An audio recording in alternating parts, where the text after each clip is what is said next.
We will now have O Canada sung started off by the member for Edmonton Centre. O Canada, our home and native land, true patriot love in all thy was command. Car ton bras s'est porté l'épée, il s'est porté la croix. Ton histoire est une épopée des plus brillants exploits. God keep our land glorious and free. O Canada, we stand on guard for thee. O Canada, we stand on guard for thee. Will nous les portes let the doors be opened.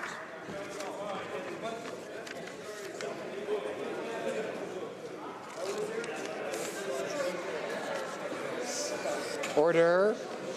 I'd ask members to assist me by saying shh. Merci beaucoup. Thank you very much. Thank you, Mr. Speaker. The Canadian national funding formulas must be adjusted to consider Nunavut's unique circumstances. I have and will continue to raise my concerns with per capita funding and how it continues to fail Nunavut. Mr. Speaker, in the South, Nunavut's population would be served with one easily accessible full-service hospital. However, the reality is that our population is spread out over 25 completely isolated communities separated by thousands of kilometers. This means that the majority of Nunavummiut do not have the same access or service. And this is just one example of where the per capita system fails us. How is the government of Nunavut expected to provide basic services with a system of allocation like this? Nunavummiut deserve to have the same standard of living and basic services that Canadians in the South enjoy. This can only be achieved by changing the per capita funding system to more of a needs-based approach. Thank you, Mr. Speaker. The honourable member for Malpeque. Mr. Speaker, for those who brave the daily event that is question period, they may have noticed the efficiency with which the House runs. I should clarify. I don't mean the efficiency of debate, because some days we can get a bit off track. Some even going as far as to do the odd pigeon dance. The efficiency I am referring to is more logistical. They deliver messages, support the Speaker, and distribute official documents. Simply put, without them, the House would not run, and I refer to our pages. This year, a constituent from the great riding of Malpeque was chosen as one of 40 pages from across Canada. Sebastian Arsenault, a commerce student studying at the University of Ottawa, started the page program in August. I congratulate Sebastian, and I'm sure his family is very proud of him. I extend my sincere thank you to all of the wonderful pages that helped the House run, and encourage graduating high school students to apply today for next year's program. Thank you, Mr. Speaker. The honourable member for Edmonton Griesbach. Mr. Speaker, yesterday was Change the Channel Day. The Liberal Finance Minister delivered an economic update, but it was really all about changing the channel on his ethics crisis. Canadians aren't dumb. They know the minister should have put his Morneau Chappelle shares into a blind trust.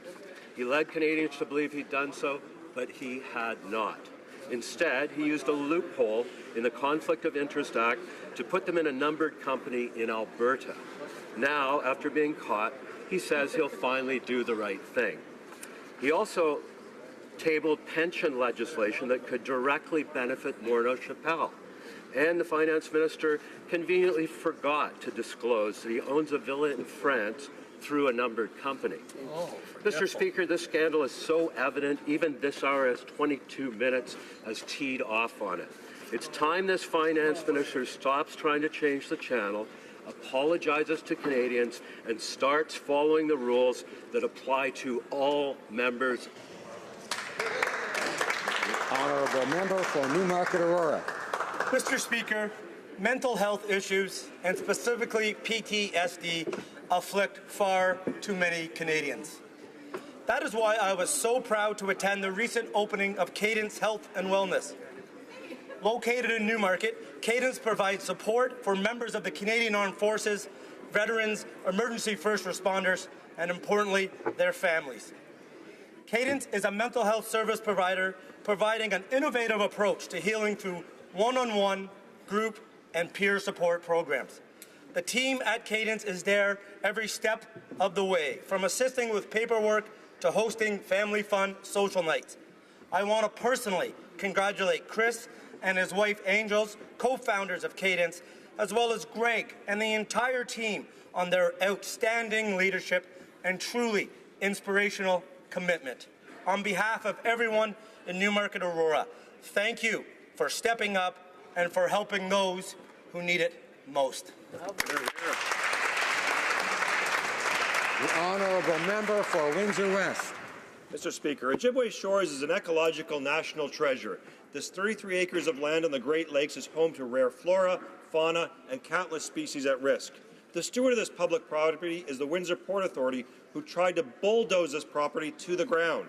But citizens have united to protect the land, named for Aboriginal heritage, and to stop unnecessary environmental degradation. In a classic shakedown, the port now wants $10 million for a 30-year lease to not develop this property. The money is to come from a community benefit fund for one of the most economically challenged areas of Ontario, Sandwichtown. This is obscene. The public should not be asked to pay for land they already own and taken from a community that needs those funds to reduce poverty, increase health, protect heritage, and a better economic future for those most disadvantaged. The Prime Minister just approved a new border crossing for a private American citizen, a billionaire. It's time to make amends. Protect Sandwichtown, protect the environment, make sure we protect those who are Canadian first. Hear, hear. The honourable member for Brampton East. Thank you, Mr. Speaker. Yesterday, our finance minister tabled the fall economic update to this House and demonstrated to all members that real change is working. Mr. Speaker, the numbers speak for themselves. Canada had the fastest growing economy in the G7.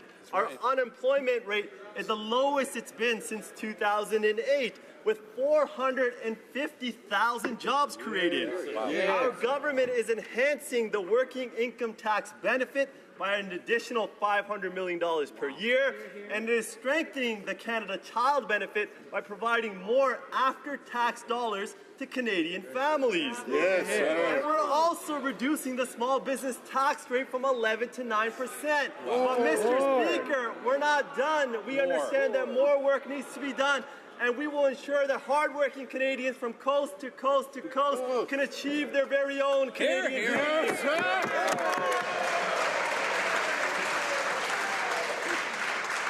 Honourable member for Wellington Halton Hills. Mr. Speaker, this year marks the 150th anniversary of Confederation. In 1867, our founders built a constitution and a democratic system that have endured to this day. In my riding of Wellington Halton Hills, the Halton Hills Chamber of Commerce Tourism Committee marked the occasion by challenging local residents to fly our national flag. The committee set a goal of 15,000 flags. Mr. Speaker, residents responded with unrivaled enthusiasm, and by July 1st, 57,073 flags were flying across Halton Hills. In recognition of this accomplishment, the Canadian Forces Snowbirds did a flypast over Halton Hills, dazzling the thousands of spectators below. I'd like to congratulate local residents as well as the Halton Hills Chamber of Commerce Tourism Committee for marking this occasion. As we celebrate Confederation's sesquicentennial, let us give thanks for the democratic system that we have inherited, and let us resolve to build an even stronger democracy. The Honourable Member for Shefford. Thank you, Mr. Speaker. I'd like to highlight the efforts of volunteers who, for 3 decades, have been at work for people living with epilepsy and their families. This year's the 30th anniversary of Epilepsy Montérégie, whose primary mission is to support people who have epilepsy by providing information on available treatments and by raising public awareness of their needs. I'd like to sincerely thank all of the dedicated volunteers, the Board of Governors, and their 2 pillars in Granby, Joanie Beauchemin and Annie Roy, who work heart and soul to help our communities deal with this illness. I also congratulate them on their courage and dedication to supporting those affected and providing care as we celebrate the 30th anniversary of this organization in my riding of Shefford. Thank you, Mr. Speaker. The Honourable Member for Kingston and the Islands. Mr. Speaker, it is an honour to have amongst us on Parliament Hill today some of our brave young women and men who currently attend our Royal Military College in their journey to serve our great nation.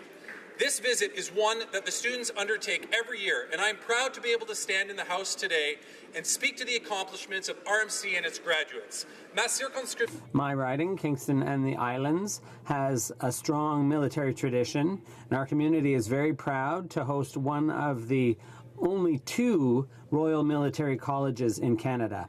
Royal Military College trains officer cadets by providing them a university and military education, which creates the future leaders of our forces. I believe all Canadians can learn and grow from the lessons that are instilled within RMC students. Allowing honesty, honor, and integrity to guide our actions every day will make Canada a greater nation and will improve the world we live in. Thank you. Wow.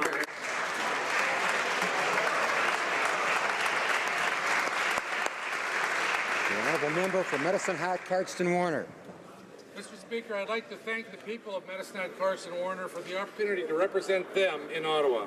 It's been 1 year since they elected me to champion their concerns. I'm humbled by their trust and opportunity to serve them and to work with so many incredible people from across this great nation on both sides of the aisle.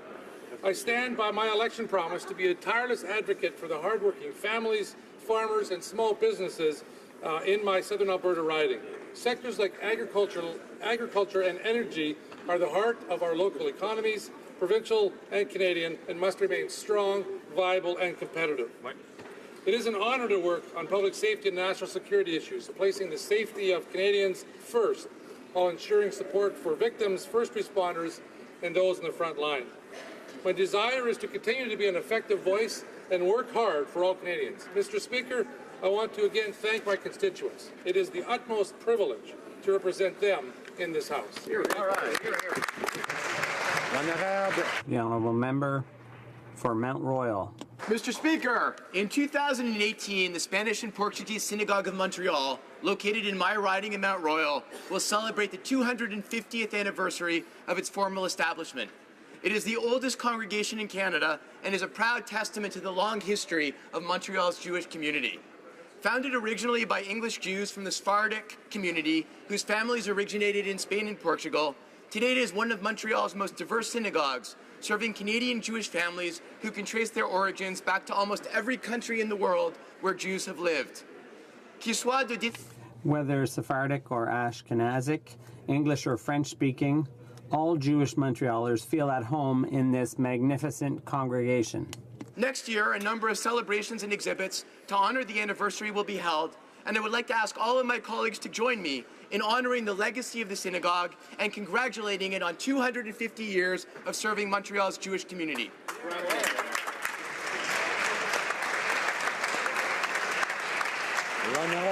The Honourable Member for Dorval-Lachine-LaSalle. Cognosci ut melius facias, Mr. Speaker, to know so as to do better. Not only is this a good watchword for our committee work, but it's also the motto of Collège Sainte-Anne, one of the oldest schools in Quebec. This academic institution was founded in 1861 by the Sisters of St. Anne, and this predates our Confederation. For over 150 years, the college has provided one of the best educations in the province, and its presence has greatly enriched the city of Lachine. Students, when I'm in the riding, as their lovely main pavilion is located near my constituency office.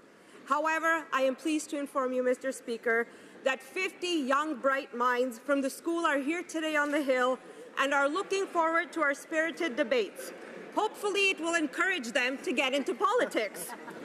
I thank them wholeheartedly for coming here today and wish them well in their studies. Go Dragons! Thank you, Mr. Speaker. The honourable member for Sherwood Park, Fort Saskatchewan. Mr. Speaker, while the Liberal government was slow to act on the Rohingya crisis, their response has been non-existent when it comes to the persecution of Christians. So-called apostasy and blasphemy laws which target Christians and other minorities are widespread in the Middle East, North Africa, and parts of Southeast Asia. Conversion even carries the death penalty in some so-called moderate nations. But beyond this ongoing structural discrimination, we are seeing ancient Christian communities in the Middle East marked out for complete destruction which is well advanced in many places. This government has consistently refused to recognize the genocide of Christians at the hands of Daesh in Iraq and Syria. They have also failed to recognize that Christian refugees, clearly among the most vulnerable, are often not safe in UN refugee camps and so can't access the UN refugee certification system.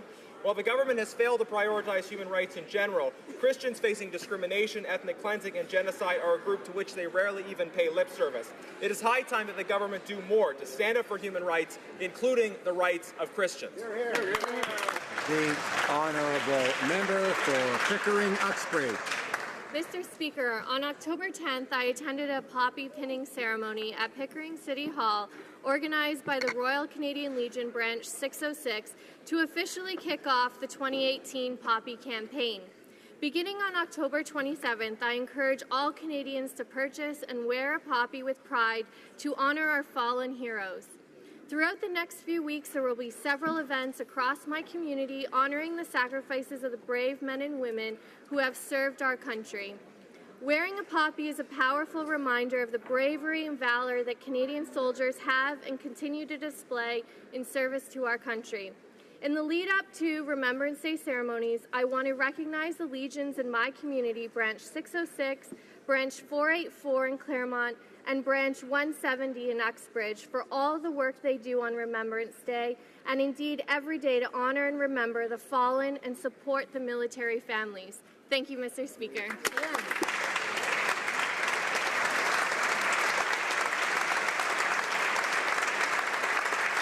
Honourable member for Edmonton Strathcona.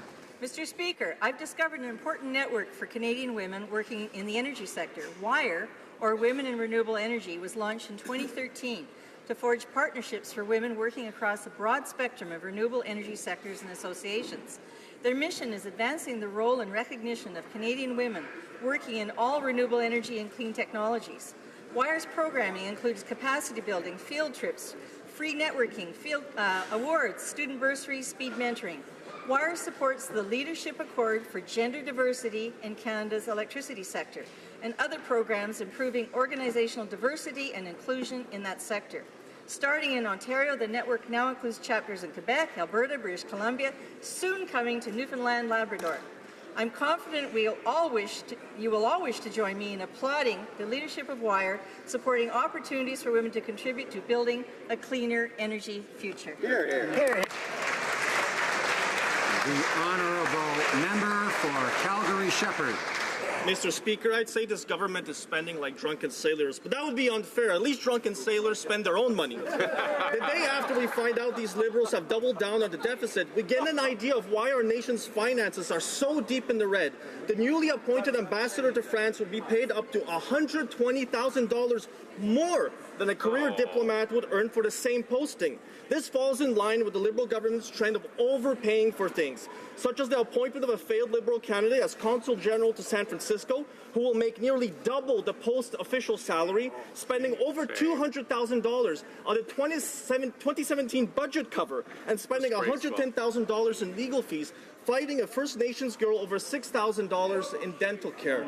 For the Liberals, every problem has but one solution: spend more money.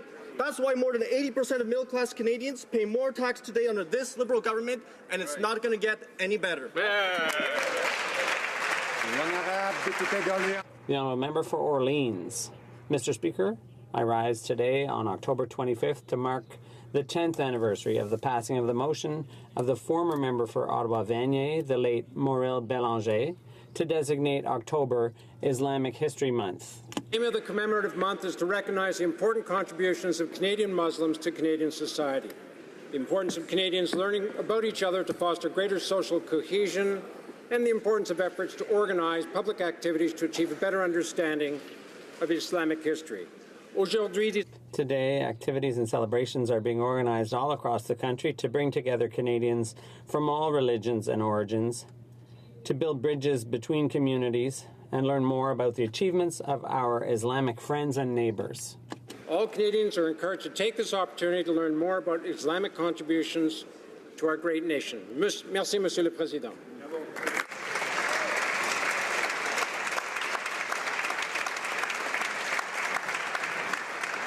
Questions orales, oral questions. The Honourable Leader of the Opposition.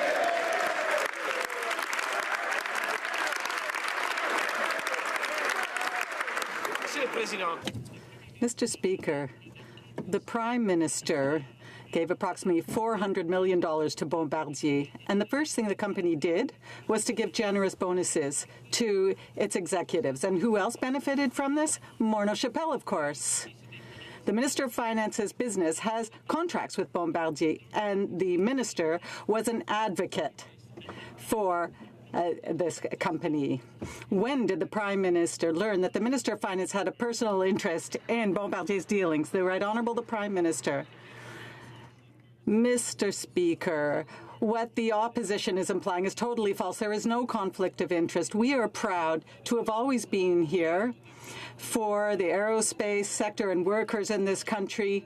We are proud for having always supported workers working for Canadian companies who make extraordinary products and are responsible for economic growth. We stand for more jobs. We are staying on course, and we will continue to do so. The Honourable Leader of the Opposition. Brag to the media about participating in the Bombardier bailout discussions. Now, we were told that the bailout was for jobs, but now it turns out that the jets will be built in Alabama. We were told it was for innovation, but now we know that it will be controlled in Europe. And Canadians, they're stuck with the bill for subsidizing it, except for Morneau Shepell, which has contracts with Bombardier. So when did the Prime Minister learn that the Finance Minister had a personal interest in the Bombardier deal? Right Honourable Prime Minister.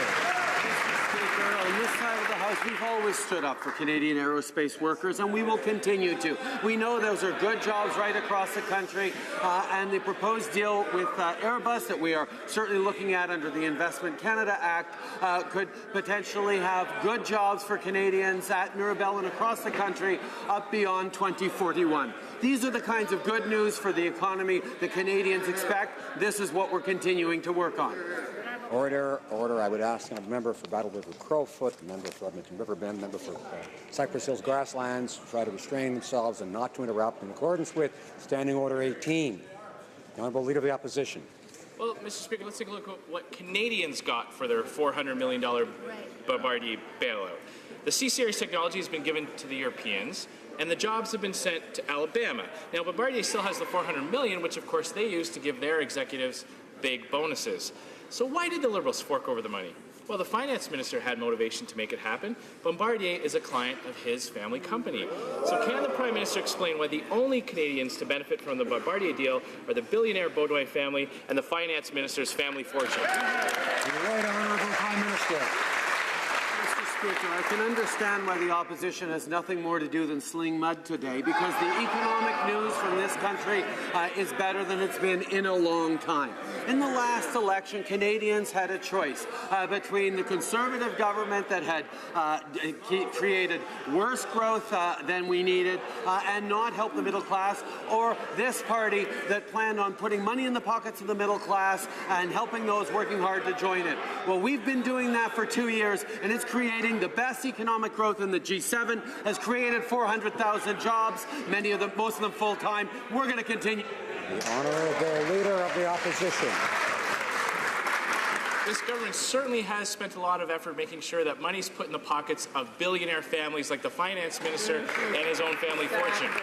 Now, yesterday we saw the Prime Minister trying to defend his decision to increase taxes on Canadians suffering from diabetes. Now, in typical fashion, he blamed everybody but himself. He even tried to claim that the reason why this happened was because there aren't enough people working at the Canada Revenue Agency. So why don't the Prime Minister come clean and just explain to Canadians why he chose to cancel much-needed help for those suffering with diabetes? Right, Honourable Prime Minister. Mr. Speaker, this government will ensure that people access the benefits to which they are entitled. This is something that we are continuing to focus on. This government is focused on supporting those who need the help, on helping the middle class and those working hard to join it. We would never do anything as mean as, I don't know, cancelling health benefits for refugees or closing 9 offices for veterans across this country. Those things would be simply mean, and this government would never do that. The Honourable Leader of the Opposition. Order. The Honourable Leader of the Opposition. Order. Let's talk about the mean-spirited attack on farmers and local business.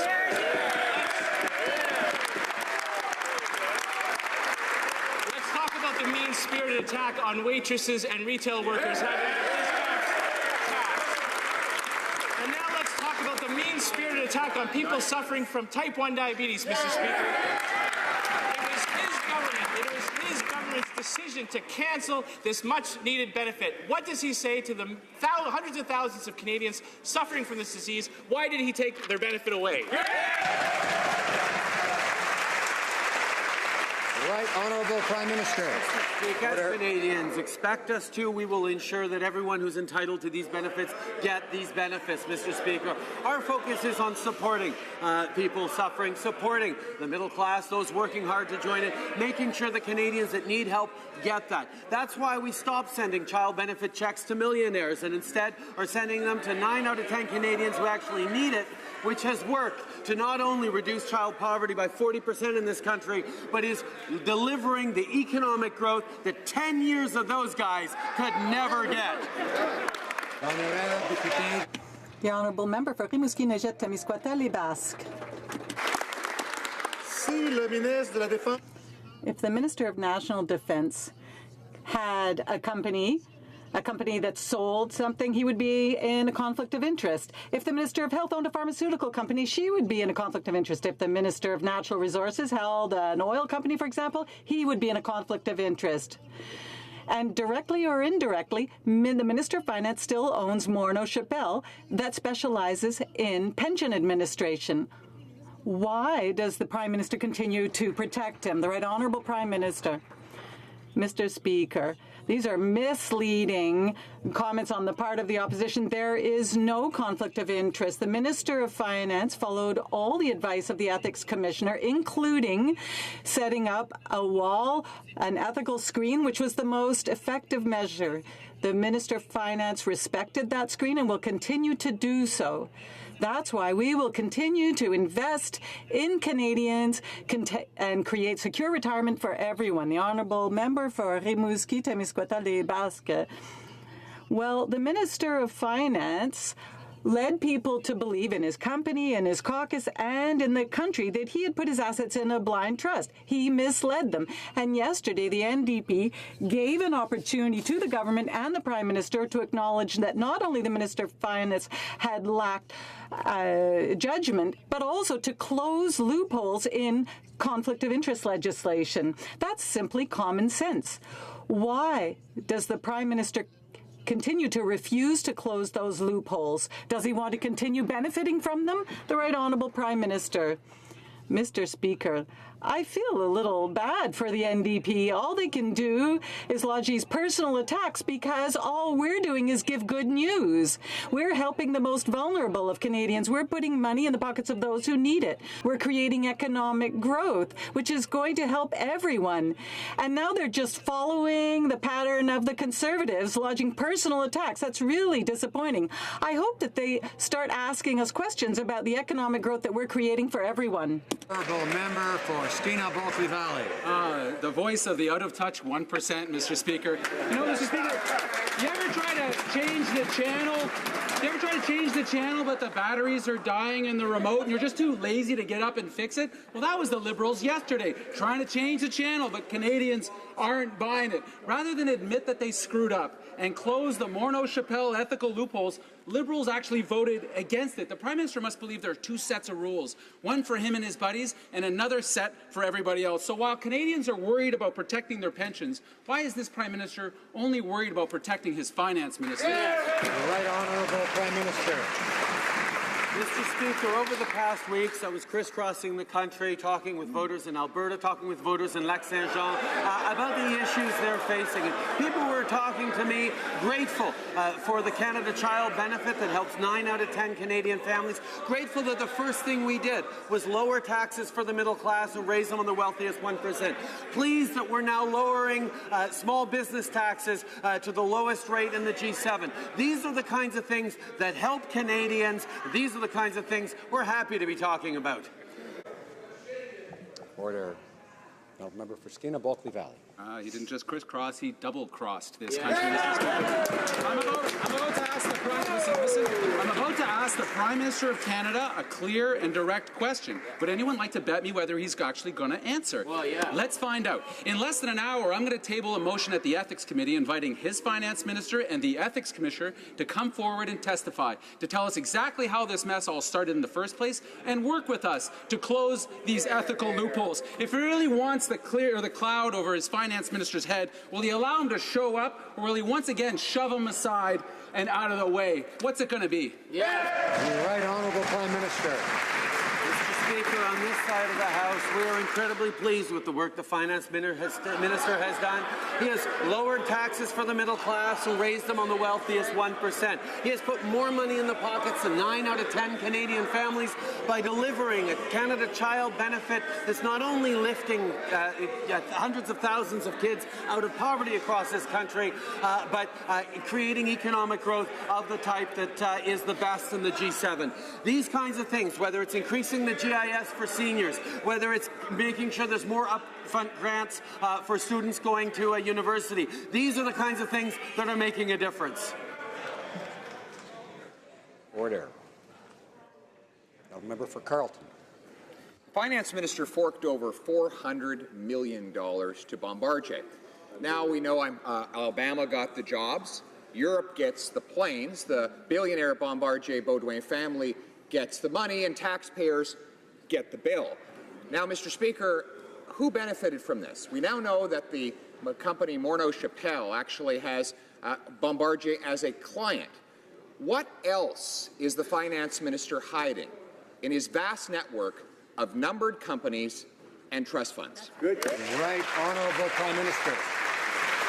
Mr. Speaker, I was happy to talk with people in Lac-Saint-Jean about Bombardier, about the work we're doing to protect aerospace workers, about the work we're doing to protect forestry workers, about what we're delivering for agricultural communities and families, and about what we're delivering directly to Canadians in 9 out of 10 families that need help with the Canada Child Benefit. These are the kinds of things that people were talking to me about, and the Conservative Party is once again showing itself to be completely out of touch with the priorities of Canadians. I can't say I mind, but it is amusing to see they haven't learned any lessons in 2 years.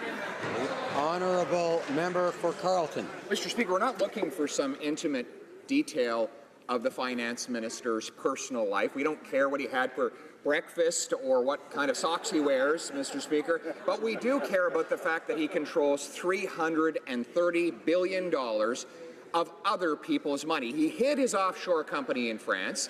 He hid his $20 million share in his family business. What else is he hiding in his vast network of numbered companies and trust funds? Right Honourable Prime Minister.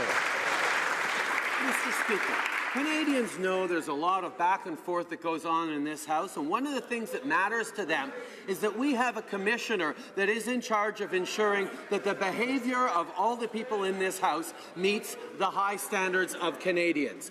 The Minister of Finance worked with the Ethics Commissioner, followed his advice, and is willing to go above and beyond what she recommended 2 years ago. Those are the facts of the matter. And the fact that the members opposite are trying to sling mud simply highlights the fact that we need to focus on the Ethics Commissioner and what she actually determines and decides, not the partisan attacks from opposite. The honourable member for Carleton. When someone controls $330 billion of other people's money, that someone's financial business is everyone's business. The new infrastructure bank will allow this finance minister to give out billions of dollars in loans and loan guarantees to companies that he may well own within his numbered companies and trust funds. But this Prime Minister is not insisting that he be transparent with the taxpayers who will have to pay for those very loans and loan guarantees. So once again, will the Prime Minister require that his finance minister reveal to all Canadians what he holds in his numbered companies? Right Honourable Prime Minister. Mr. Speaker, once again, we have an adversarial system in this House that requires the members opposite to try and attack and ask whatever questions they have. But Canadians are reassured to know that we have an Ethics and Conflict of Interest Commissioner that oversees the actual behaviours of everyone in this House and makes determinations on how they should move forward. That doesn't take away from their responsibility to try and make partisan attacks, but it should reassure Canadians that the Finance Minister worked with the Commissioner and followed her recommendations. Order. The honourable member for Carleton.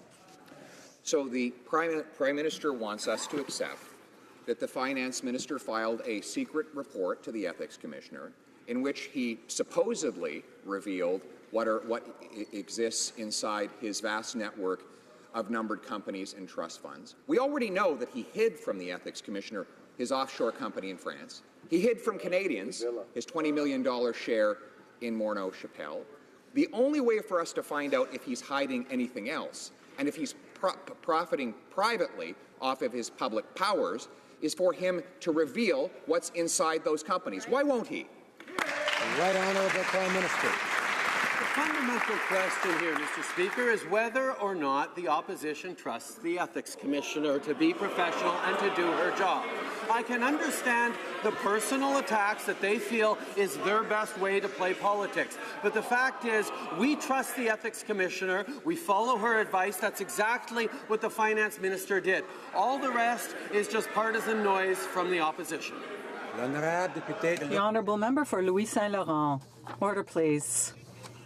Mr. Speaker, yesterday the Minister of Finance rushed in an economic statement in an attempt to get Canadians to forget its ethics problems, but Canadians aren't fools. The most important minister of this government is dealing with a very serious ethics crisis, including a bill that directly benefits his family company. Basically, it makes his family and his business wealthier when he's the minister, and we know that. Imagine, Mr. Speaker, what we don't know. Does the Prime Minister understand that he has to call on the minister to disclose all his assets? The Right Honourable the Prime Minister. Mr. Speaker, I'm very pleased that the member wants to talk about yesterday's economic statement because it's good news for the Canadian economy. We made a promise 2 years ago that we would put more money in the pockets of Canadians, that we would help the middle class and those working hard to join it, that we would invest in communities, and that's exactly what we did, and that gave us the results. That is economic growth for everyone. The Conservatives wanted to cut and balance the budget at any cost. It didn't work. We are investing in Canadians, and it's working. We're going to continue to do that. The Honourable Member for Louis Saint Laurent. Well, let's talk about yesterday's speech, Mr. Speaker. Yesterday, I mean, he looked pretty disappointed and sad that he wasn't receiving a Canada Child Benefit check. Poor him. But the reality, Mr. Speaker, is that the Minister of Finance forgot that the wealthiest are paying $1 billion less in taxes since they came to power. And it's middle-class families that are paying $840 more yearly. The Minister of Finance forgot to say as well that he's receiving $65,000 per month from his company. Mr. Speaker, the question is clear. Why does the Prime Minister not, the Right Honourable the Prime Minister, Mr. Speaker, for 10 years, the former Conservative government gave advantages and benefits to the wealthiest, and that did not deliver economic growth that Canadians wanted. We chose to increase taxes for the wealthiest and reduce them for the middle class. That's the first thing that we did. Then we delivered the Canada Child Benefit that puts more money to 9 families out of 10 by not sending the kind of check that the former Conservative government did to millionaires. This is what we're doing to deliver results for the middle class, to create economic growth, the economic growth that we see today. The census painted a sad picture for Indigenous communities living in Canada. Indigenous people are poor, more Indigenous children are in foster care, and Indigenous people continue to face a housing crisis. 20% live in housing in need of major repairs, compared to only 6% of the non-Indigenous population. In Northern Saskatchewan, I constantly hear from constituents about their difficulty finding affordable and adequate housing. Why are the Liberals still ignoring these shortfalls? Right Honourable Prime Minister. Mr. Speaker, no relationship is more important than the one between this government and Indigenous peoples. That's why we invested over $8.4 billion over 5 years to build and create opportunities and infrastructure and services in Indigenous communities. We recognize there is an awful lot of work to do, but we have taken the first meaningful steps at improving outcomes for Indigenous peoples. We've eliminated long-term drinking water advisories. We've moved forward on opening new schools for Indigenous peoples, and we're going to continue to improve services for Indigenous peoples across this country. The Honourable Member for Timmins, James Bay. Order. Mr. Speaker, the Prime Minister spent nearly $1 million fighting Indigenous kids in court. And now his ministers are blaming the provinces, but documents show that federal programs are so underfunded that Indigenous parents actually have to give their children away to provincial foster care in order to get help. There's something fundamentally wrong in a nation where Indigenous families have to give their children away while we have a finance minister who can't remember that he owns a villa in the south of France. So will this Prime Minister call off his lawyers, stop blaming the provinces, and end this system of child-focused apartheid in Canada? Do it now. Right Honourable Prime Minister. Mr. Speaker, we feel passionately about the need to create a nation-to-nation relationship, create opportunities to set Indigenous communities on the kind of path that they have not been on for centuries because of the oppressive policies of this place and of previous governments.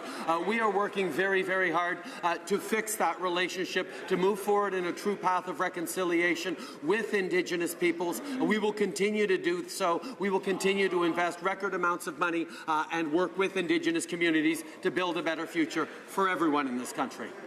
The honourable member for Milton. Thank you, Mr. Speaker. Mr. Speaker, for 2 years, the Finance Minister led Canadians to believe that he had put his assets, Morneau Shepell shares, in a blind trust. And only when we found out that was not the case did he admit to it and make changes. So this just begs the question, what else is he hiding in those numbered companies and in those trust funds that we don't know about that can put him in a potential conflict? Now, he'll say, well, you know, trust me. I've got a system set up that's going to work to make sure that I'm not in a conflict of interest. But, Mr. Speaker, Canadians don't believe him. I want to know from the Prime Minister, what is the Finance Minister hiding in these other numbered companies? The Right Honourable Prime Minister.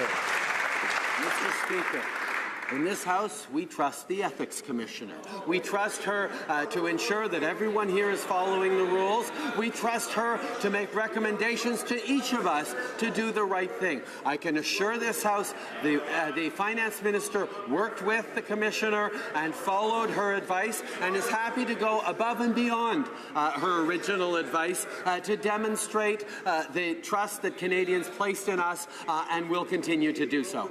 Honourable member for Milton. Mr. Speaker, I've listened to the Prime Minister throughout this entire question period, and I have to say, after hearing this answer for the 7th or 8th time, the ignorance of the Prime Minister to the Conflict of Interest Act and how it works is actually embarrassing to me. Here's the point, Mr. Speaker. The Ethics Commissioner works with the public office holder to set up a conflict, but it is that minister's office members that administer the Conflict of Interest screen. Will he stop hiding behind the skirt of the Ethics Commissioner and tell us what are in these numbered contracts? Right Honourable Prime Minister. Mr. Speaker, leaving aside that unfortunate characterization of the wardrobe of the Conflict of Interest and Ethics Commissioner, I say that it is important that everyone in this House can work with and have confidence in the Ethics and Conflict of Interest Commissioner. This is something that protects us. Obviously, the opposition's job is to try and attack the government, and that's fine. But we all need to know that the Conflict of Interest and Ethics Commissioner is there to protect us all, and she does an excellent job of that. The Honourable Member for Beauce. Thank you, Mr. Speaker. The opposition's work is to ensure that the Minister of Finance is not in a conflict of interest and represents all Canadians.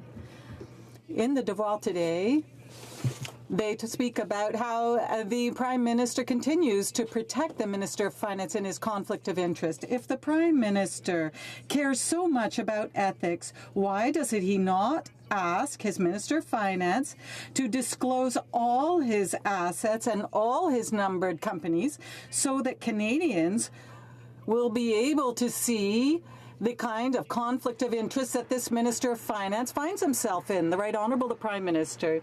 As I said, Mr. Speaker, I have confidence, Canadians can have confidence in the Ethics Commissioner. With respect now to the work that the Minister of Finance is doing, we are very proud that the first thing he did was increase taxes for the wealthiest and decrease them for the middle class.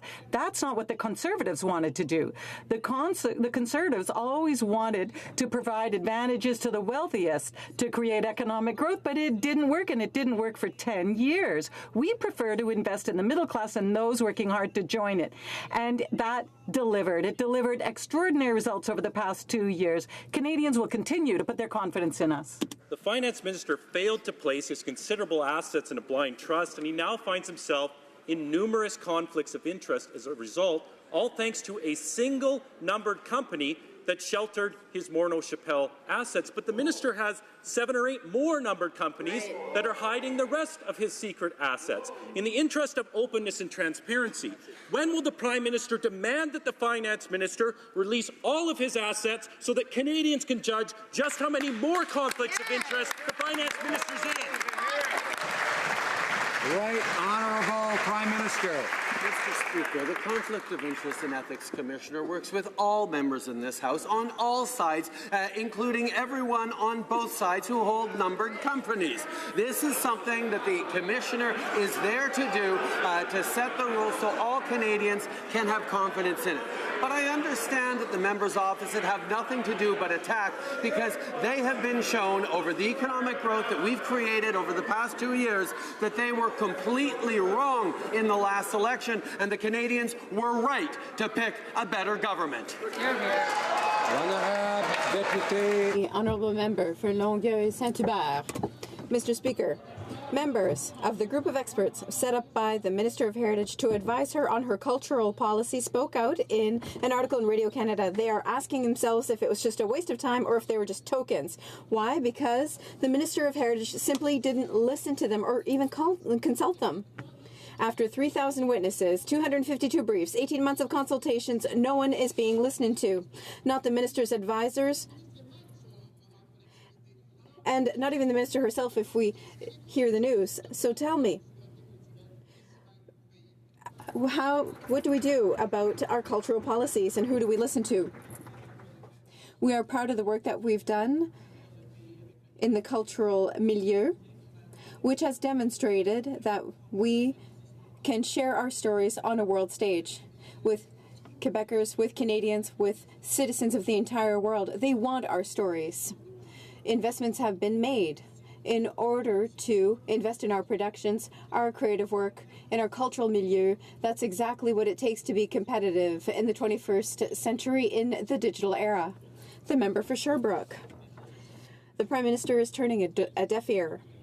Worse yet, members of the Committee of Experts were not informed of the negotiation between the government and Netflix. It was simply never discussed with them. I would imagine the government would be afraid of being told that it was the worst idea in the world for our cultural sovereignty and tax fairness. Experts have been clear. Big web-based companies must follow the same rules as Canadian businesses. No free pass. It's simple. Why did the minister set up a committee of experts and conduct consultation if he was just going to ignore them at every turn? The Right Honourable Prime Minister.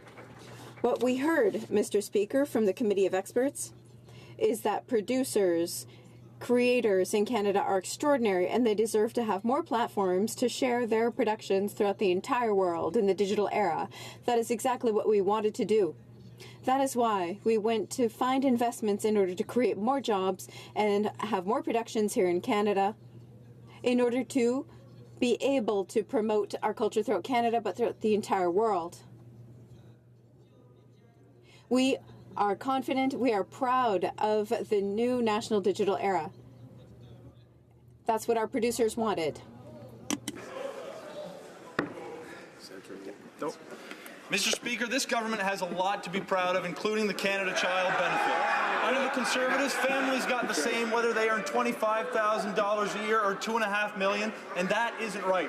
Our government has stopped giving Canada Child checks to millionaires and gives more to 9 out of 10 Canadian families. And as I hear jeers from across the aisle, I know this program is lifting 300,000 Canadian children out of poverty. Can the Prime Minister advise this House how we are enhancing this incredible program to deliver change for Canadians? The Right Honourable Prime Minister. I thank the member from Central Nova for his question. Our plan has always been to invest in Canadians and to trust Canadians. That's why yesterday we announced that the tax-free Canada Child Benefit will be fully indexed 2 years ahead of schedule. That'll mean that for a single mother making $35,000 with two children, her benefit will increase by over $500 in 2019-2020. This is what we can do when we stay focused on and invest in the middle class and those working hard to join it. Honourable Member for Richmond Arthabaska. Mr. Speaker, in 2016, the Minister of Finance tabled Bill C-27, an act to amend the Pension Benefits Standards Act. And, funny coincidence, Mona Chappelle immediately saw an additional profit of $2 million. My question is very simple.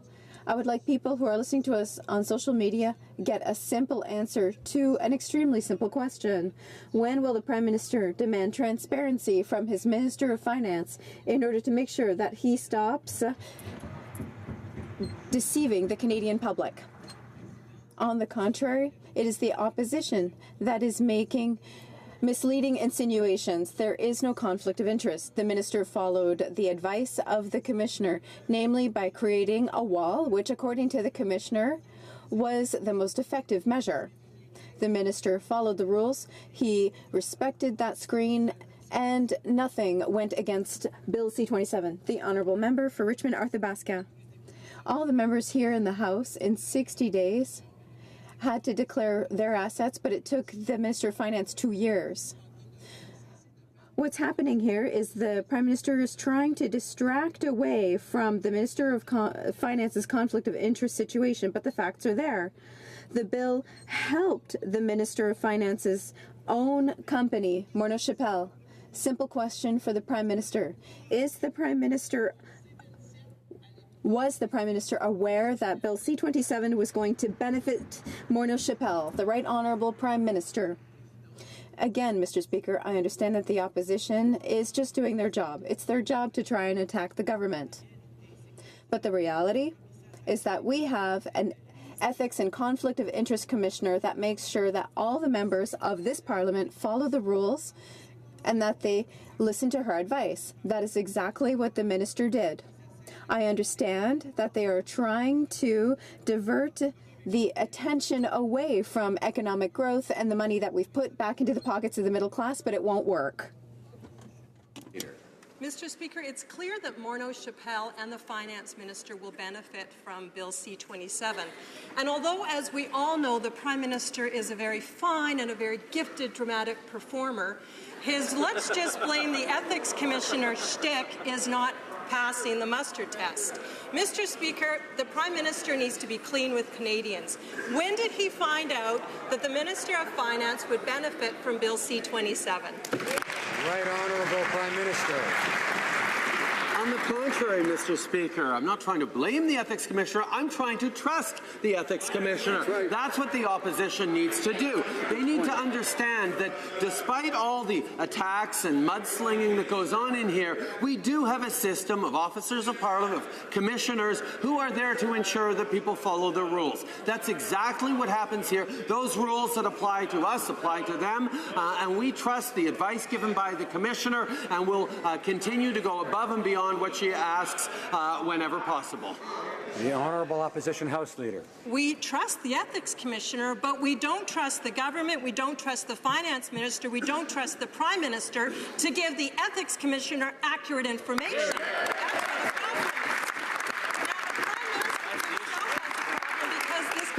Of interest is ultimately his responsibility. He either knew that the Finance Minister was making $65,000 a month off of this and he didn't care, or he didn't know, which means can he trust the Finance Minister's judgment and ethics? So again, when did the Prime Minister find out that the Finance Minister was making money off of C-27? Right Honourable Prime Minister.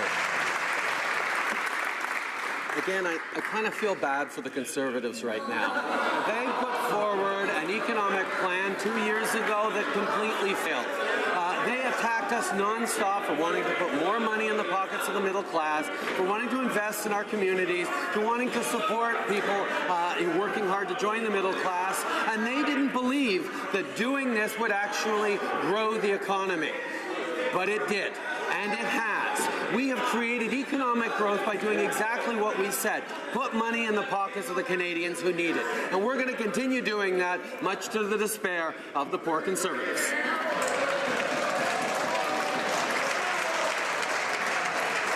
Order, order, order. Most members in all parties. Order.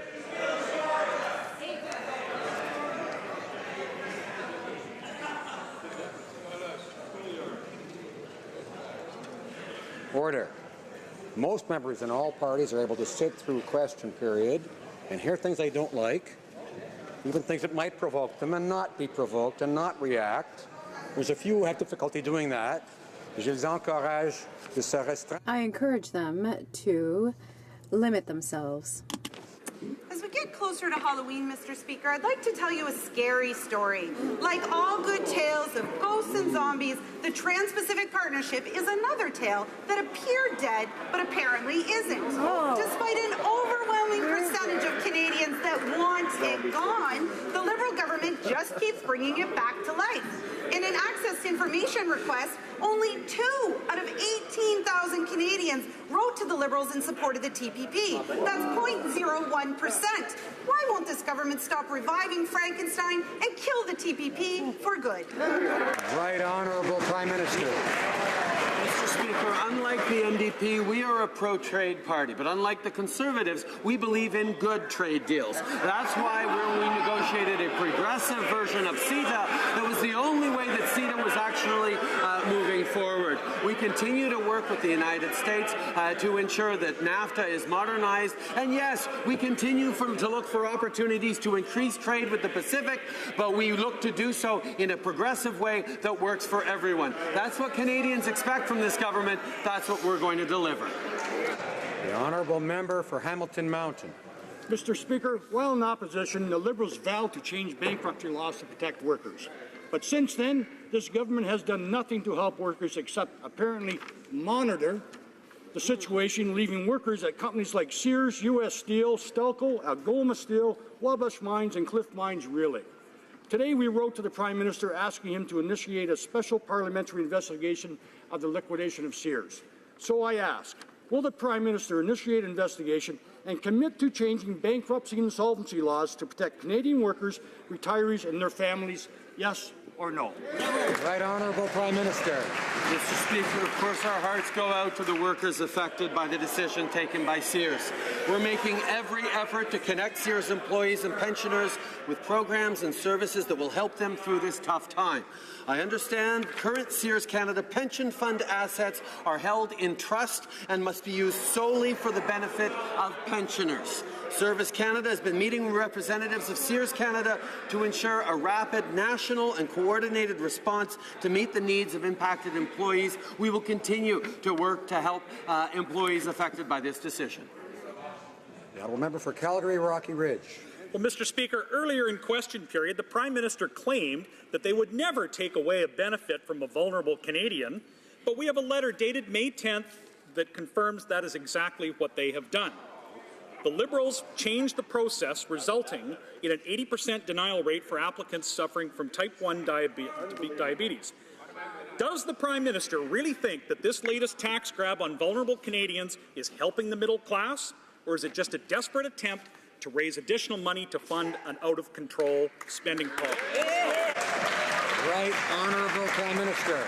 Again, Mr. Speaker, we're ensuring to ensure that all Canadians who deserve benefits and qualify for benefits get them. But again, the allegations or the insinuations of members opposite that we're spending money on the wrong places really makes us wonder, what are the investments that they have such issue with? Is it putting more money in the pockets of the middle class? Is it raising taxes on the wealthiest 1% and lowering them on the middle class?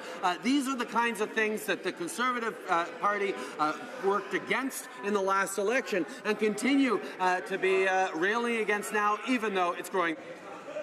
The honourable member for Central Okanagan, Similkameen Nicola. Mr. Speaker, it's incredible. They're taking money away from the most vulnerable. Every day we hear more and more cases of people who were previously approved type 1 diabetics that have been rejected for the disability tax credit. Unbelievable. It's even worse than we thought, though. Canadians with type 1 diabetes may lose thousands more in government assistance. That's because in order to qualify for a registered disability savings plan, you have to qualify first for the disability tax credit. Will the Prime Minister stop trying to raise revenue on the backs of the most vulnerable Canadians? Right Honourable Prime Minister.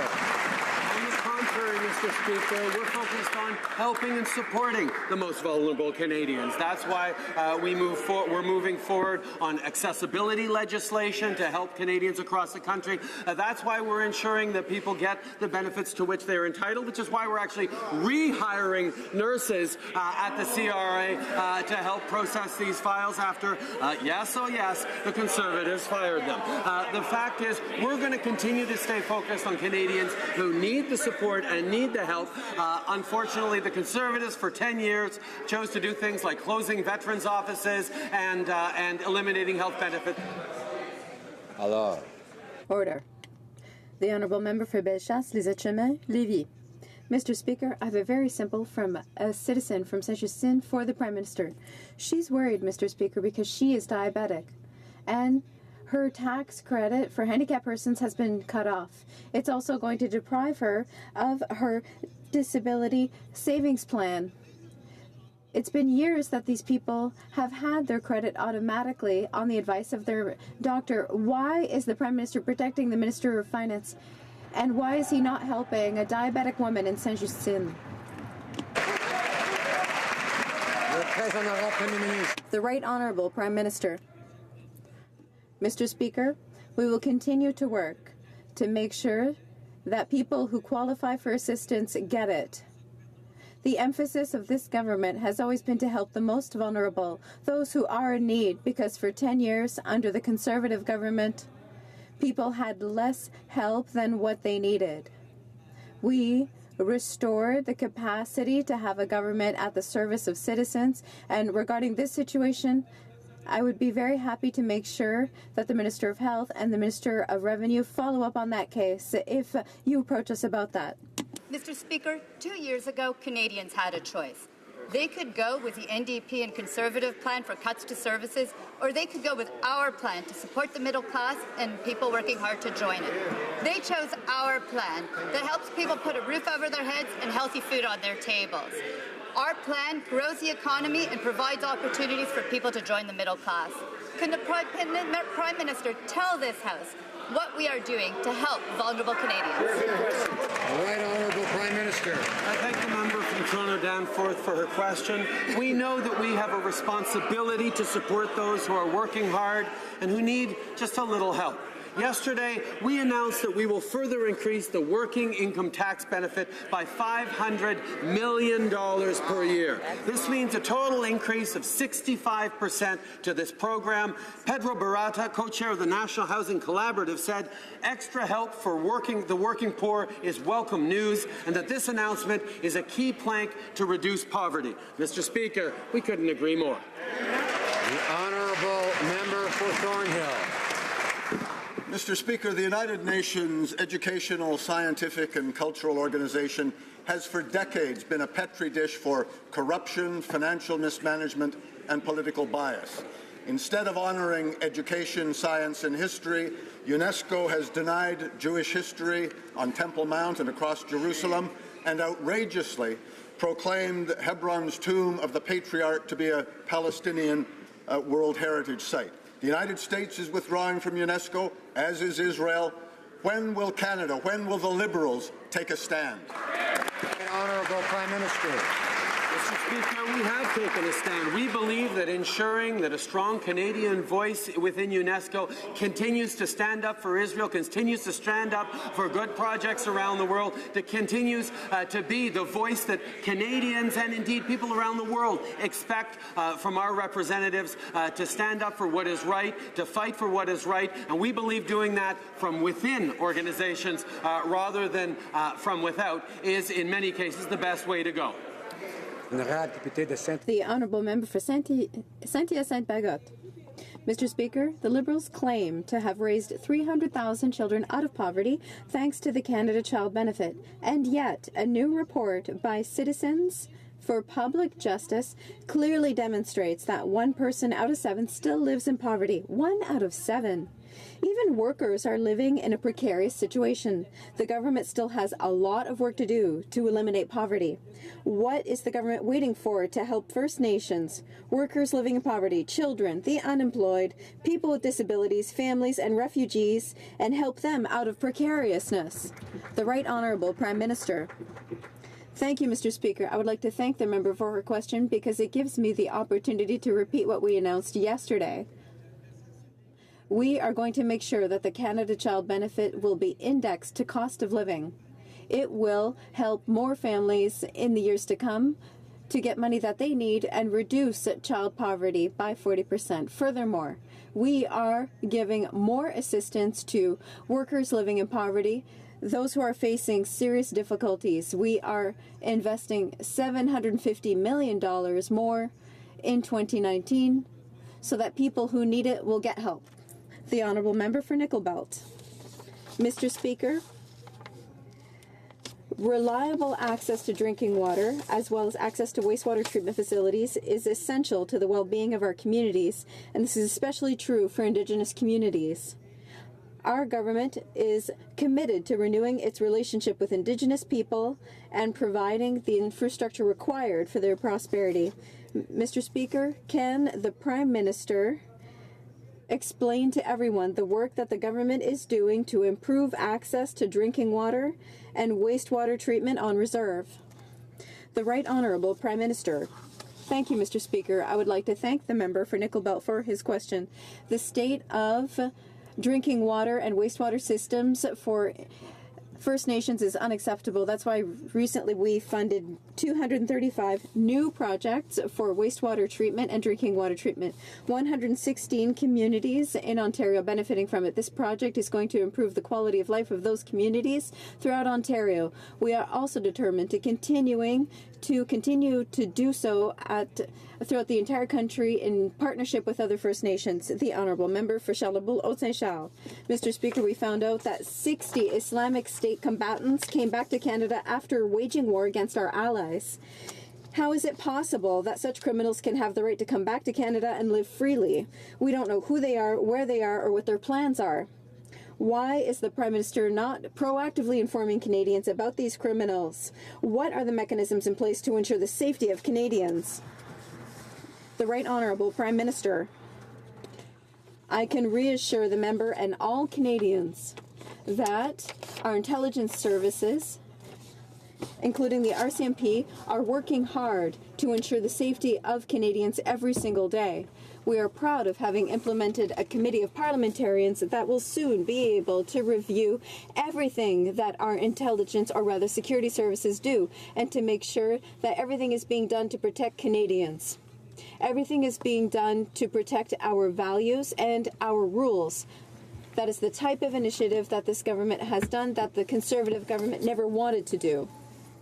The Honourable Member for Pierre Boucher, Les Patriotes Verchères.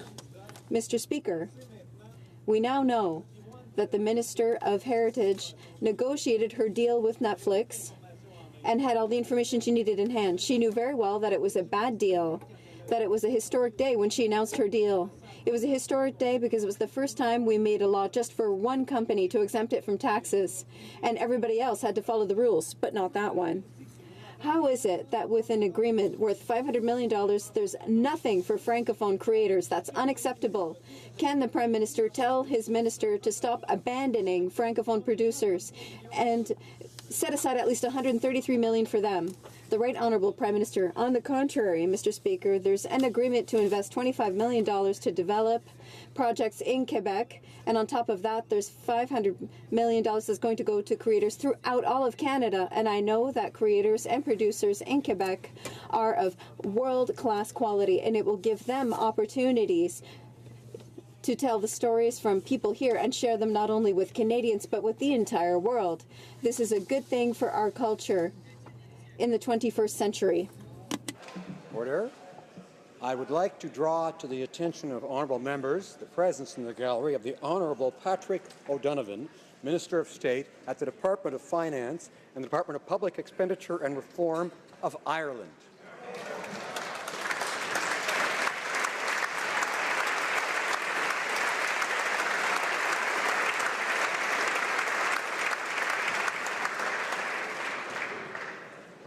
Honourable Ministre du Transport. The Honourable Minister of Transport.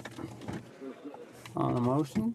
No? The Honourable Member for Rivière-du-Nord is rising on a point of order. Mr. Speaker, thank you. I think that you'll find that there's unanimous consent for me to move the following motion. Given the Me Too movement initiated by women and men who've been victims of sexual harassment, that this House call on the Senate to take into consideration the victims and to pass Bill C-337 as quickly as possible, which is legislation on training, legal training on sexual harassment for judges. Does the honourable member have the unanimous consent of the House to move this motion? Agreed? Agreed. The House has heard the motion. We're not finished yet. The House has heard the motion. Is it the pleasure of the House to adopt it? Carried.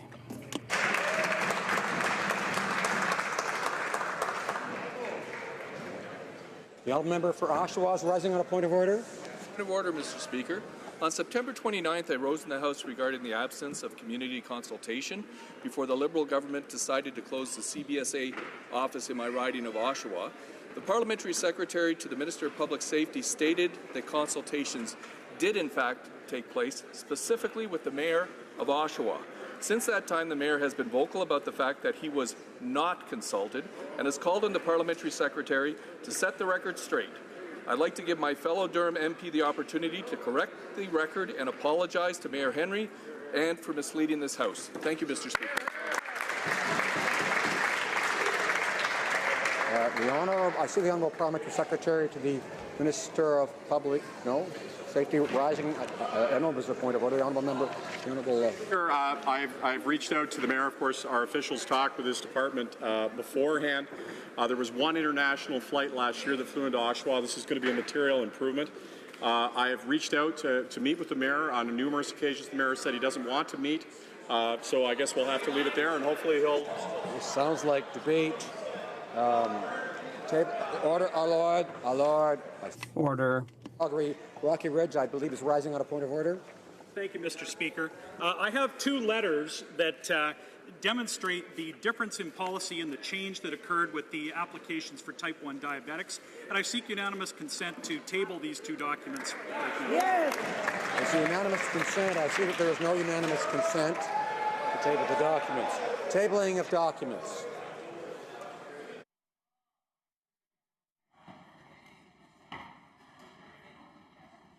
The Honourable Minister of Transport.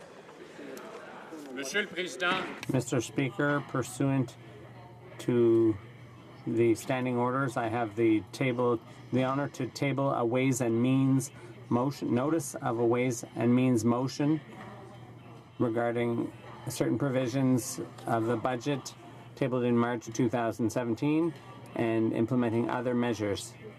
Pursuant to the standing orders, I request that the study of this item be placed on the order of business. Leader. Yes, thank you. Mr. Speaker, pursuant to Standing Order 36, bracket 8, I have the honor to table in both official languages the government's response to 3 petitions. Dépôt de projet de loi éminent du gouvernement. Introduction of government bills. Déclaration de ministres. Statements by ministers. Interparliamentary delegations. The Member for Malpeque. Mr. Speaker, pursuant to Standing Order 34.1, I have the honour to present to the House in both official languages 3 reports of the Canada-United States Interparliamentary Group. The first concerns the Pacific Northwest Economic Region's 26th Annual Summit held in Calgary, Alberta from July 17 to 21, 2016. The second concerns the 56th Annual Meeting and Regional Policy Forum of the Council of State Governments Eastern Regional Conference held in Quebec City, Quebec from August 7 to 10, 2016. And the third concerns the Canada-American Border Trade Alliance Conference held in Washington, D.C., United States of America from October 2nd to 4th, 2016. Thank you, Mr. Speaker. Presenting reports from committees, the Honourable Member for Yukon. Mr. Speaker, I have the honor to table in both official languages the 42nd report of the Standing Committee on Procedure and House Affairs, entitled Review of the Code of Conduct for Members of the House of Commons, Sexual Harassment.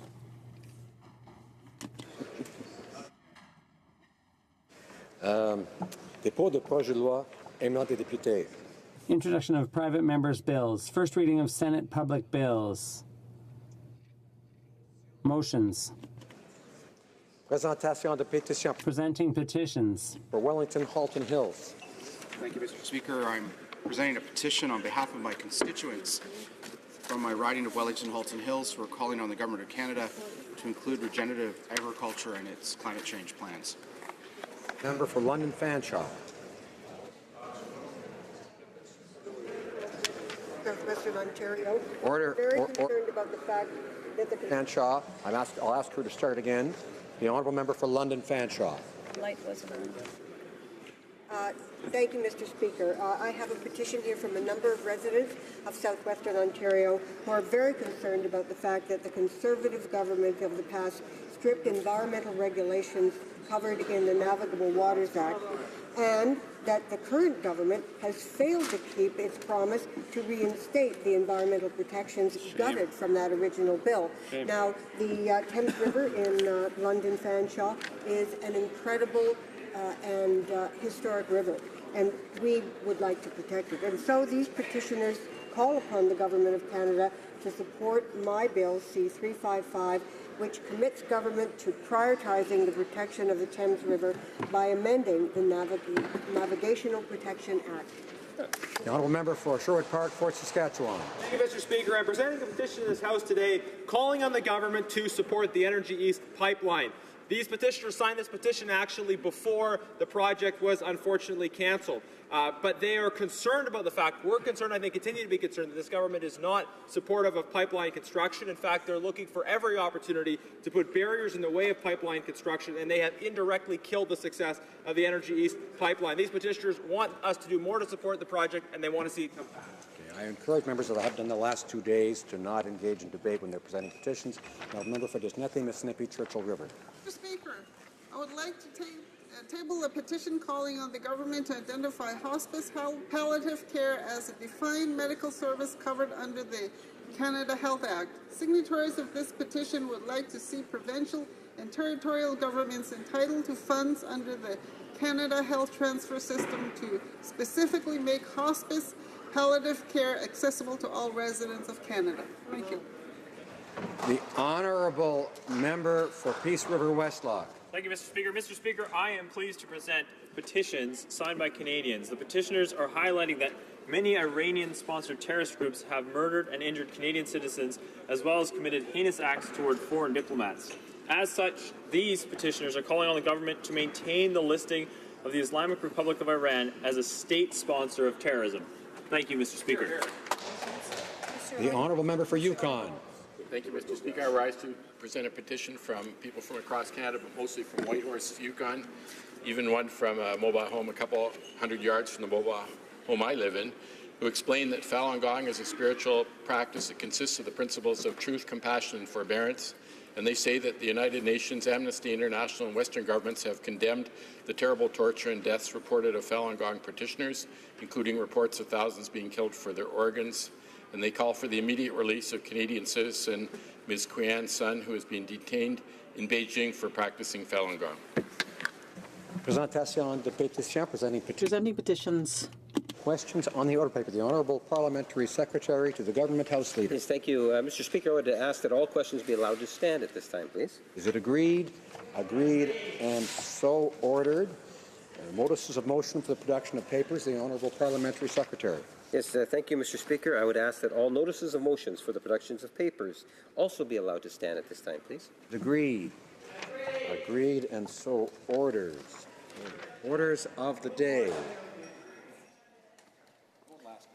Government orders, government bills, commons, report stage of Bill C-49, Transportation Modernization Act.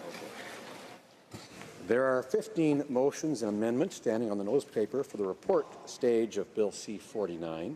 Motions numbered 1 to 15 will be grouped for debate and voted upon according to the voting pattern available at the table. Je vais maintenant soumettre les motions numéro. We're now going to put motions number 1 to 15 to the House. Mrs. Block, seconded by Mr. Strahl, moves that Bill C-49 be amended by deleting clause 4. Oh, sorry, that's motion number 1. Mrs. Block, seconded by Mr. Strahl, moves that Bill C-49 be amended by deleting clause 14. Motion number 2, Monsieur Garneau, appuyé par. Mr. Garneau, seconded by Ms. Bibeau, moves that Bill C-49 in Section 14 be amended by deleting in the French version line 18, page 8, and replacing it with follows. Under the terms of Section 53.8, the Commissioner. Motion numéro 3, Monsieur Aubin. Motion number 3, Mr. Aubin, seconded by Mr. Massé, Windsor West, moves that Bill C-49 be amended by substitution of Section 61. Motion numéro 4. Motion number 4, Mr. Aubin, seconded by Mr. Massé, Windsor West, moves that Bill C-49 be amended by removing Section 62. Motion numéro 5. Motion number 5, Mr. Aubin, seconded by Mr. Massey, Windsor West, moves that Bill C-49 by amended by removing Section 63. Motion number 6, Mr. Aubin, seconded by Mr. Massey, Windsor West, moves that Bill C-49 be amended by removing Section 64 rather. Motion number 7, Mr. Aubin, seconded by Mr. Aubin, Windsor West, moves that Bill C-49 be amended by deleting Section 65. Motion number 8, Mr. Aubin, seconded by Mr. Massey, moves that Bill C-49 be amended by deleting Section 66. Motion number 9, Mr. Aubin, seconded by Mr. Massey, moves that Bill C-49 be amended by deleting Section 65. Mrs. Bloch, seconded by Mr. Strahl, moves that Bill C-49 be amended by deleting Clause 69. Motion numéro 11, Monsieur. Motion number 11, Mr. Aubin, seconded by Mr. Massey, Windsor West, that moves that Bill C-49 be amended by deleting Clause 70. Motion number 12, Mr. Aubin, seconded by Mr. Aubin, Windsor West, moves that Bill C-49 be amended by deleting Clause 71. Motion number 13, Mr. Aubin, seconded by Mr. Massey, Windsor West, moves that Bill C-49 be amended by deleting Clause 72. Mr. Strahl moves that Bill C-49 be amended by deleting Clause 73. Motion number 15. Mrs. Bloch, seconded by Mr. Strahl, moves that Bill C-49 be amended by deleting Clause 74. Debate. The honourable member for Carlton Trail, Eagle Creek. Thank you very much, Mr. Speaker. Mr. Speaker, it is an honour for me to rise and speak to my report stage amendments on Bill C-49, the Transportation Modernization Act. This Act amends 13 other acts. It deals with planes, trains, and ships. It touches on airports and seaports. It is vast in its reach and wide in its scope. Yet, if I had to state my thoughts on this Act in 2 words, it would be missed opportunity. Through C-49, the government had the opportunity to make great strides in improving our Canadian transportation system to ensure that it works well for all Canadians. Instead, the government let that chance go by. The Transport Committee began special hearings on C-49 in the week prior to the House's return from its summer recess. Over the course of that week, we heard 44 hours of testimony from dozens of stakeholders and expert witnesses in each of the sectors touched on by C-49. We were given briefs and letters consisting of thousands of pages of data with over 100 suggested technical amendments from those whose lives and livelihoods will be affected by this bill. We heard almost unanimously that Bill C-49 was a good start and that if the suggested amendments were made, the bill would actually accomplish its stated objectives. Yet, after only 2 weeks to review this mountain of information, the Liberal members of the Transport Committee defeated over 24 reasonable technical amendments. Again, these amendments were suggested by a wide range of stakeholders and experts and were written to make the Act a workable solution for all involved. The good news is that there are still some amendments we can make here in report stage of this bill. I will be suggesting 4 amendments as they were moved. The first of these has to do with airline joint ventures. Joint ventures, while sometimes useful for creating efficiencies for airlines en routes in the air passenger industry, can also run the risk of compromising consumer interests due to the loss of competition on a given route and the ensuing increase in ticket prices. That is why The decision to grant or deny an application for a joint venture has historically been left in the hands of the very capable Competition Bureau and the Commissioner of Competition. C-49 would change that. If the bill passes in its current form, the Minister of Transport would have the final say on whether or not two airlines could combine routes and share cost and profit. Further, this bill stipulates that the Minister of Transport must consider the nebulous term public interest and not simply whether or not a proposed joint venture will reduce competition.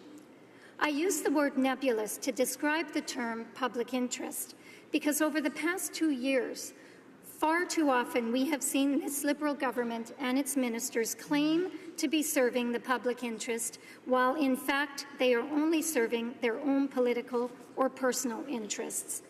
The recent political machinations that led to the cancellation of Energy East come to mind as an example of this government serving their own political interests rather than the interests of all Canadians. But getting back to the amendment before us, this change gives an uncomfortable amount of power to the Minister of Transportation over the currently nonpartisan process and over the Competition Bureau. C-49 risks taking a non-political process and politicizing it. Bill C-49 also introduces an option for airport authorities to purchase the services of additional security personnel from CATSA. Ostensibly, additional staffing would increase the speed at which travelers are processed through security. On the surface, increasing security and processing speed to ensure that travelers remain safe while not missing their flights sounds like a great idea. However, there are two significant areas of concern. The first has to do with costs. Air travel in Canada is already among the most expensive in the world. This provision could increase the costs even more.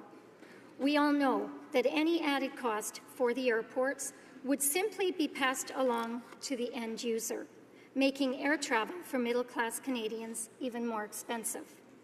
Secondly, we heard in testimony throughout the study of this portion of Bill C-49 that the federal government currently takes more in security fees than it provides back to CATSA to perform its duties. I believe this is unacceptable. This is the opposite of making travel more affordable for Canada's middle class. C-49 would, rather than addressing the issue, simply impose yet another de facto tax on Canadian travellers. For this reason, I have proposed a report stage amendment to remove this clause from the bill. I am also proposing an amendment to remove two other sections, Sections 73 and 74 of C-49, that would give port authorities access to the Liberals' Infrastructure Bank. The Infrastructure Bank is funded by taking $15 billion away from infrastructure projects for small and medium-sized communities across Canada through the Liberals' imposition of a $100 million minimum cost requirement for projects to qualify for support from the Infrastructure Bank. Small and medium-sized communities will see almost no benefit as a result. And while I understand that our ports are in need of infrastructure investment, the Infrastructure Bank is not the way to address this. Mr. Speaker, while these are the report stage amendments I am proposing, I must say I was very disappointed by the display of partisanship at committee when this bill was reviewed. At committee, I and my colleague from the NDP, the member for Trois-Rivières, proposed small, reasonable, technical amendments which were defeated by the Liberals in committee. For instance, with the introduction of long-haul interswitching, the Liberals sought to create their own solution to a problem which had already been addressed with a reasonable Conservative solution. In the Fair Rail for Grain Farmers Act, the previous Conservative government had created a regime of extended interswitching that worked so well in the prairie provinces, shippers from across Canada requested that it be extended to the entire country. Instead, the Liberals created the complicated, inefficient long-haul interswitching regime that has such poor conception and so many exceptions, it will be all but useless to shippers. For example, the member from Trois-Rivières and I both proposed an amendment requested by many stakeholders that would have made LHI work that much better. This minor technical amendment changed the wording of the provision to allow the first interchange point to be in the reasonable direction of the shipper's destination. What does that mean exactly? Well, simply put, shippers do not want to have to send their product potentially hundreds of kilometers in the wrong direction to reach the nearest interchange point, as this would increase their costs. And what happened to this very reasonable technical amendment? Well, the Liberals defeated it. It was another huge missed opportunity to make this bill work. Meanwhile, not content to make this measure simply worthless, the Liberals may have actually succeeded in making it harmful. In C-49, toxic inhalation hazards, known as THIs, are exempted from long-haul interswitching, supposedly due to safety concerns. However, this is not a reasonable exemption to make. TIHs are shipped under an extensive safety regime as prescribed under the Transportation of Dangerous Goods Act and its regulations. The real concern, Mr. Speaker, is that this exemption undermines the principle of the common carrier obligation. This principle essentially states that railways are obligated to carry all products without discrimination, and it allows shippers to access the railway services without unreasonable carriage fees or threats of denial of service. Denying access to long-haul interswitching for TIHs could be the thin edge of the wedge that will one day break apart the common carrier principle. Mr. Speaker, 10 minutes is not nearly long enough to list every reasonable technical amendment that the Liberals voted against. Suffice it to say that this bill is full of missed opportunities. It is my hope that the government will take a small step forward and accept our report stage amendments. Thank you. Questions and comments, questions et commentaires. The Honourable Député de Trois-Rivières. The Honourable Member for Trois-Rivières. Thank you, Mr. Speaker, and I'd like to thank my colleague for Carleton Trail for her remarks. And I share many of those sentiments. I have to admit that it really was a pleasure to work with her on the Committee of Transport, and I wouldn't have thought that possible because when she was in the Conservative government. So this brings me to my next question. She has sat on the government side in the past. I'm sure I'll have a turn in 2019. But I'd like to know what happens when you arrive in government. You think you know everything, and amendments are put forward by the opposition party that are in order.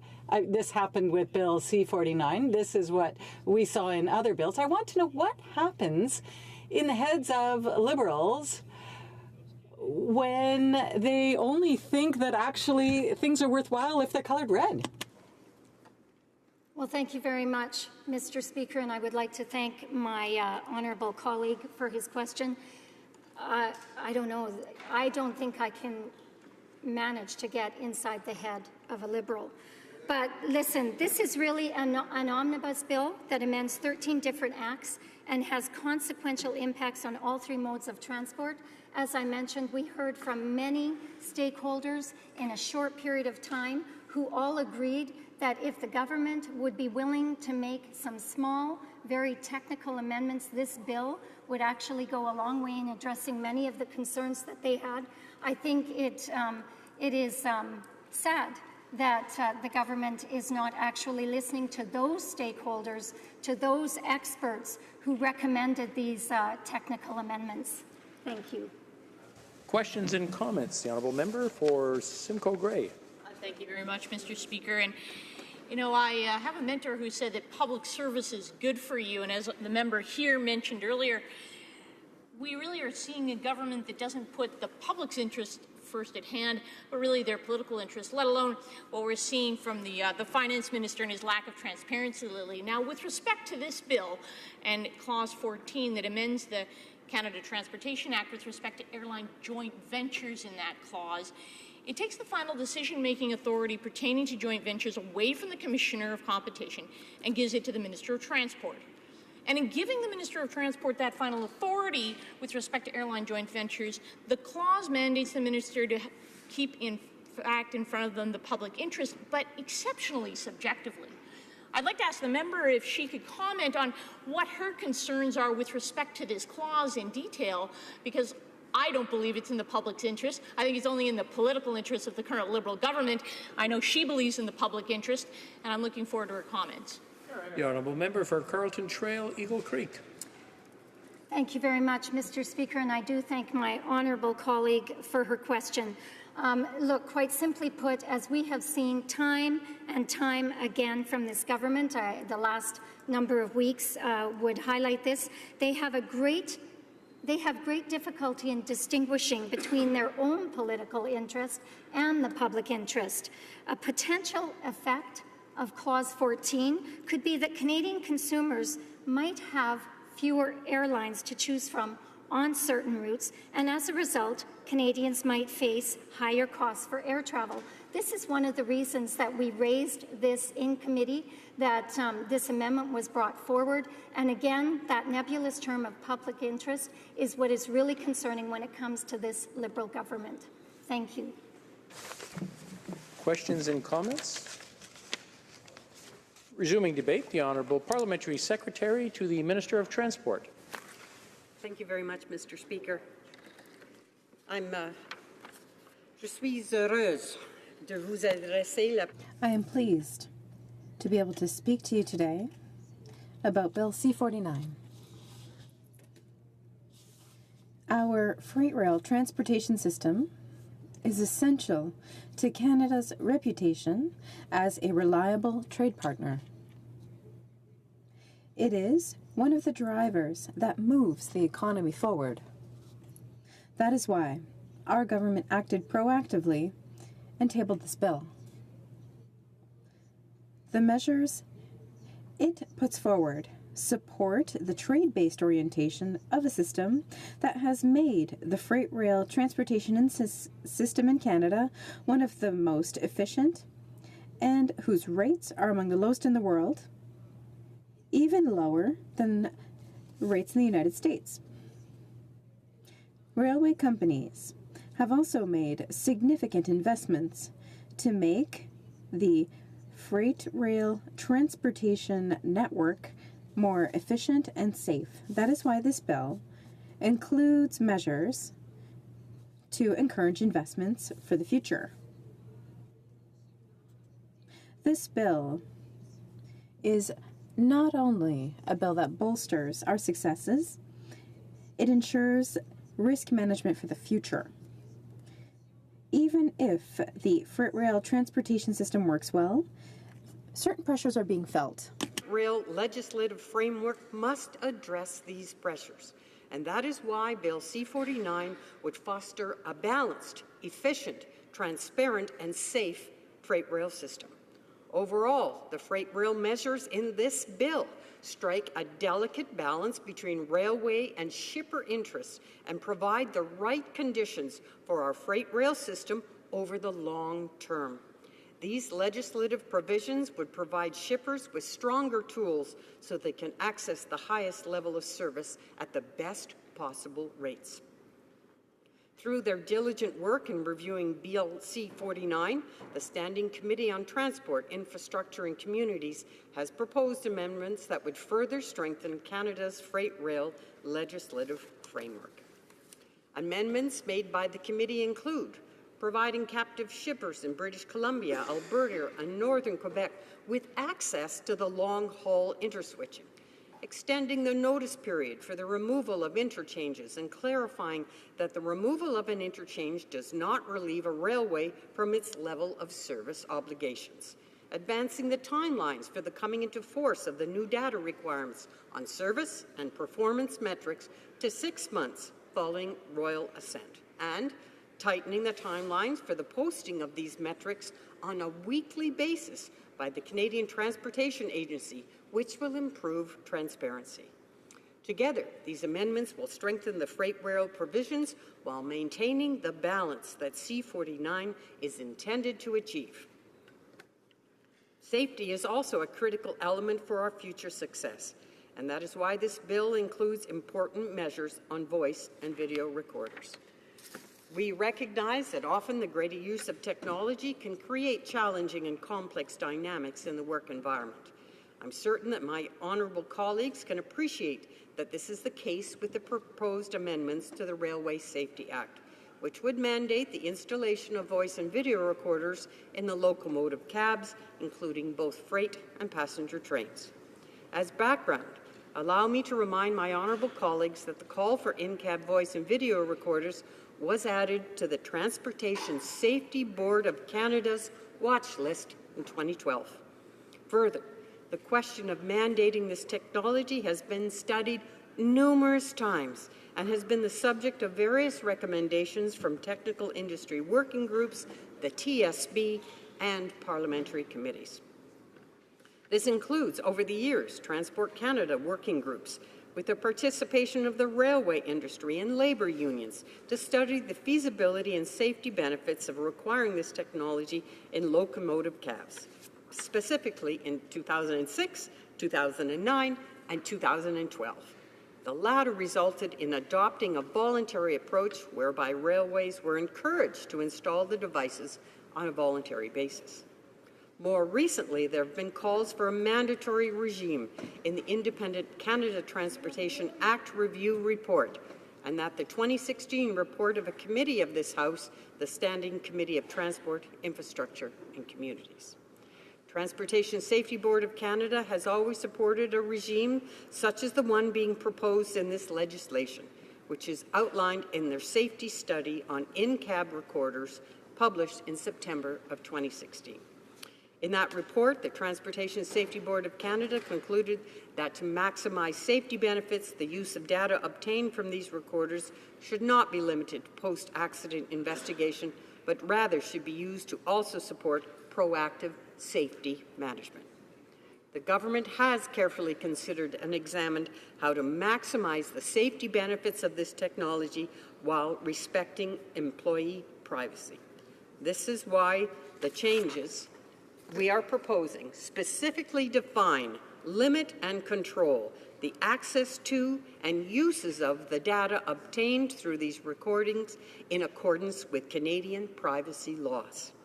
As my honourable colleagues can attest, this is a comprehensive and balanced approach which would significantly advance railway safety while expressly supporting employee rights.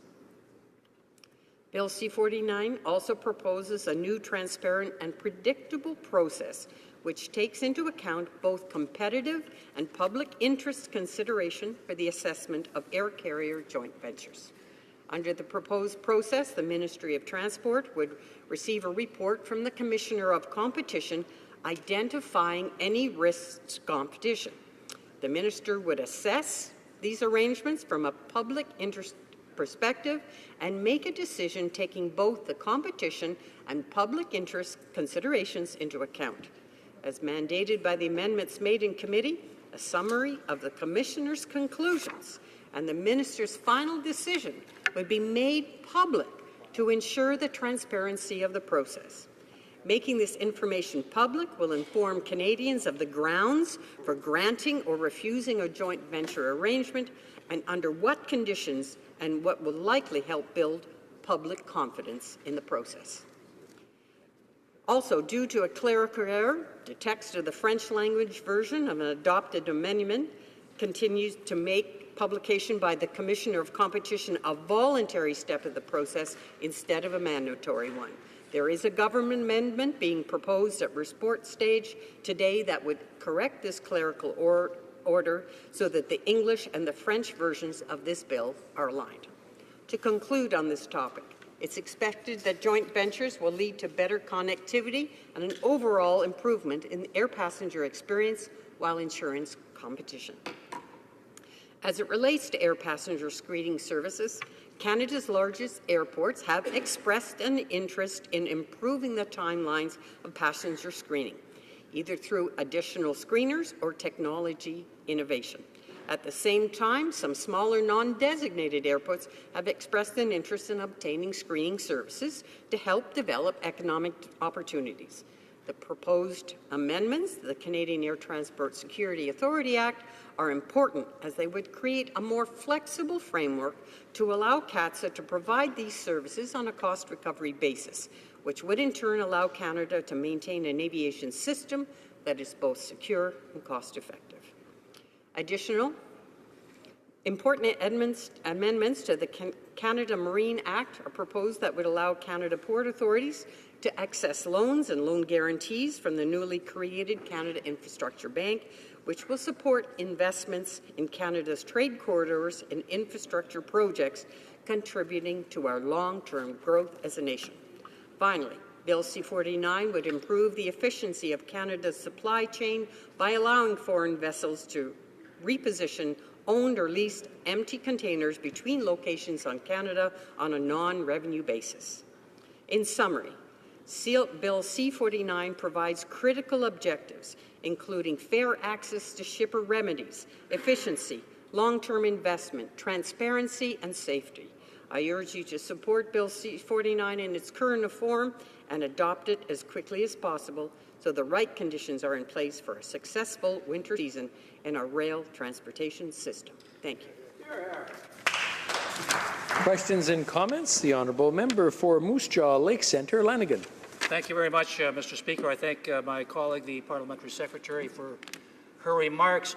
My question is specifically due to the locomotive voice and video recording portion of her presentation. While I agree, and I think most Canadians would agree, that all railway, all locomotives, black boxes, if you will, are probably theoretically at least a good idea. We want to ensure that if there is an accident, that the investigators post-accident can determine exactly, if they can, what happened. The question, however, is one about privacy, and the Parliamentary Secretary mentioned that. There was a lack of specificity, however, in her comments when she said they want to respect the privacy of employees, and I can appreciate that, but I didn't hear any details about how they expect to do that. I know I've received many questions from union members in my riding concerned about the fact that their privacy may be violated because they haven't heard any clarity from the government on how their privacy will be ensured. Could the Parliamentary Secretary please perhaps further explain to this House how the privacy concerns expressed by particularly union members will be maintained and will be ensured? The Honourable Parliamentary Secretary. Yeah, I'd like to thank my honourable colleague for his question. It is a good one, and it's something I think that the committee has struggled with, and we had quite a fulsome discussion about the issue. And what it comes down to, we have committed, because we believe it's in the interest and the safety interests of Canadians to have access to this data for safety management purposes. But we've also committed that we are going to define, we're going to limit the access, we're going to control the access to the data, we're going to limit how it can be used and what it can be used for, and all of the uses will be in accordance with Canadian privacy laws. So I understand the concern, and we've heard it loud and clear, and we will make sure that this data is used for its intended purposes, and that is to make our rail system even safer. Thank you. Questions and comments? L'honorable député de Trois-Rivières. The Honourable Member for Trois-Rivières. Thank you, Mr. Speaker. I have to say that I can only confirm the relevance of the answer of my Conservative colleague a few minutes ago when she said she could not get into the head of a Liberal MP, which I cannot do either. But in this House, like in committee, the solutions came from ideas being exchanged in order to find the best solution. And so I have to apologize when I said that no amendment had been accepted. That's not true. There was one that was accepted for the simple reason that the Liberals had moved the exact same one. It doesn't seem like a great deal of openness to me. Even when what we're talking about now, when it comes to video and voice recorders in locomotives, a research group from Transport Canada came to the same conclusion opposite the one that's being proposed in C49. What is the place of opposition parties in the construction of a bill if all the amendments are always rejected? I'd like to thank the honourable member for his question, and I know that this is an issue that's very important to him and the committee as a whole. And I think what we're trying to do is create a transportation system that with a focus on long-term, comprehensive approach, a balanced approach between competing interests, that's oriented towards improving the security and safety of the system with also the service that it provides Canadians and is in the best interest of Canadians. And I think that focus on a permanent long-term solution is really what we were trying to achieve. And it's often a delicate balance. There's no doubt it is often a delicate balance. But we know that we've heard a lot of testimony and a lot of witnesses, and finding that delicate balance is what we've tried to do. Thank you. Reprise du débat, l'honorable député. Debate. The honourable member for Trois-Rivières. Thank you, Mr. Speaker. I have to admit that when I found out I had another 10 minutes to talk about C49, I came up with two approaches. My first was to panic. How in 10 minutes am I going to be able to demonstrate everything that's not working in this bill? The second reaction I had was to say, calm down, Robert. In any case, everything you say will not be heard. Nothing that you'll propose will be retained. And so, just shed some light on a few elements that seem especially problematic, focus on the major problems, and raise the issues of relevance and the way that we work in this place and in committee. We will recall that in the 2015 election, at least from the mouths of the Liberals, everything was supposed to change when it came to the way that Conservatives from the previous government had behaved. And what we're discovering is that we're pretty much facing the same situation where, as soon as one is in the governing party, it seems that by magic you are enlightened and all your bills are automatically extraordinary and hard to contest. I will continue to argue that it is the exchange of ideas that allows us to shed light on a situation, and that's what Canadians expect from the work of this Parliament, and that all the MPs with different political functions, different political orientations, are able to shed light on the situation, and together we all find the best solution. I will say that as we speak, that's not the experience that I am having. Let's take the few minutes remaining to give you an idea of the incongruities of this bill. I think that it's easy to explain because Canadian consumers have been waiting for this for years. C49 over several weeks can be summarized in the public opinion by a bill as the Charter for Air Passenger Rights. But C49 is much more than that. C49 is an omnibus bill in transportation. It is nonetheless an omnibus bill, and one can wonder why an omnibus bill for transportation rather than each problem being dealt with separately, and if this is the most relevant way of doing this. Within such a broad bill, can we quickly slide in subjects that are less interesting? I raised the question. Raising the question is almost to answer it. I was telling myself that 10 minutes, maybe that's too much. Maybe 10 seconds would be enough to summarize Bill C49 by reminding everyone that sometimes a bill that tries to tackle many changes is failing in dealing with all of the relevant matters it must deal with. People have been waiting for this for years and years. And yet, Canadians are the last to get a passenger Bill of Rights, which is similar to what exists elsewhere in the world. I will insist that many witnesses told us in committee that these charters already existed. For example, the European Charter is one of the best models that exists. It was a model that inspired a new Democrat colleague in the 41st legislature to table a bill that included a real passenger Bill of Rights, whereas what we have here in C-49 are broad lines that should open the way to a consultation that Transport Canada should hold, which will lead to recommendations in 2018 that the minister can deal with at his leisure. And if we're lucky, I get the impression we might have a passenger Bill of Rights a few weeks, maybe a few months before the election in 2019, and perhaps we'd be able to draw some media attention to that. In the meantime, passengers won't have rights. So really we have nothing. This was a subject where we didn't have to reinvent the wheel. Many witnesses told us that what's currently being done is being done well. And I'll give you just a little example, Mr. Speaker, if you will allow, to say that in case of cancellation,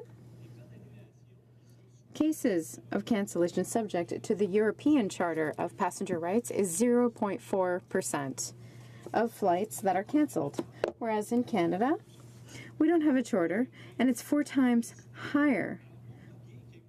We see that there is real impact.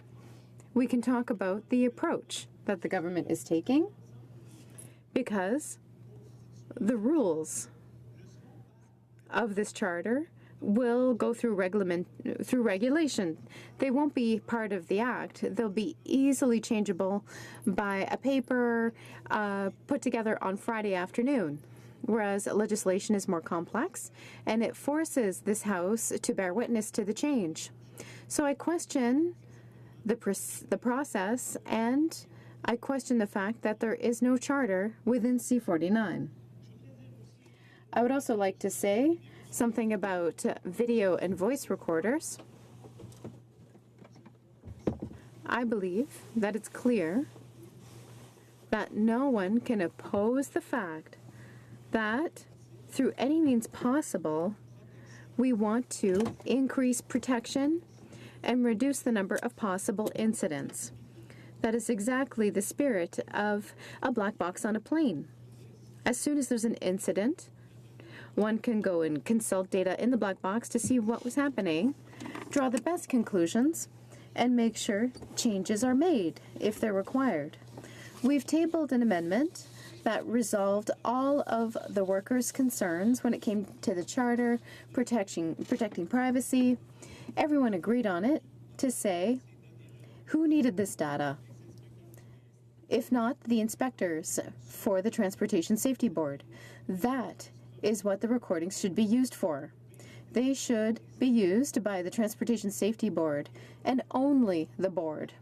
That closes the door to all of workers' concerns that might think that their employer would be able to use those recordings for disciplinary measures or other means, and close the door to all possible questions raised about privacy breaches.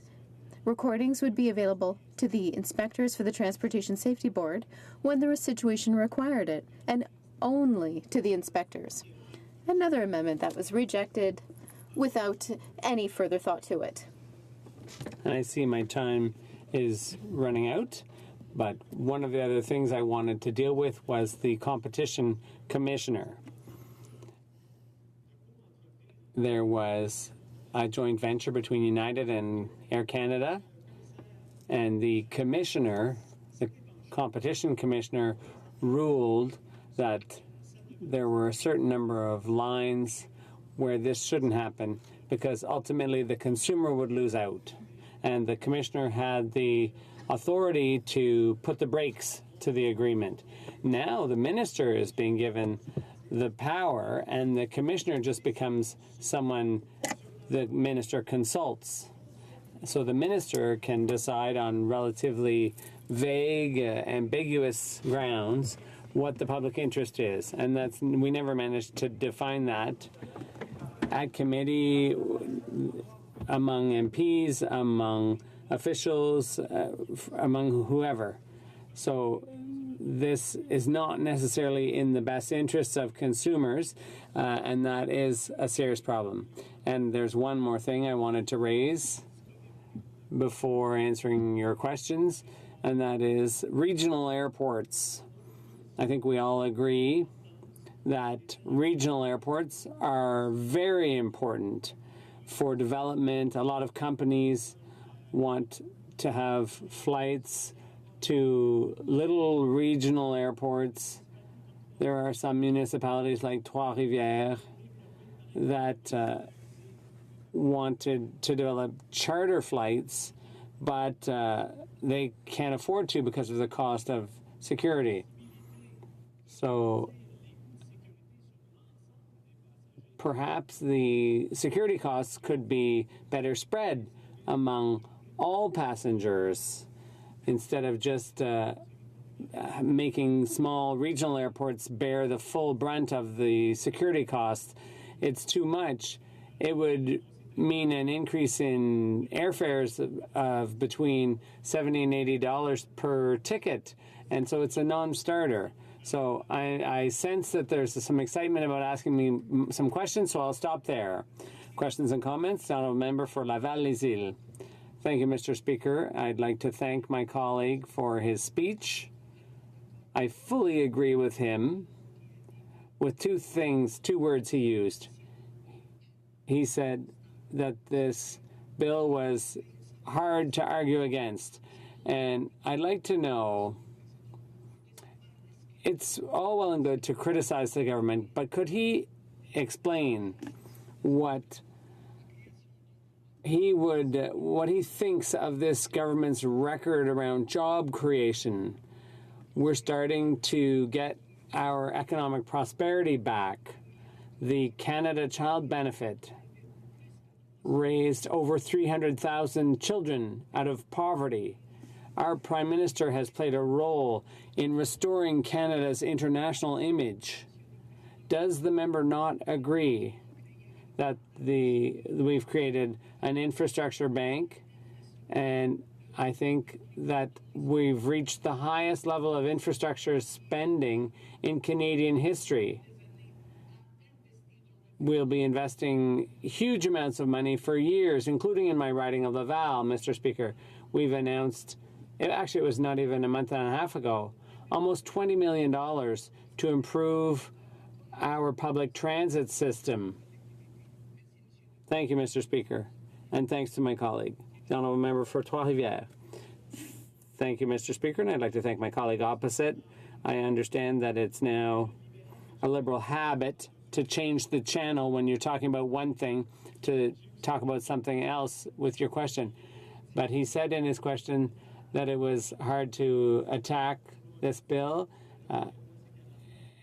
Actually, I think this bill is highly easy to attack, very readily attackable.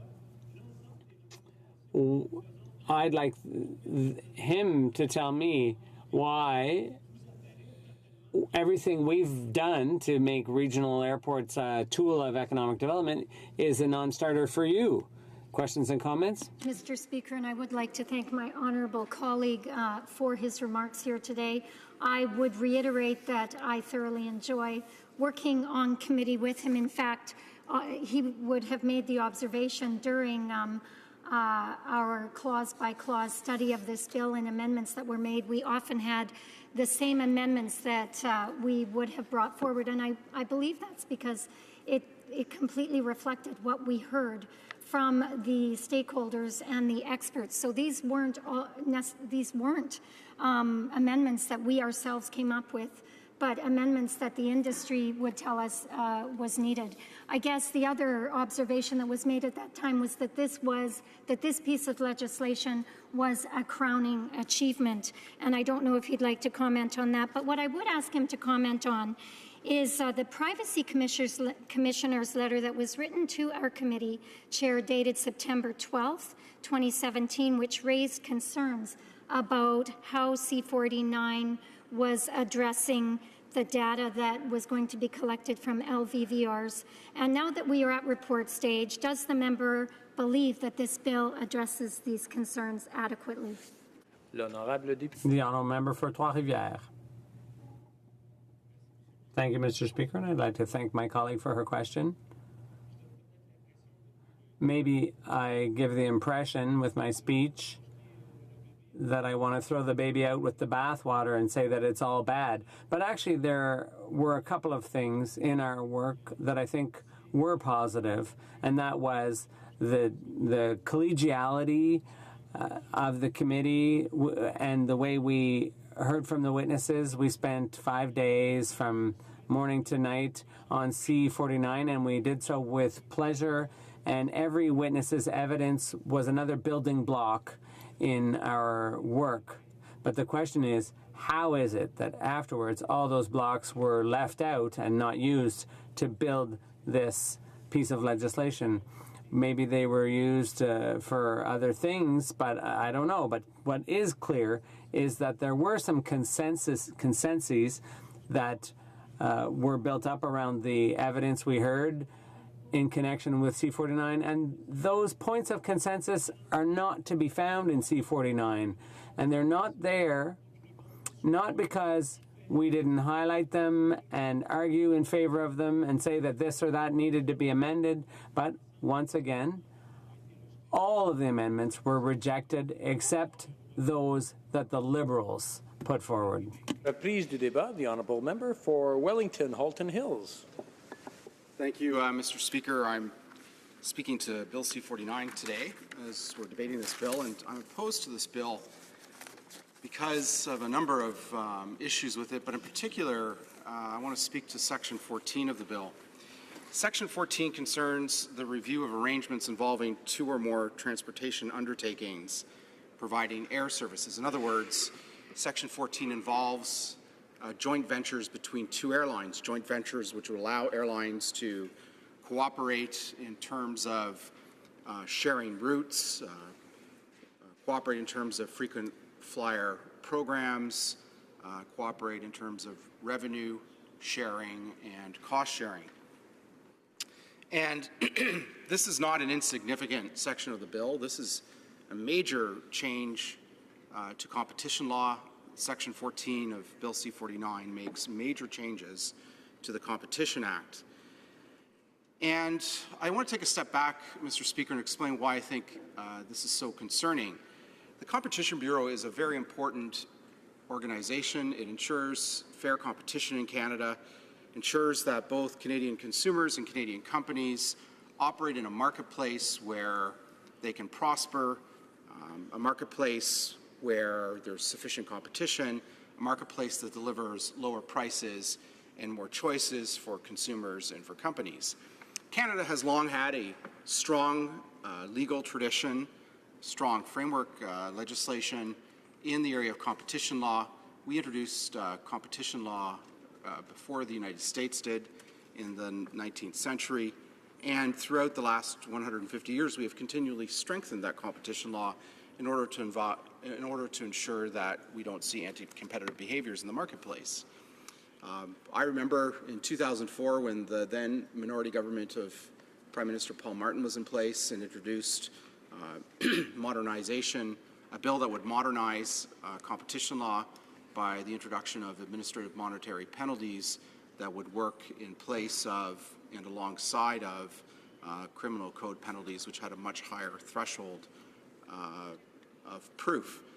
While that legislation didn't pass, the subsequent Harper government introduced similar legislation, which was eventually adopted, and administrative monetary penalties are now part of our competition law. And so Canada has long had a strong tradition of ensuring competitive marketplaces. We've also are seen around the world as leaders in competition law enforcement and ensuring that companies cannot abuse their marketplace position. And so it's with great concern that I read Section 14 of this bill that's in front of us, because it would weaken the Bureau. The Bureau is an independent law enforcement agency, And this bill would actually take power away from the Competition Bureau and the Commissioner of Competition and give it to the Minister of Transport. And not only that, it would allow the Minister of Transport to ignore competition concerns and to approve airline joint ventures. And this reason why this is so very concerning is that we know that more competition in a more competitive marketplace leads to lower prices and more choice for Canadian consumers. And if we look at the history of airline policy in this country, we've come a long way over the last 30 years.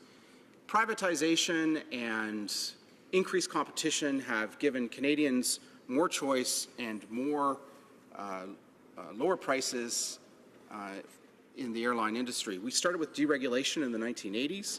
We privatized Air Canada in 1988.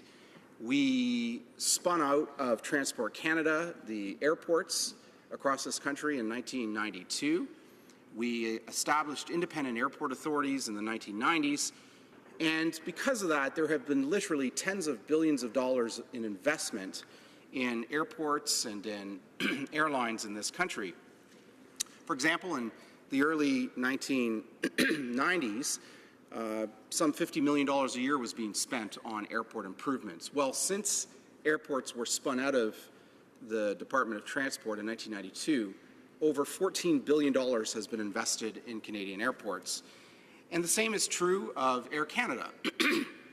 It's a much better airline today, Mr. Speaker, than it was in the 1980s when it was heavily regulated, not subject to competition, and owned by the Government of Canada. Today, it's a much better airline. And it's a better airline because it has been subject to competition. Excuse me. Maybe I could get a glass of water if I could. Thank you. But the job is not yet done.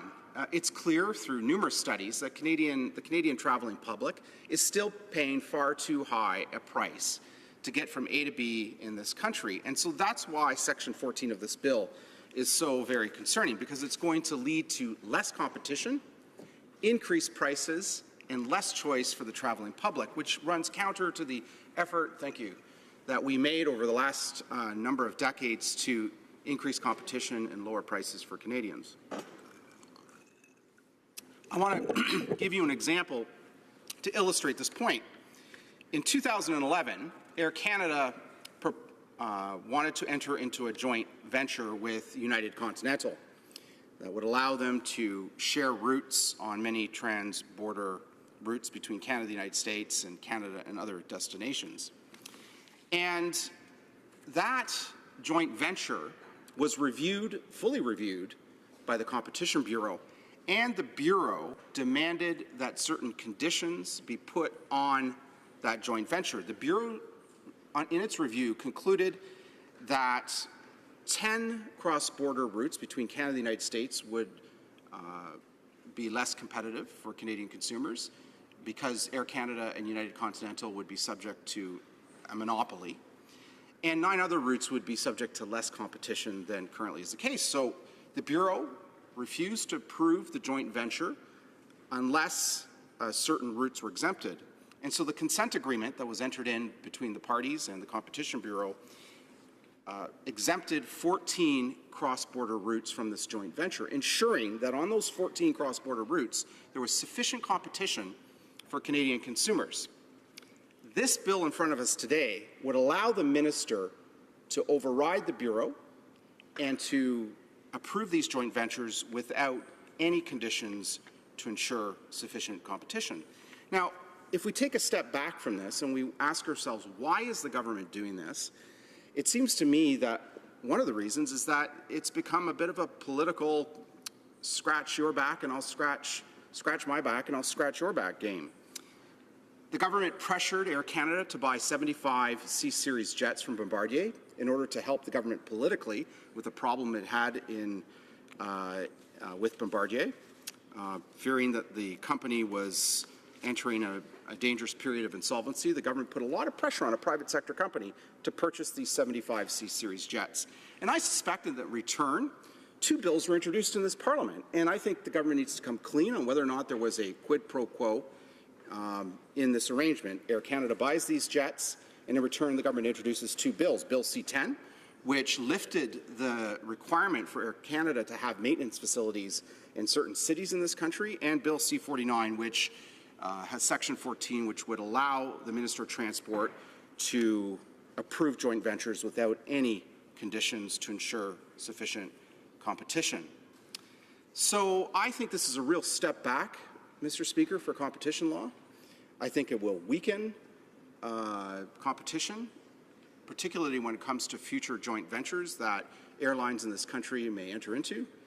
And I think it will lead to higher prices for Canadian consumers and less choice. And so it is for that reason that I strongly believe that this section of the bill should be deleted, and why I'm opposed to this bill. So, Mr. Speaker, I thank you for the time to speak to this bill in the House, and I look forward to members' questions and comments. Questions and comments?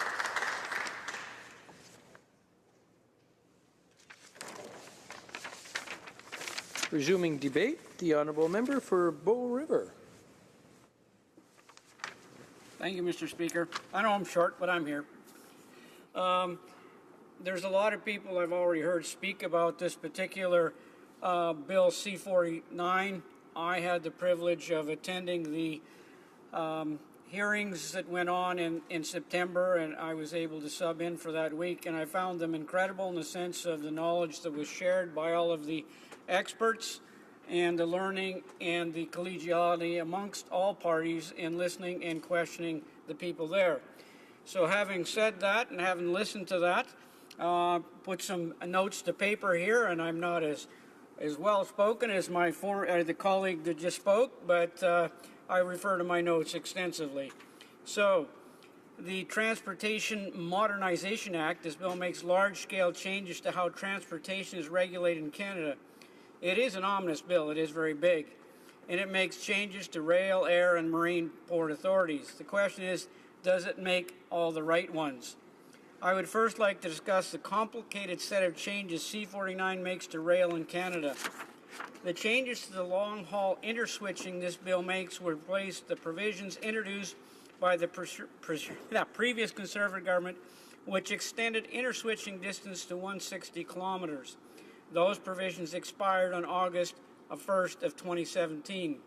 I remember well the winter of 2013 and 2014 and the reason why these changes were made at that time. This is a significant challenge. It needs to be dealt with sooner than later. The shipping industry has been left in limbo since that time. Shippers and producers rely on those tools to ensure access to competing railways. Without them, they lose an important bargaining chip in negotiating prices with railways. Some would say that they weren't used that much, but on the other hand, they were there as a bargaining tool. This directly hurts competition and can even result in no produce being moved at all in some areas. That's what happened in the Peace Country in 2014. That's why the Fair Rail for Grain Farmers Act was necessary to address the situation in 2014.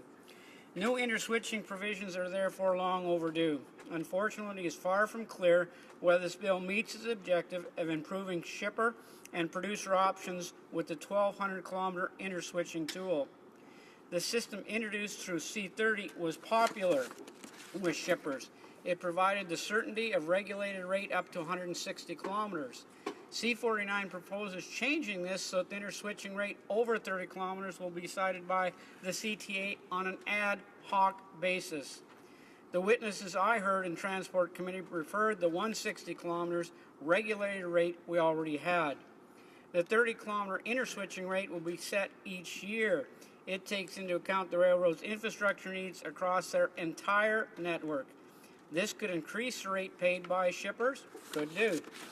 The rate-setting regime this bill introduced needs to be designed to ensure that shippers have access to competitive rates. As designed, the rate will be derived from comparable traffic that is subject to captivity.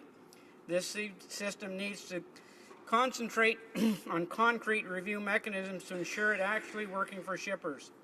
The government can't just assign the system and leave it on its own devices. Without a sunset clause, which we heard asked for many times, or pre-designed review dates in 2 to 3 years, there are absolutely no guarantees for shippers and producers that they will benefit. As it stands, there's simply too much uncertainty about the impact of the newly redesigned interswitching provisions.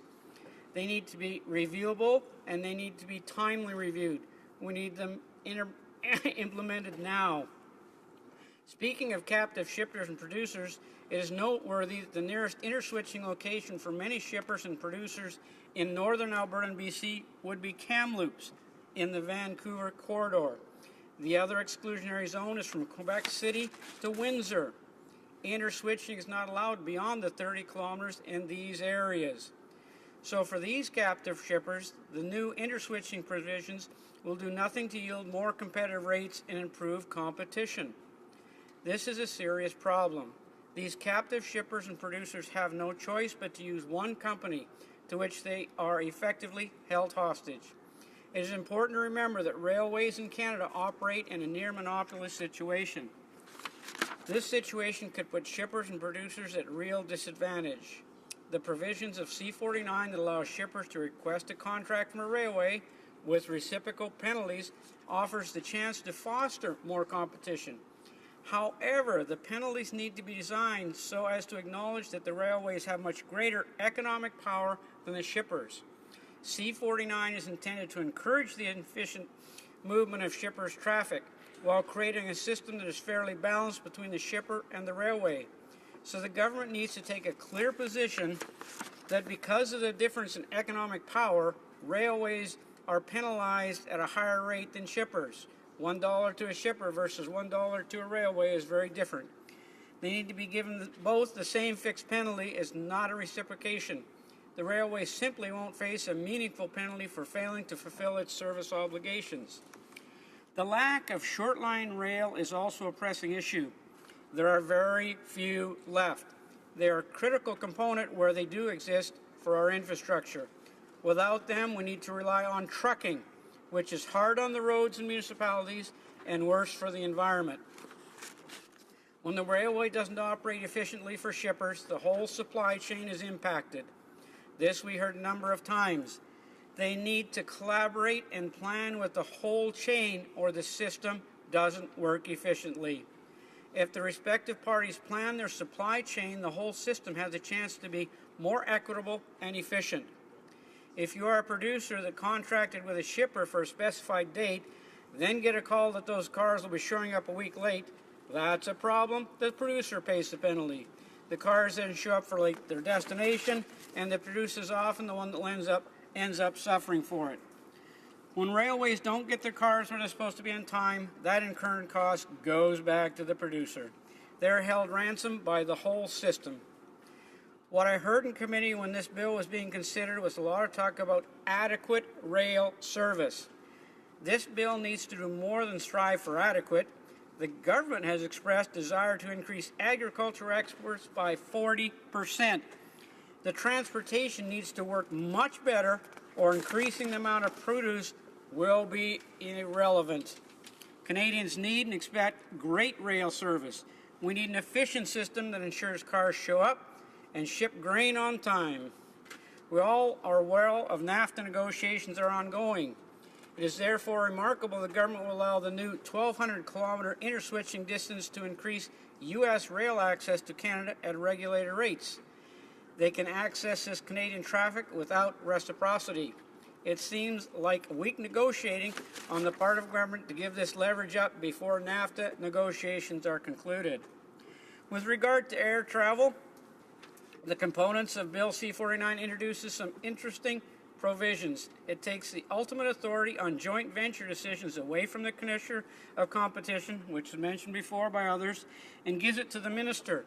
It further requires the Minister to take into account the public interest. This is a broad and extremely subjective term.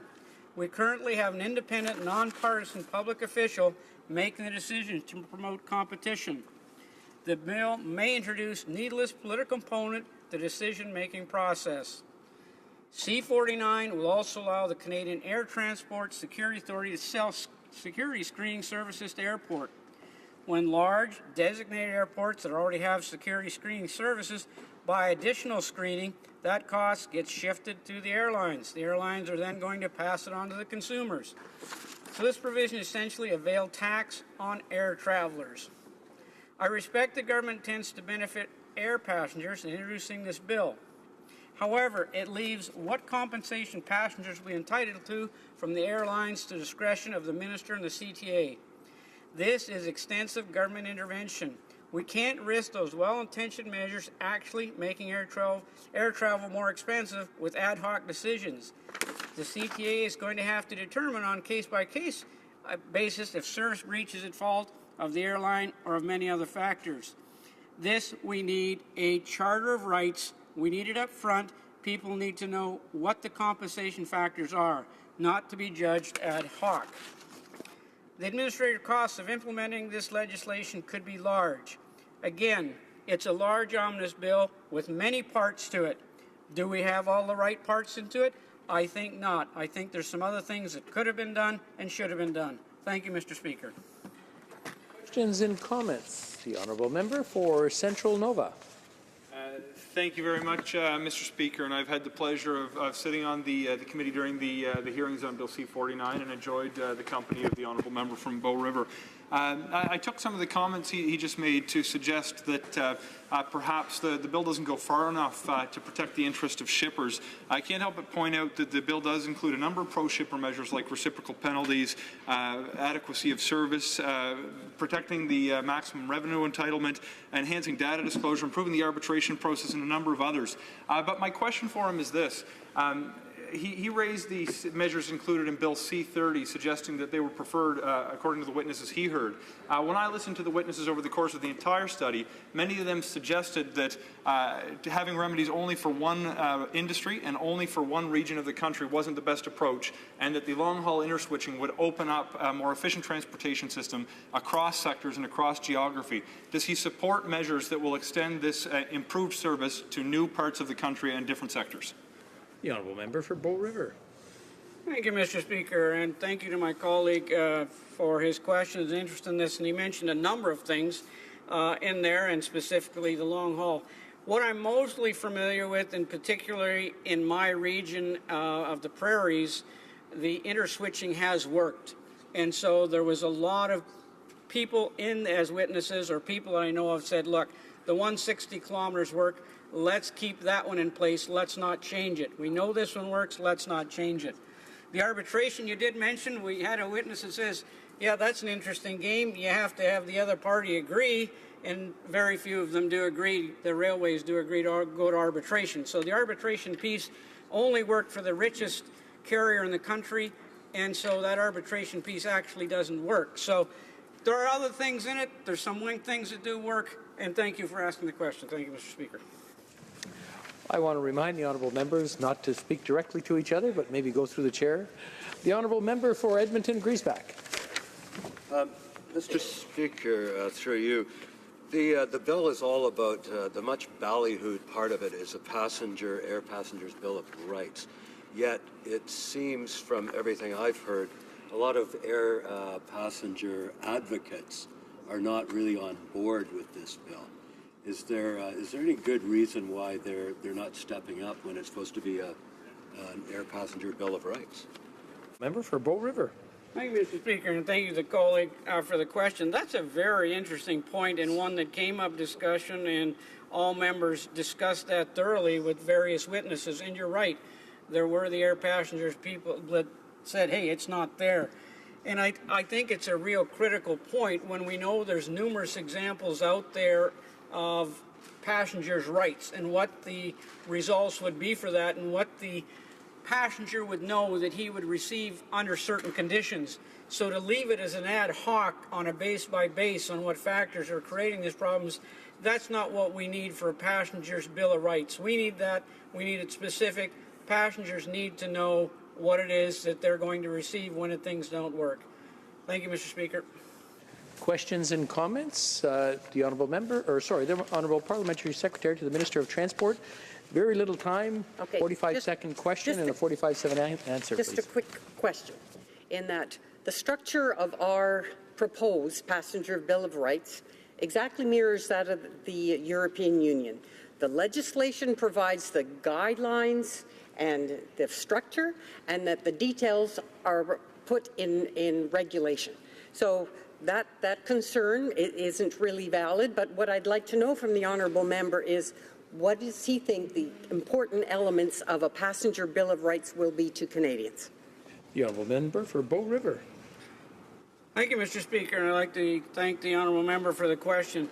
The Airline Bill of Rights is a critical piece for consumers out in Canada that travel on the airlines. It is a critical piece.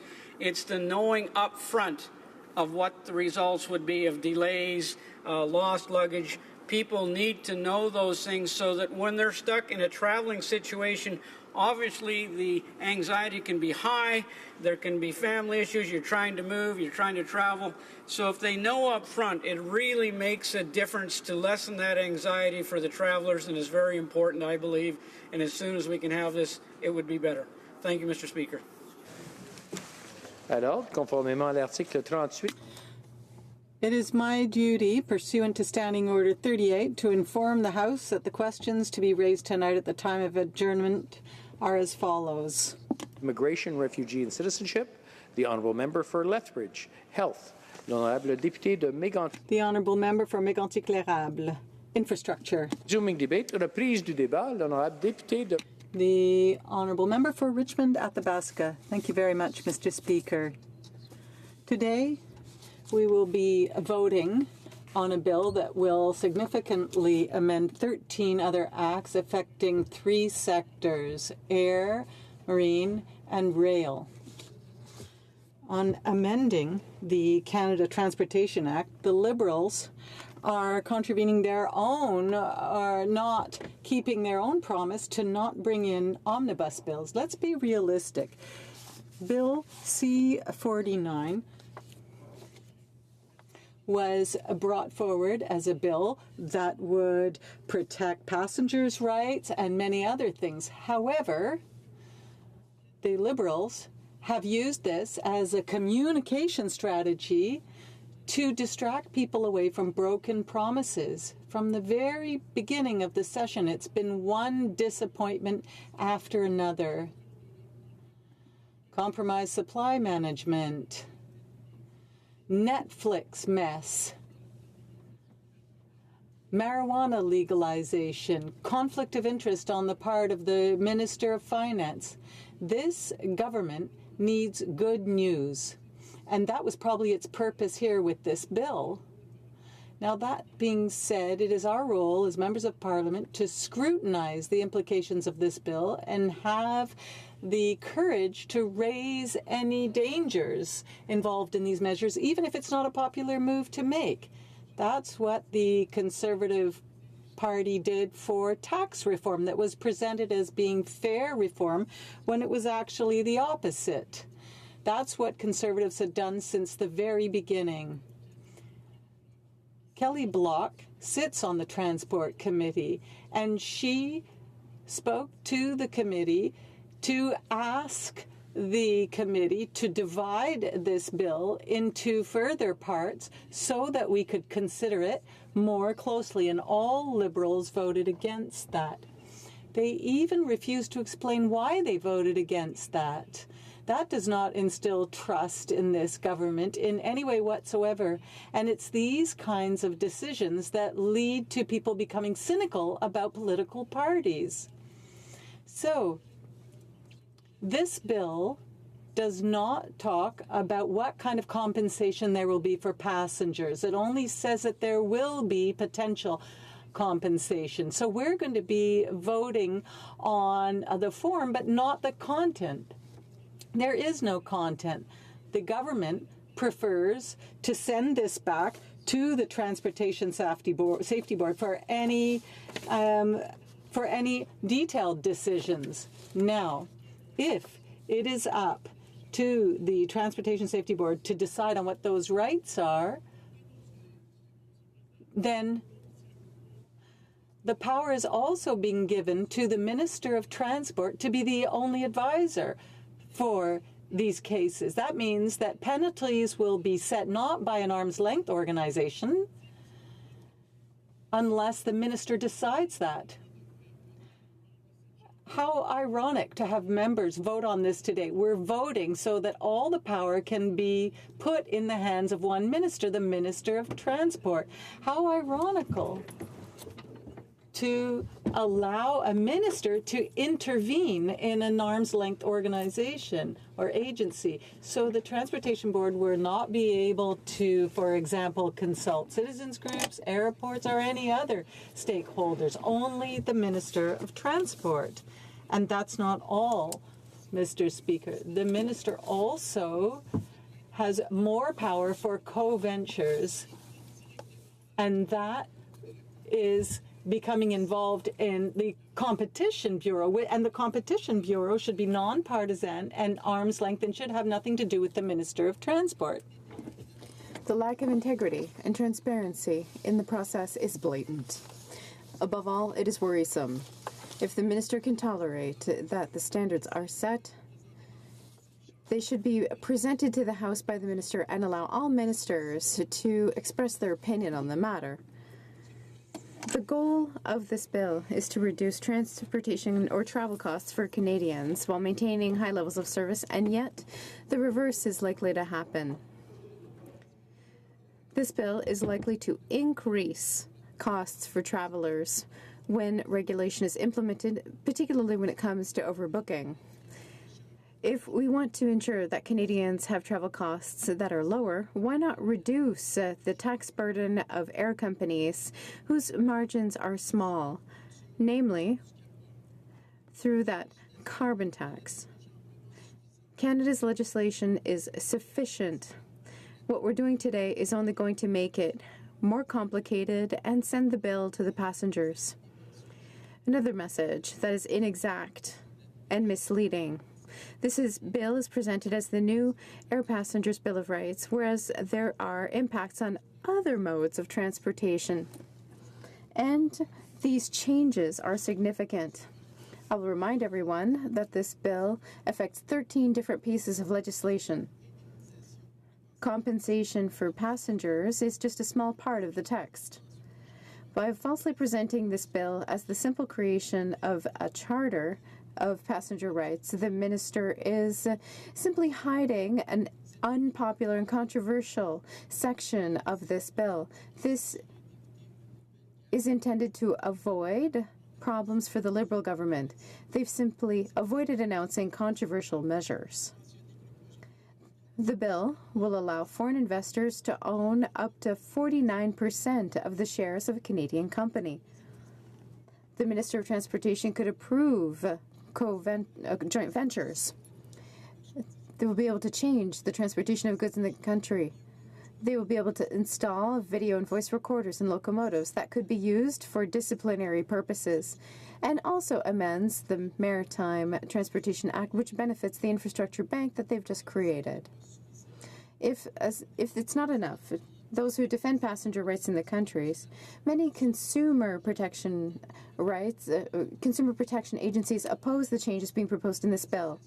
Mr. Lucas, member of the Air Passenger Act Association, thinks that the charter is going to do too little to protect passengers and that it would be more effective to defend the case in court for citizens. Jeremy Koprick-Stork, associate professor at McGill and founder of a website on passenger rights, concludes that the bill does nothing further to protect air passengers, and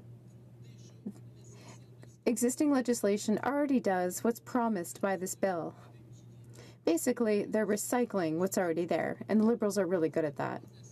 As though it weren't enough, case-by-case management of complaints and long-distance tariffs that railway companies pay will make procedures slower.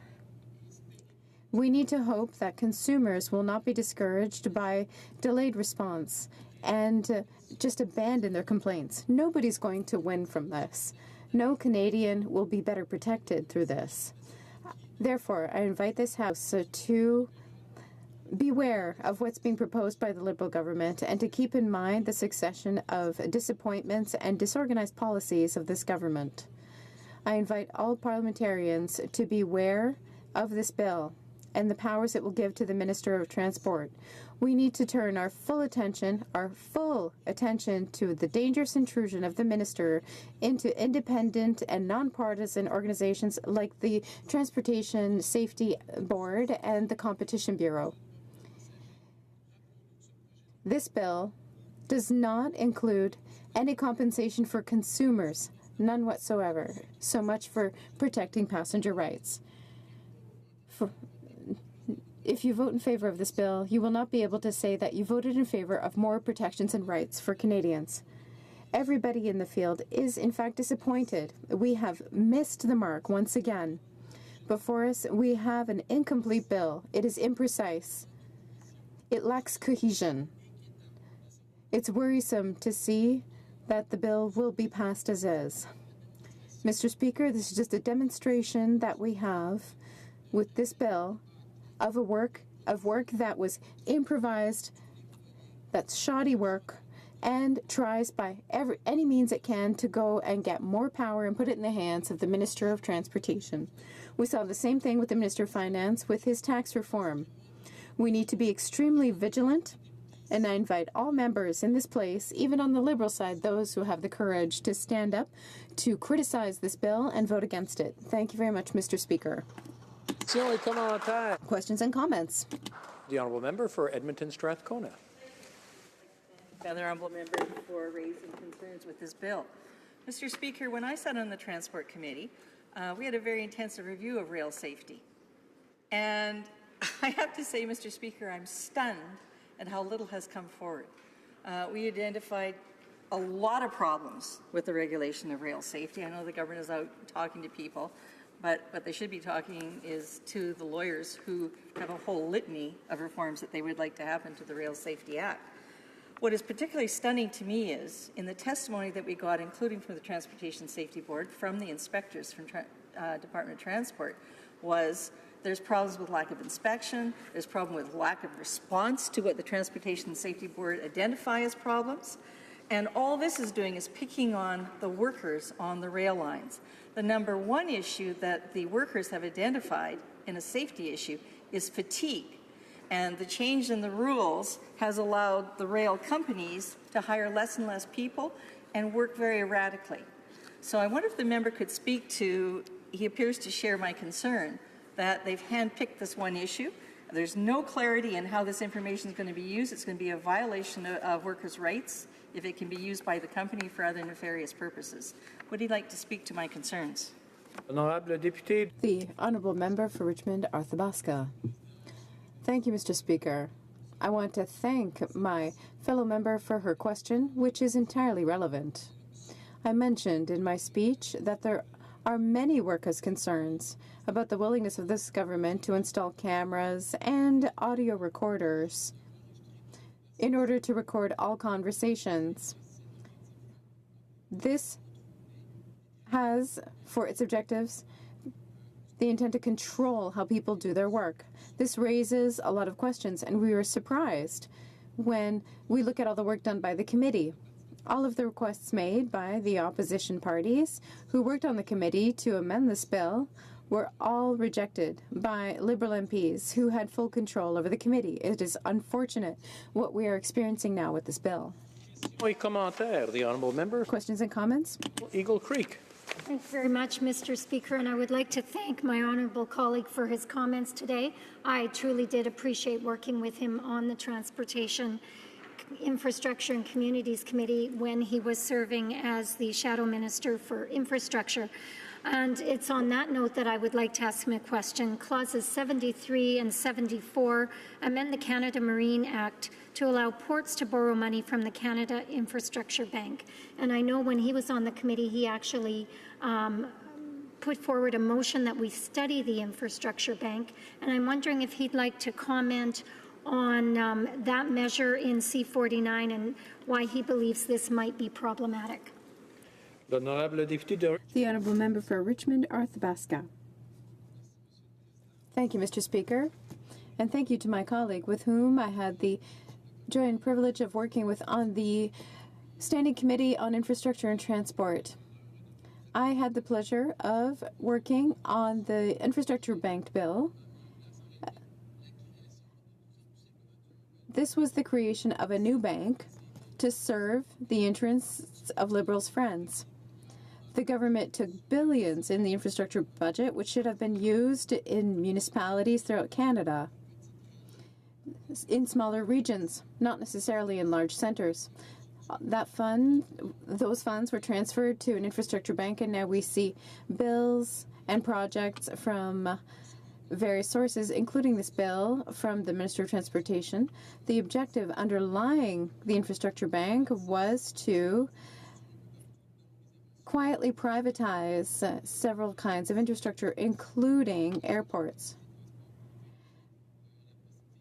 There was also the research done in privatizing airports all throughout Canada. Questions have been raised which have yet to be answered. We get the impression that this government is hiding things and is waiting to be caught with its hand in the cookie jar before starting to react. That's why a strong opposition is necessary. And so I think that my fellow member has really put her finger on one of the main problems of this bill, which is that this is going to help the infrastructure bank, which will help Liberals' friends in terms of funding.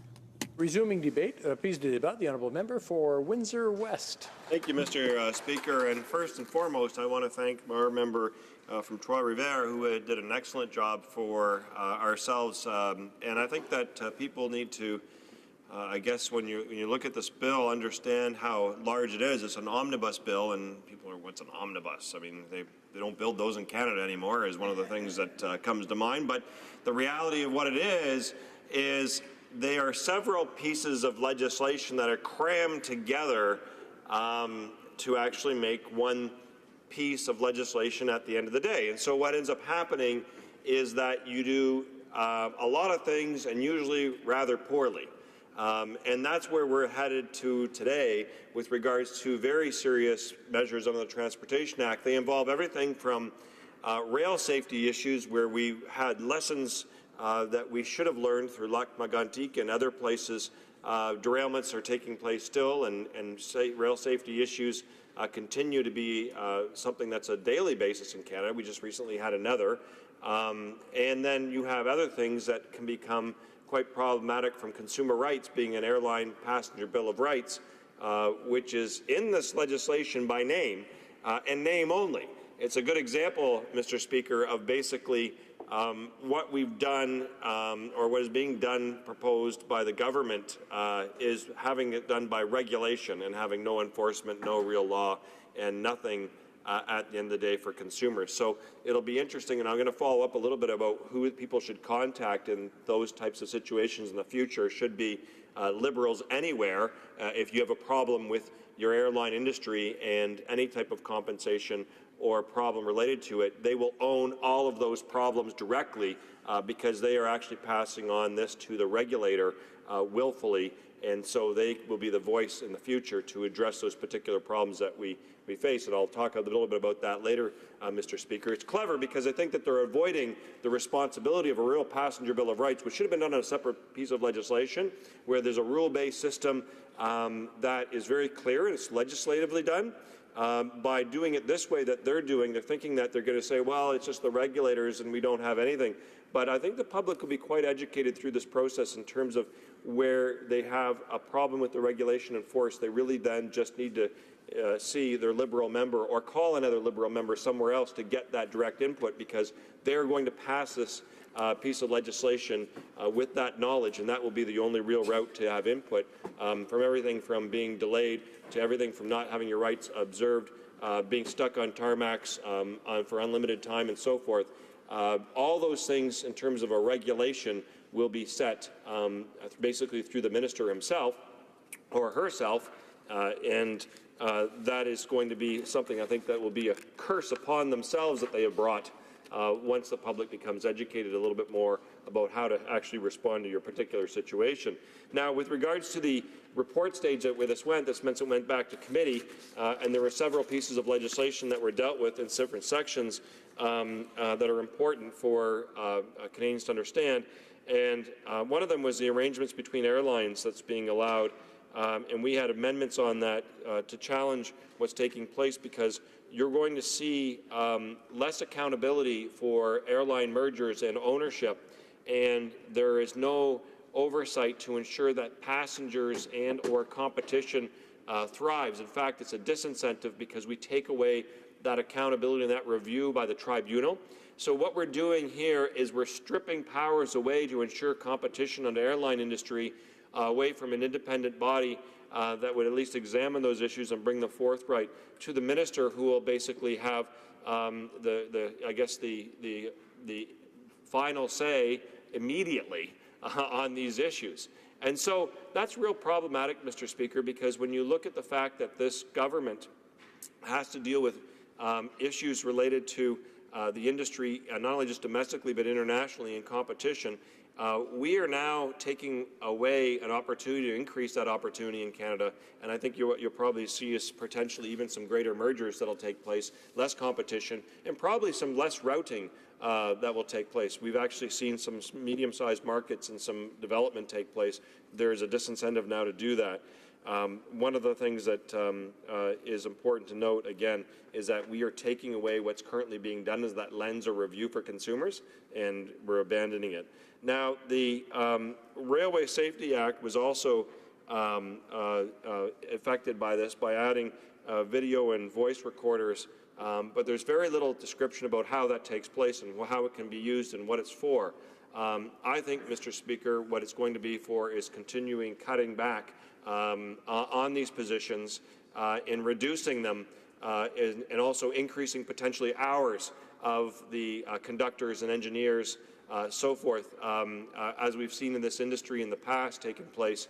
And we know from past reports, independent reports, that have been put together that have been cited where basically a culture of fear and intimidation has been created on employees. That's the actually Independent Tribunal Commission's own words related to the safety management system. So if you're not familiar with the safety management system, Mr. Speaker, it's basically is that you expect people to report their own problems, and then if you do so at the workplace, you're not supposed to receive any repercussion to that. So imagine being at work and you are doing something that's very important for the customers. You realize a safety issue, something that could affect you, your coworkers, or your customers, and you raise that to the attention of the manager or the person in charge, and there's no accountability about what happens to that information. So often we've seen, and we've even seen it here federally, where whistleblowers have been basically fired, been maligned in the public for bringing forth a number of different cases related to consumers. And imagine that intimidation. You can even look at, most recently, Speaker, some of the stuff that is not necessarily life and death, but is very important to privacy. TD Bank, for example, most recently had another whistleblower person come up with privacy violations taking place in the bank, and they have to do so in a way that they are not covered because they're concerned about it. So safety management systems that are in our rail system right now are certainly not conducive to good environments because, again, what's been the case and what's been proven by an independent panel is that the workers are often blamed and they face repercussions for bringing about those safety concerns, and that's just the reality that we're faced with. The Canadian Marine Act has also changed, Mr. Speaker, and so one of the things that is important to note is that the ports were going to receive more, autonomy and access to infrastructure funds from Canadian taxpayer funds and this infrastructure bank. So what's important to note, Mr. Speaker, is that ports are fiefdoms to themselves. They can often override or don't have to follow the municipal acts in terms of environmental and other planning practices that are necessary to ensure there's cohesiveness between the port and the municipality and the areas around it. So they have the luxury of this type of an environment that really creates quite a bit of often conflicts or animosity because of the fact that ports are political appointments. They are a patronage bastion left from the dark ages of democracy, started here, for years and years and years, where quite literally all you have to do is go to the websites, find out the person, and you'll find the donations or the fact that they sit on this riding association or that one provincially or federally. It's quite actually interesting. I hope some thesis student out there is listening to this and wants to do a project on political appointments, there's a low-hanging fruit right there that you could easily access that will find some good rewards, at least in the experience that I've had. Now, the Coasting Trade Act is also challenged in here and changed, Mr. Speaker, allowing foreign registered ships to have more freedom in Canadian waters that are unaccounted for. The problem with that, Mr. Speaker, I can tell you from being in this House here that you have situations in the shipping industry where they internationally are allowed to change flags for convenience, everything for avoiding human rights and worker rights issues on their ships and vessels, but also the way that they actually can get, I guess, oversight done. Flags of convenience in particular. I know that we have a case with the former finance minister and former Prime Minister Paul Martin, that like the Bahamas and the Bermuda for flagging the Canadian steamship lines for taxation advantages, no different than the current finance minister's use of those offshore avenues as well, too, which obviously, Mr. Speaker, is very concerning because environmental issues are very much and worker issues at the forefront of that. So I'll conclude with this, Mr. Speaker, just saying this is a missed opportunity. It is such a dog's breakfast of legislation inside of here for so many serious issues. It's unfortunate because I think it's actually an economic loss for us in terms of the operating systems that we could put in place that would make us more competitive as a country. Questions and comments? The honourable member for. I want to make sure I get all three names. Moose Jaw, Lake Centre, Lanigan. Thank you very much, Mr. Speaker, and I want to congratulate my colleague on a good presentation. I would like him to expand upon his comments in one particular area. And I'd questioned the Parliamentary Secretary earlier this afternoon on the same issue, and that is on concerns that railway employees, particularly unionized employees, may have about privacy violations or potential of privacy violations. Now, we've heard that the government is planning on the Safety Transportation Agency is planning on putting in video recordings and audio recordings as a safety measure. And I can appreciate that. If there was a problem, if there was an accident, whether it be a Lac-Mégantic or something of a lesser degree, the investigators would like to know exactly what happened, and hence their access to what we know as a black box in the airline industry, but would be known as a video and voice recording on the railways. What impact, however, might that have on employees, whether they be conductors, engineers, or the like, knowing that their actions are being recorded and that there might be at least the potential for disciplinary action taken against them in an unrelated matter simply because they were being recorded? Is that not, in the member's view, a violation of their privacy rights? Member for Windsor West. Thank you, Mr. Speaker. I thank the my colleague's question, because it really is, it goes back to, and I believe, I'm just pulling it from memory, the Wilson report, as I believe it is, that was a commission that went across the country, and it identified that CP and CN Rail had, under the so-called safety management self-reporting system, created a culture of fear and intimidation. And we addressed this at Transport Committee when I was Transport Critic, and it was the issues over confidence in the employees. So, yes, we are. There are, some benefits that you could see on the surface for video and audio recordings, but the problem is that there's not a set of rules in place there on how that information is used and managed, and also the context of it. It becomes very problematic in terms of the confidence of the employees, and most importantly, does it really improve safety at the end of the day? My concern with the use of it, and what I've seen in the past, is that they've moved, say, for example, inspections of brakes and so forth to these types of systems in the past. And so instead of actually having the physical, hard inspections on the actual machinery and the equipment and so forth themselves, they now rely upon visual and audio equipment. And that has degraded safety, in my opinion, and I think scientifically it shows that as well. Questions and comments? Questions et commentaires. The honourable member, l'honorable député de Sherbrooke. The honourable member for Sherbrooke. Thank you, Mr. Speaker. I'd like to thank my colleague for his comments. There's a trial going on in Sherbrooke right now in connection with the derailment in Lac Mégantic. It's a criminal prosecution against 3 former owners of the railway at the time. And what that trial is revealing is the shortcomings, what my colleague called the security or safety management system. So at times there are problems with the equipment that are reported by the employee to the superior, but the problem is that one of the superiors, one of the owners or directors of that company, didn't really care, didn't pay much attention. So the locomotive had serious problems, but it was still given the green light and put back on the rails, and it was running on the night of the tragedy on July 5th or 6th. So does my colleague think that the bill before us addresses this serious concern of self-regulation and safety management systems where basically everything's left up to the owners or directors of companies? They set the rules for themselves. Does my colleague think this bill will fix that problem, which is obviously a big one? The honourable member for Windsor West, please.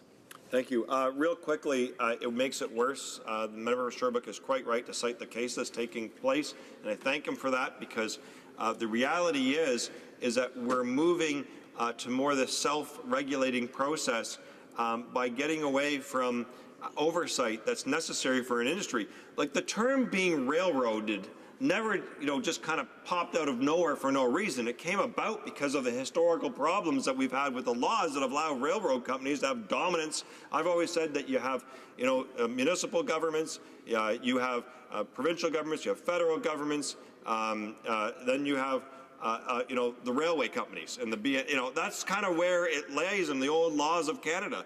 And so the flexibility and the ultimate, I guess accountability they have is quite great, and so it's an onerous proof. And so I understand that this situation is only going to get worse because we're moving again for them to self-inspect themselves, and that sadly has not been good enough. Resuming debate, the honourable member for Yellowhead. Thank you, Mr. Speaker. I'm pleased to rise in the House again to speak on Bill C-49, the Transportation Modernization Act. As you know, Mr. Speaker, this is an omnibus bill that substantially amends 13 different acts and has consequential impacts on 3 modes of transportation: rail, air, and water. Now, it should have been broken up, yet the Liberals across voted against the member of Carlton Trail, Eagle Creek, when she made recommendations in the committee to break this up and study each one in greater detail to cover some of the problems that we have in Canada. This bill is in response to Canada Transportation Act review, which was tabled in 2016 by the Liberals, but was initiated by the previous Conservative Minister Emerson in 2014. The review that Emerson did was looking ahead 20 to 30 years to identify priorities and potential actions in transportation that would support Canada's long-term economic well-being. We recognized that transportation and the economy was changing, and we had to make sure that the legislation was up to date. The Emerson report was submitted to the minister almost 18 months ago and provided the government with 60 recommendations to address range and changing conditions and challenges across Canada's transportation sector. Unfortunately, the Liberals decided to launch another consultation process and are only just tabling the legislation this year. Well, I'm not going to say there aren't good parts to this bill. There are some good parts, and there are some bad parts, and I think they missed a mark in a few areas, and I'd like to address some of those. And I'm going to address the good ones too, Mr. Speaker. Now, in going through Bill C-49, the creation, I'll deal first with railroad, Mr. Speaker. The creation of the new long-haul interswitching regulation, it has a lot of good facts, and that followed suit from the Fair Rail Grain Farmers Act that was brought in by our government. And I'm not going to go into too much detail. There's some good parts of it and there's some bad parts, and I know it has been debated a lot in the committee, and I think they pretty well worked on that. One area that I'd like to comment on, which I think was positive, that the Canada Transportation Agency gains the power to order a railroad to compensate any shipper that is adversely affected for a railway's failure to fulfill the service level obligations under the new definition. And it also allows the Canada Transportation Agency to try to informally settle disputes between railways and shippers and mandates 90-day rulings by the CTA. You know, and I was very glad to see this, Mr. Speaker, because in my riding of Yellowhead, the CN runs through it and is a major east-west corridor for CN. And over the last 3 or 4 years, I have been receiving many complaints from major companies such as forestry, mining, coal mining, gravel haulers, fracking sand haulers, etc., grain haulers, that the railroad company would commit to have a train at a certain location or facility at a certain time. They would have a crew on of 10 people ready to load that train, and yet no train would show up.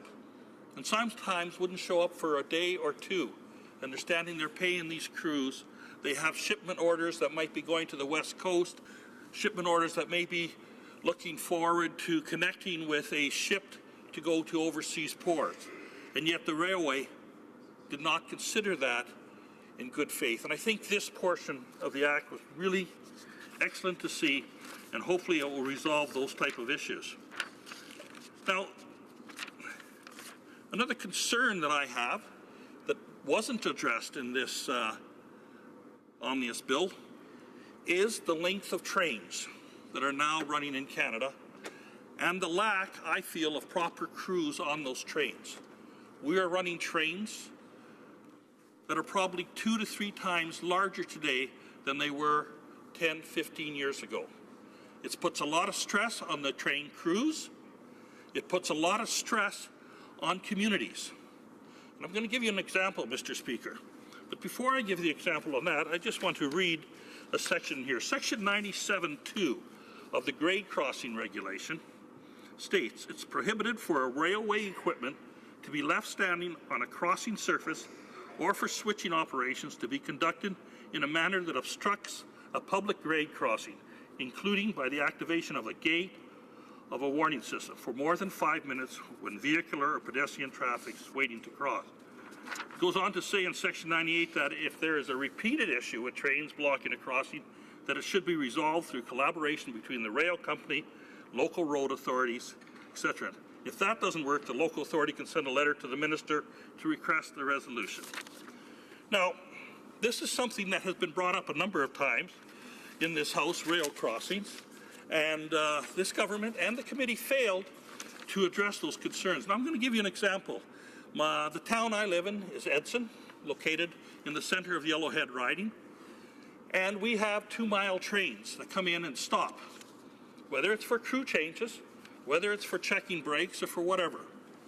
I could probably stack on top of my desk the number of complaints that I get that the train is stopped for 15 minutes, 20 minutes, 30 minutes, an hour.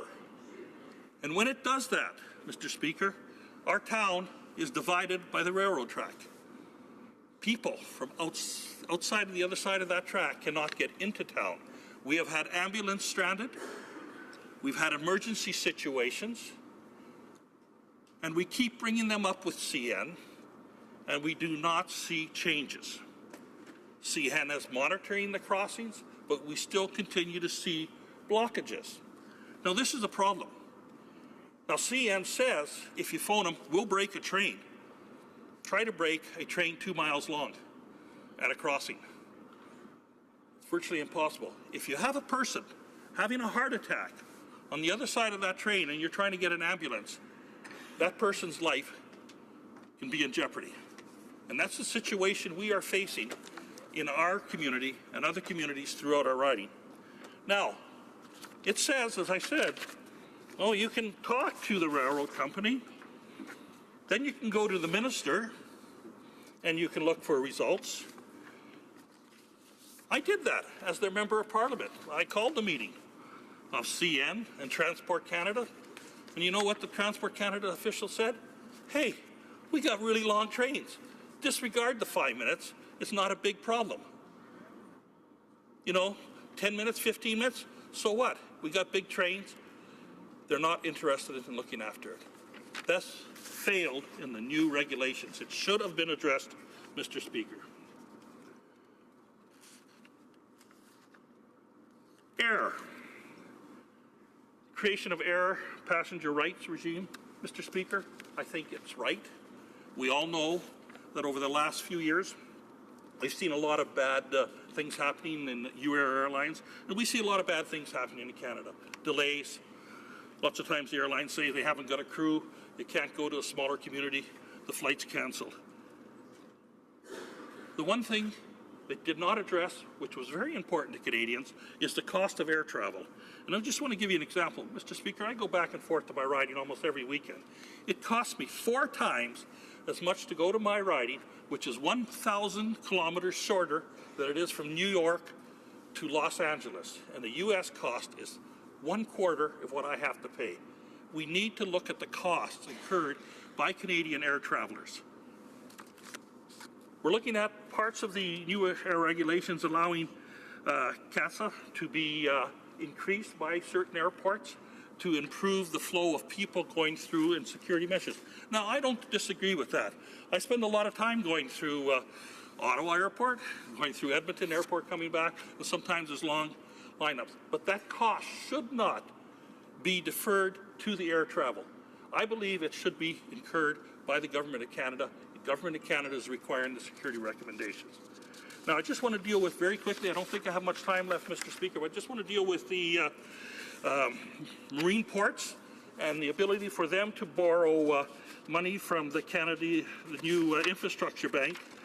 And I believe that that is totally wrong, Mr. Speaker, because the infrastructure bank is saying, oh, we'll lend you $100 million or more. But what about the little communities like Edson, the city of Fort St. John, small cities across this country that are looking for infrastructure money to assist them in their infrastructure needs? And we're going to sit and take that money and we're going to squander it to the large centers and big seaports that I don't believe is the right way to do it. Thank you. Questions and comments? Questions et commentaires? The Honourable Member for Winnipeg North. Yes, thank you, Mr. Speaker. I just want to pick up on the member's last comments in terms of this whole infrastructure program. You know, for the first time, we actually have a government that's dedicated hundreds of millions of infrastructure dollars for rural communities in every region of our country. That money is going to be spent. And yes, that is true. It's money that has actually been allocated to support our rural communities. And I'm wondering if the member opposite would make that commitment to support, at the very least, that aspect of the budget. He seems to be concerned about rural infrastructure. We finally have a government that's genuinely concerned about building not only urban, but also ensuring that smaller communities are receiving infrastructure dollars. And if he could share his thought on that particular program, I believe it's somewhere in the neighborhood of $2 billion. The Honourable Member for Yellowhead. Well, I'd like to thank the Honourable Member for that question. And I still think that I'm not talking just about rural communities, I'm talking about small cities and that stuff. And if I look back in my riding, what I've got in the last 2 years is probably a quarter of what I got in the 2 years that we were in government. Now, I'm not saying that there's a difference there, but it's hard for these smaller communities to go after infrastructure funding. And if we're going to use large amounts of money to go to seaports and major infrastructure in major cities, the smaller communities are going to be left out.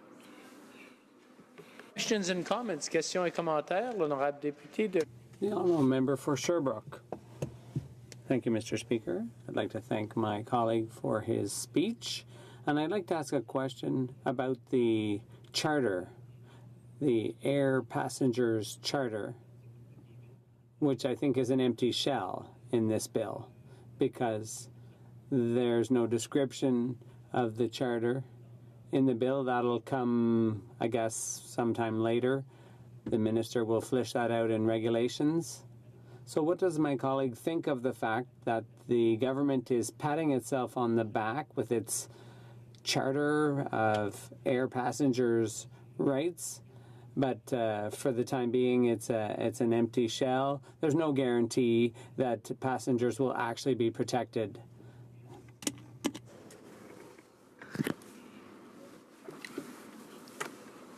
Mr. Speaker, through you, I'd like to thank the member for that question. And no, it's not clear. I mean, it's just like if you look at the regulation pertaining to the railroad, and I know I'm just stepping off the subject here for a minute, but the boxes inside, little black boxes inside the engines, it's not clear exactly what they're doing. They come up with this idea that they're going to put it in for safety, and I agree. For safety, it's probably better. I'm a commercial pilot. I know about the black boxes in larger aircrafts and the need for that facility. Now let's go to the public air transportation. Are they looking after the public? No. Yes, they come some regulations, but it should be affordable to travel in your own country. I lived in northern British Columbia, and it used to cost me more to go from Fort St. John to Vancouver than it would cost me to go, once I was at Vancouver, to go to Europe. And people in this country should have the opportunity to travel with a reasonable amount of funds from one part of this country to the other part of this country. Questions and comments? The honourable member for North Okanagan-Shuswap, a 45-second question and a 45-second answer, please. Thank you, Mr. Speaker. I'll make sure I fit this into 45 seconds. I'd like to thank the member from Yellowhead for his speech on this and his knowledge about travel around this country. But we've heard how this bill is not complete. There's so much that's being left to regulation, total power within the minister's discretion of how the regulations are passed.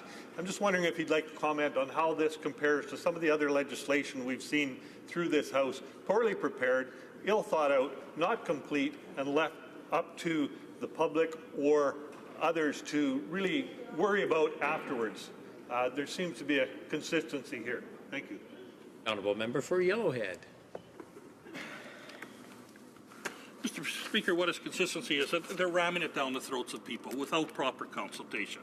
I mean, if you look back again, I'll go back to locomotive voice and video recorders. Now, there are concerns, and I don't believe that there was proper consultation done with the employees of the railroad, the railroads, the communities.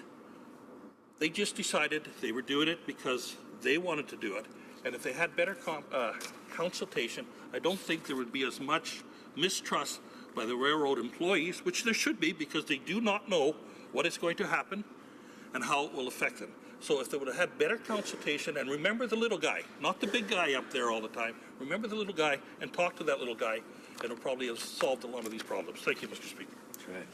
Resuming debate, the honourable member for Moose Jaw Lake Centre Lanigan. I just want to point out that he'll have about 9 minutes and no questions coming to him afterwards. The honourable member. Thank you very much, Mr. Speaker. I'll try and be brief, but as many members in this House know, that's a very difficult task for me at times. Mr. Speaker, I do want to say at the outset that I think that Bill C-49 is a very poorly written bill. There's a host of things wrong with it. There's a lack of detail, a lack of specificity on many areas, which I'll get into in just a few moments. I'll only have a chance to address perhaps 2 or 3 of the elements of this bill that I think are poorly crafted. But let me say first, I will start with the Airline Passengers Bill of Rights component of this bill. But before I get into my comments specifically on that, I have to tell you, Mr. Speaker, every time I hear someone speaking on the Airline Passengers Bill of Rights, it brings a smile to my face. Because I recall an exchange that happened several years ago in this place, and many of my learned colleagues who have been around this place for a while, as I have, may remember the exchange that I'm referring to.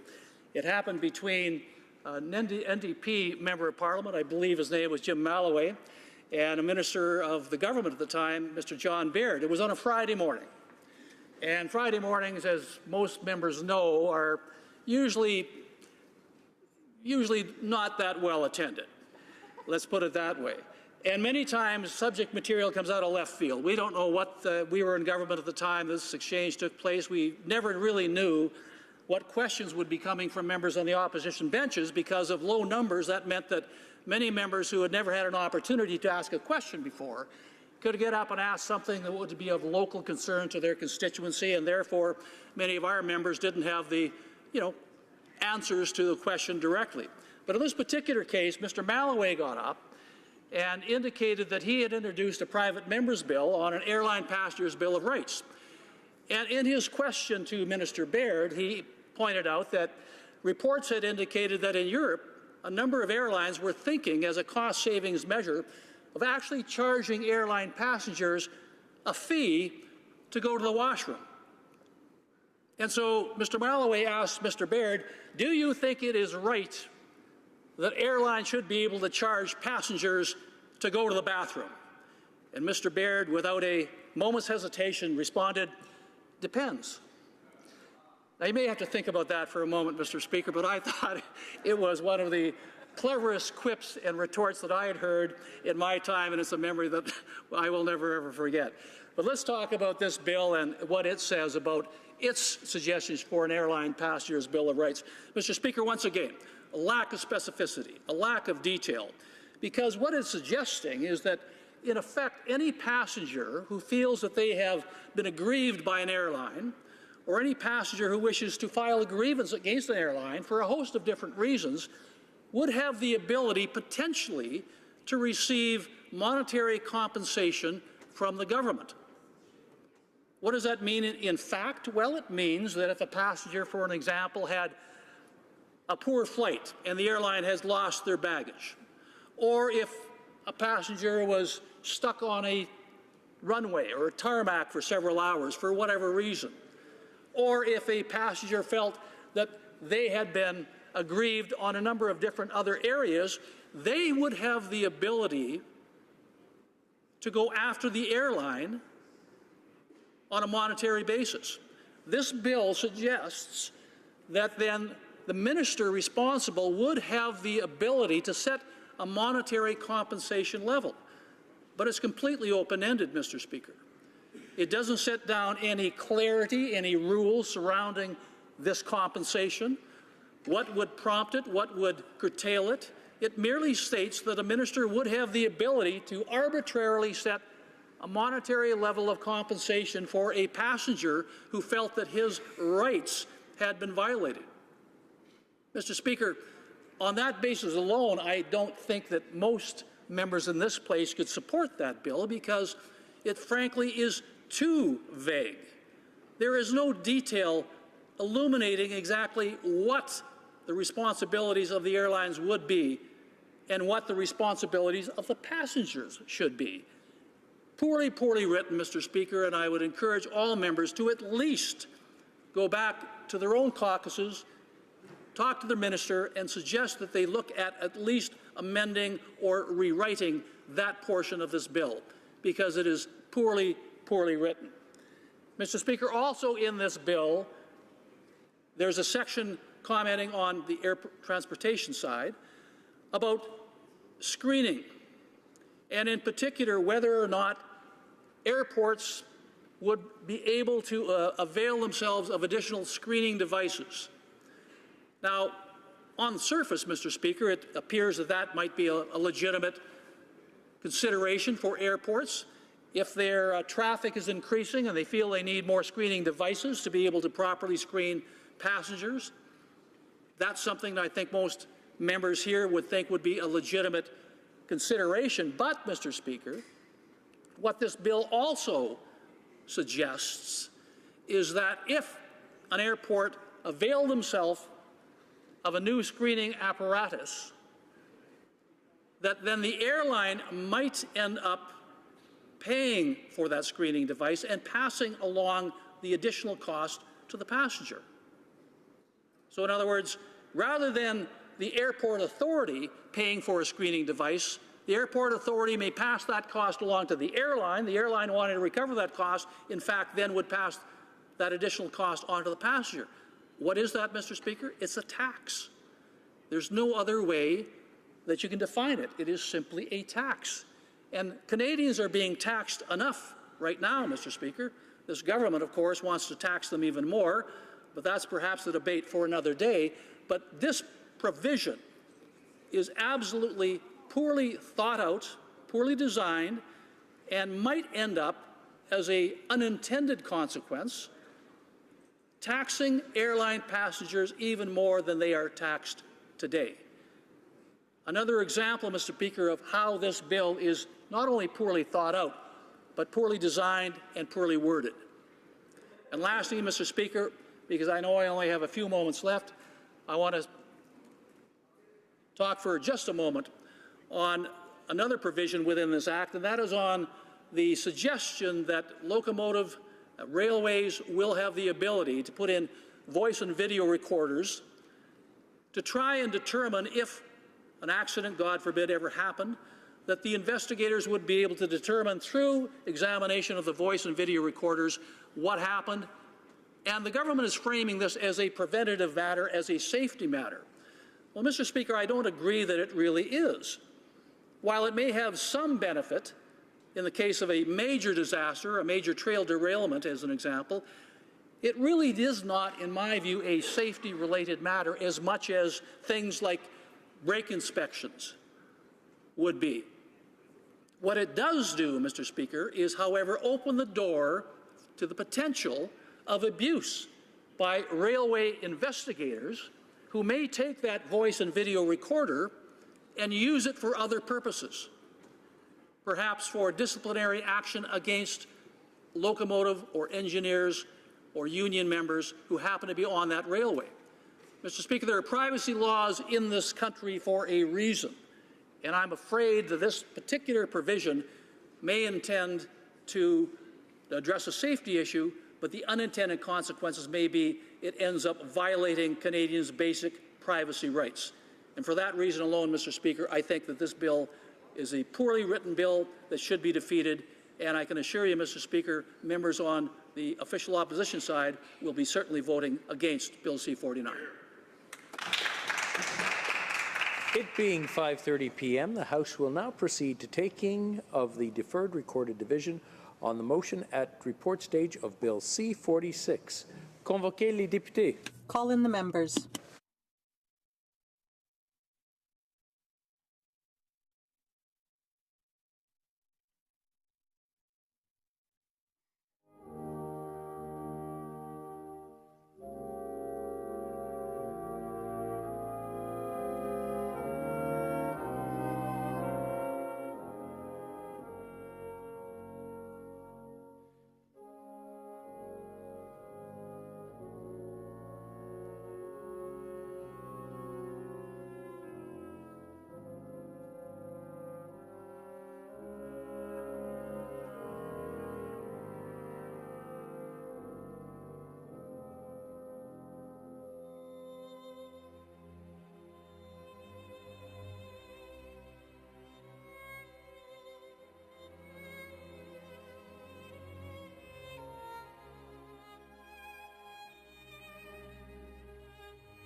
Order.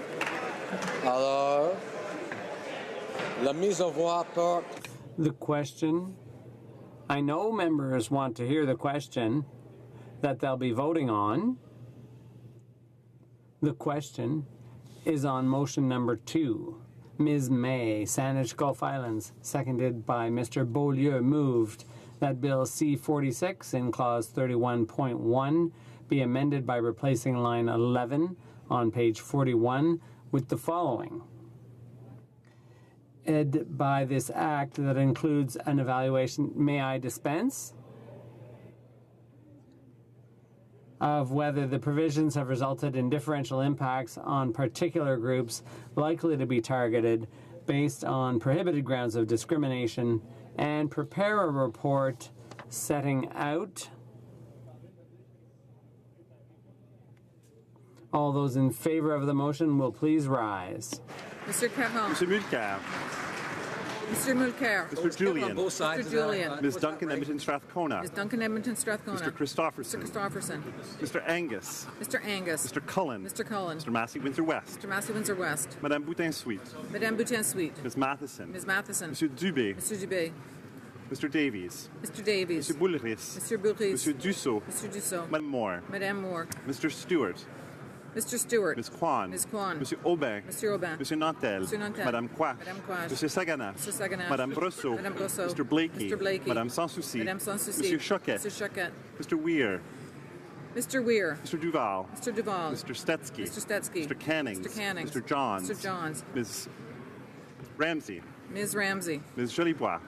Ms. Jolibois. Ms. Blaney, North Island Powell River. Ms. Blaney, North Island Powell River. Ms. Hardcastle. Ms. Hardcastle. Monsieur Barcelou Duval. Monsieur Barcelou Duval. Monsieur Plamondon. Monsieur Plamondon. Monsieur Sainte-Marie. Monsieur Saint-Marie. Monsieur Mercier. Monsieur Mercier. Madame Posé. Madame Posé. Monsieur Fortin. Monsieur Fortin. Monsieur Beaulieu. Monsieur Beaulieu. Madame Gill. Madame Gill. Monsieur Boudria. Monsieur Boudria.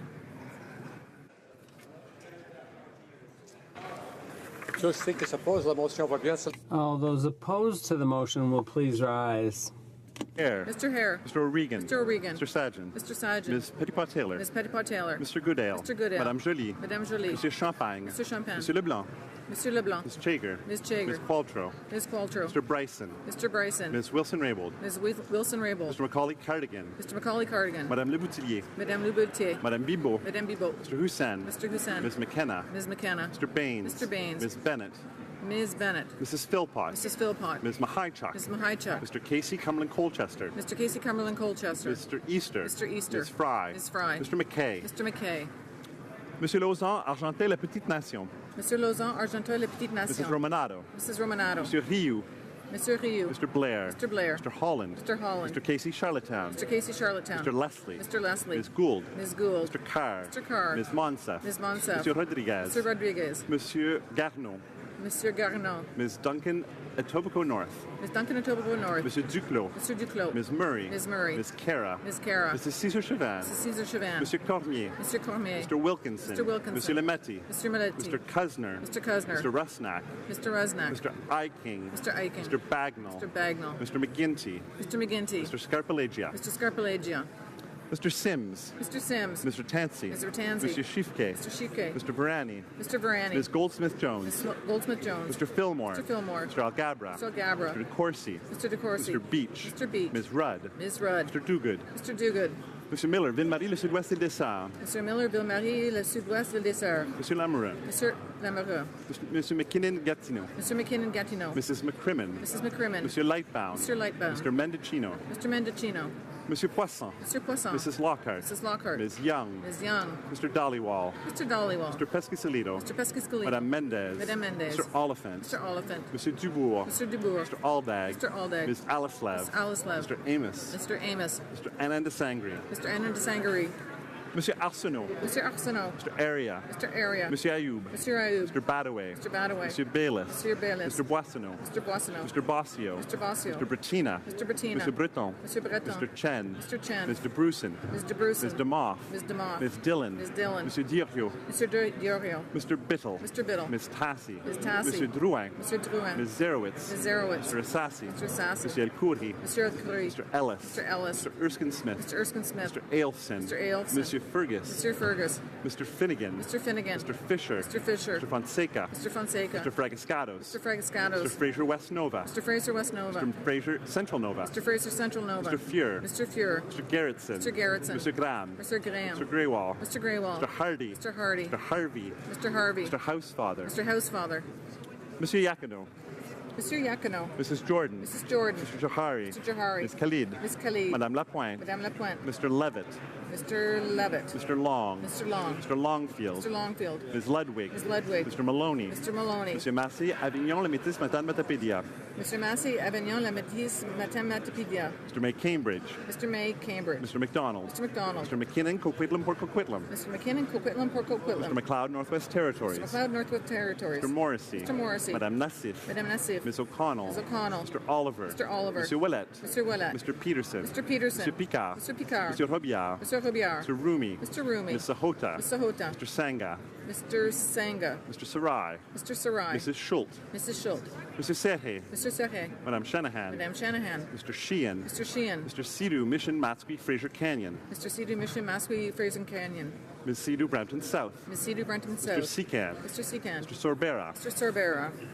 Mr. Spengeman. Mr. Spengeman. Mr. Tabera. Mr. Tabera. Mr. Tan. Mr. Tan. Mr. Vondal.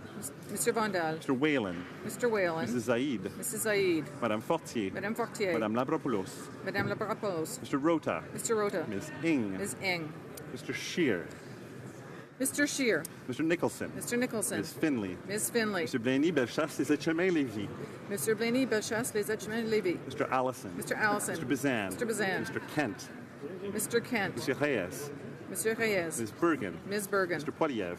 Mr. Poliev. Mr. Fast. Mr. Fast. Monsieur Bernier. Mr. Bernier. Mrs. McLeod, Kamloops, Thompson, Caribou. Mrs. McLeod, Kamloops, Thompson, Caribou. Mrs. Block. Mrs. Block. Mr. Clement. Mr. Clement. Mr. Van Loan. Mr. Van Loan. Mr. Albus. Mr. Albus. Mr. Doherty. Mr. Doherty. Mr. Paulus. Mr. Paulus. Mr. Barlow. Mr. Barlow. Mr. Berthold. Mr. Berthold. Mr. Deltel. Mr. Deltel. Mr. Chong. Mr. Chong. Mr. Reed. Mr. Reed. Mr. Workington. Mr. Workington. Mr. Strahl. Mr. Strahl. Mrs. Stubbs. Mrs. Stubbs. Ms. Harder. Ms. Harder. Mrs. Vecchio. Mrs. Vecchio. Mrs. Wong. Mrs. Wong. Mr. Kelly. Mr. Kelly. Ms. Gledoux. Ms. Gledoux. Mr. McColman. Mr. McColman. Mr. Tilson. Mr. Tilson. Mr. Warwa. Mr. Warwa. Mr. Sopak. Mr. Sopak. Mr. Sorensen. Mr. Sorensen. Mr. Miller, Bruce Gray, Owen Sound. Mr. Miller, Bruce Gray, Owen Sound. Mr. Brown. Mr. Brown. Mr. Richards. Mr. Richards. Mr. Carey. Mr. Carey. Mr. Lukiski. Mr. Lukiski. Mr. Nader. Mr. Nader. Mr. Broussard. Mr. Broussard. Mr. Sweet. Mr. Sweet. Mr. Generou. Mr. Generou. Mr. Anderson. Mr. Anderson. Mrs. Wagenthal. Mrs. Wagenthal. Mr. Soroya. Mr. Soroya. Madame Boucher. Madame Boucher. Mr. O'Brien. Mr. O'Brien. Mr. Trost. Mr. Trost. Mrs. Gallant. Mrs. Gallant. Mr. Falk. Mr. Falk. Mr. Gould. Mr. Gourd. Mr. Shipley. Mr. Shipley. Mr. Van Kesteren. Mr. Van Kesteren. Mr. Lake. Mr. Lake. Ms. Leach. Ms. Leach. Mr. Lobb. Mr. Lobb. Mr. Albrecht. Mr. Albrecht. Mr. Dreeshen. Mr. Dreeshen. Mr. Zimmer. Mr. Zimmer. Mr. Hobach. Mr. Hobach. Mr. McGuire. Mr. McGuire. Mr. Cooper. Mr. Cooper. Mr. Clark. Mr. Clark. Mr. Godin. Mr. Godin. Mr. Arnold. Mr. Arnold. Mr. Stanton. Mr. Stanton. Mr. Lonzon, Stormont, Dundas, South Glengarry. Mr. Lausanne, Stormont, Dundas, South Glengarry. Mr. McKenzie. Mr. McKenzie. Mr. Yurdega. Mr. Yurdega. Mr. Iglinski. Mr. Iglinski. Mr. Diaz. Mr. Diot. Mr. Kitchen. Mr. Kitchen. Mr. Culkins. Mr. Culkins. Mr. Leipert. Mr. Leipert. Mr. Schmale. Mr. Schmale. Mr. Macaulay, Edmonton West. Mr. Macaulay, Edmonton West. Mr. Kimmich. Mr. Kimmich. Mr. Shields. Mr. Shields. Mr. Vierson. Mr. Vierson. Mr. Waugh. Mr. Waugh. Mr. Motts. Mr. Motts. Mr. Weber. Mr. Weber. Mr. Benson. Mr. Benzin. Mr. Tutu. Mr. Tutu.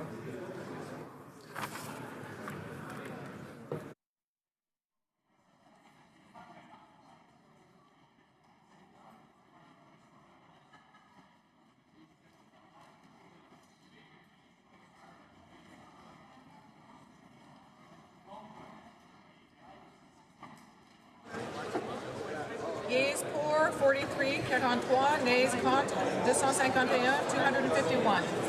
Je déclare la motion numéro 2. I declare motion number 2 defeated. Ms. Wilson-Raybould, seconded by Mr. Goodale, moves that Bill C-46, an act to amend the criminal code, offenses relating to conveyances, and to make consequential amendments to other acts as amended, be concurred in at report stage. Is it the pleasure of the House to adopt the motion? All those in favor of the motion will please say yea. All those opposed will please say nay. In my opinion, the yeas have it. All those in favor of the motion will please rise. Monsieur Trudeau. Monsieur Trudeau. Mr. Hare. Mr. Hare. Mr. O'Regan. Mr. O'Regan. Mr. Sajan. Mr. Sajan. Ms. Petitpas-Taylor. Ms. Petitpas-Taylor. Mr. Goodale. Mr. Goodale. Madame Joly. Madame Joly. Mr. Champagne. Mr. Champagne. Monsieur Leblanc. Monsieur Leblanc. Ms. Jager. Ms. Jager. Ms. Qualtrough. Ms. Qualtrough. Mr. Bryson. Mr. Bryson. Ms. Wilson-Raybould. Ms. Wilson-Raybould. Mr. Macaulay Cardigan. Mr. Macaulay Cardigan. Madame Leboutillier. Madame Madame Leboutier. Madame Bibeau. Madame Bibeau. Mr. Hussain. Mr. Hussain. Ms. McKenna. Ms. McKenna. Mr. Baines. Mr. Baines. Ms. Bennett. Ms. Bennett. Mrs. Philpott. Mrs. Philpott. Ms. Mahichuk. Ms. Mahichuk. Mr. Casey Cumberland Colchester. Mr. Casey Cumberland Colchester. Mr. Easter. Mr. Easter. Ms. Fry. Ms. Fry. Mr. McKay. Mr. McKay.